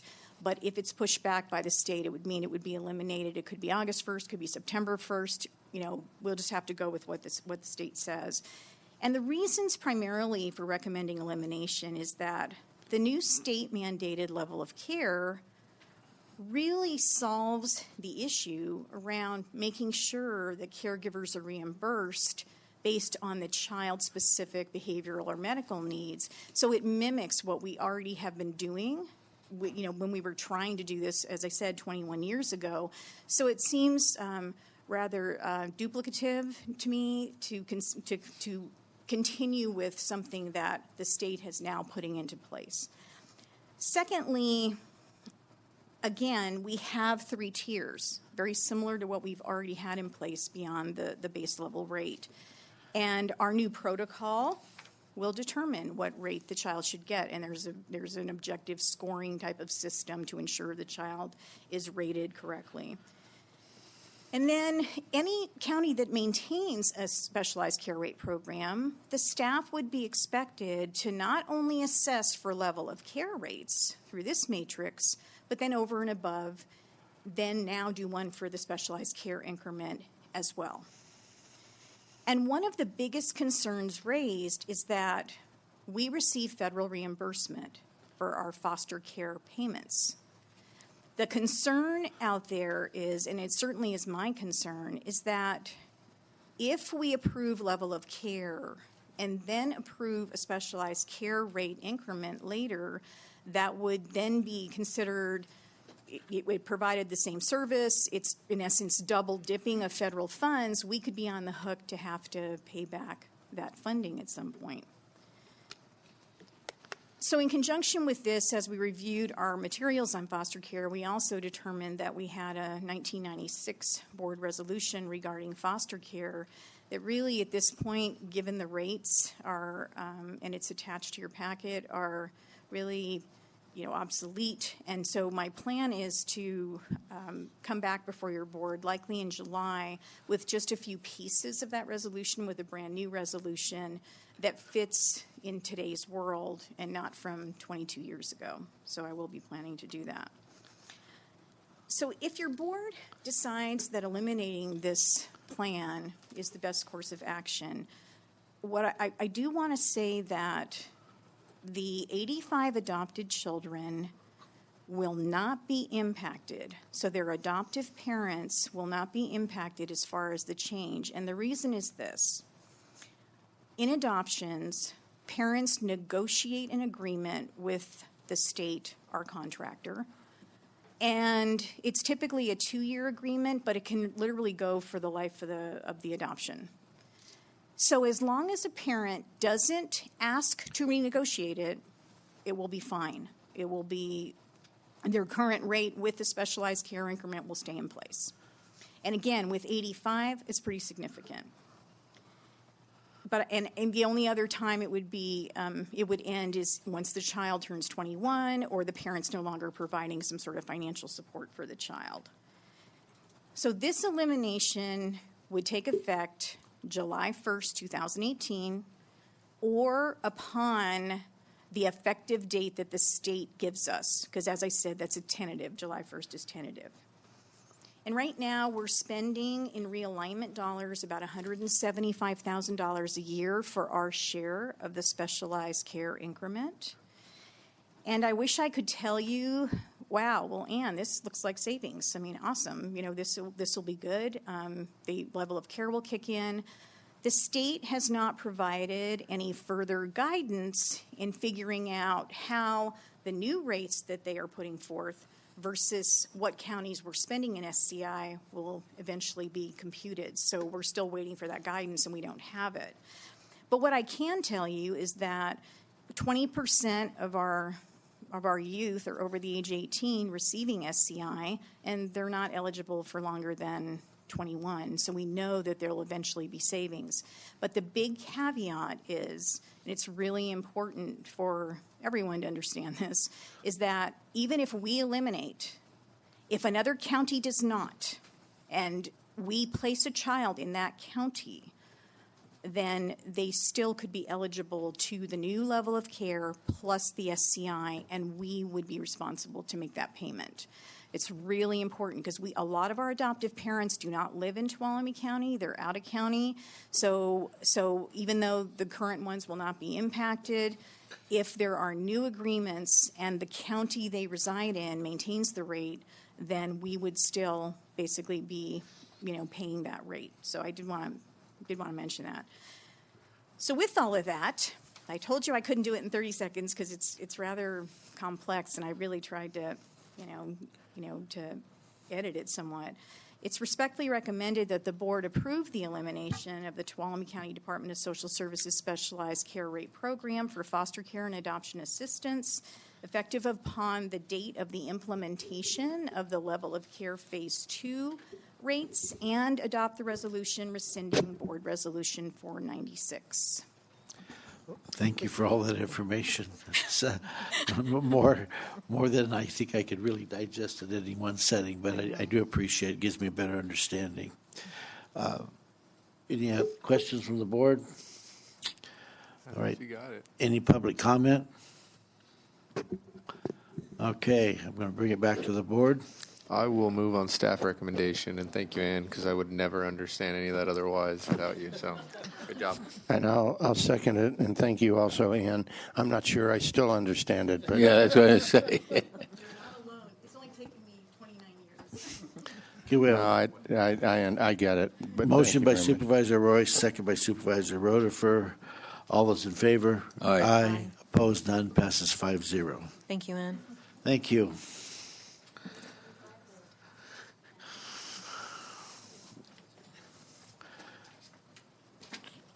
Do we have long reports? You're the one that needs to leave. Just remember that. Okay. Supervisor Reports. Yeah, but if I can talk for 4 minutes, I make you miss your deadline at 3 o'clock. Yeah, that's. I am impressed. Two things. One is the governor issued his proclamation on healthy forests, and the tree mortality task force, as of a week ago yesterday, is shifting from the emphasis being on tree mortality to making it a subset of the healthy forest issue. And they had a big meeting. Frankly, other than Chief Pimlott and Saul Gomez from the governor's office, I don't think the rest of the people in the room understood the magnitude of the challenge of healthy forests. But at any rate, it's morphing, and we expect to have information on how it is morphing. Tree mortality will become a subset of that program, and we'll continue to do that, but it'll be at a county level, and they'll continue to support us. But we'll move to healthy forests, which is the right thing to go to. And so I'll keep you posted as I hear more. The second thing I wanted to report out on is on Sunday I went to the opening session of the FIT program, Forestry Institute for Teachers, and I've been to those several times.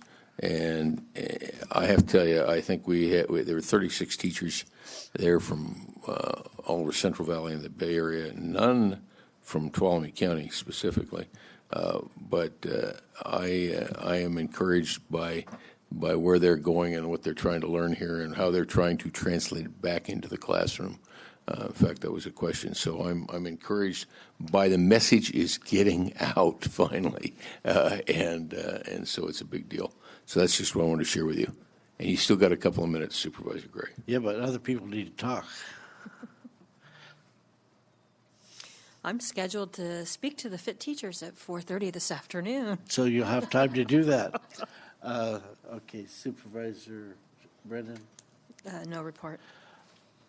Supervisor Royce. Supervisor Rotifer.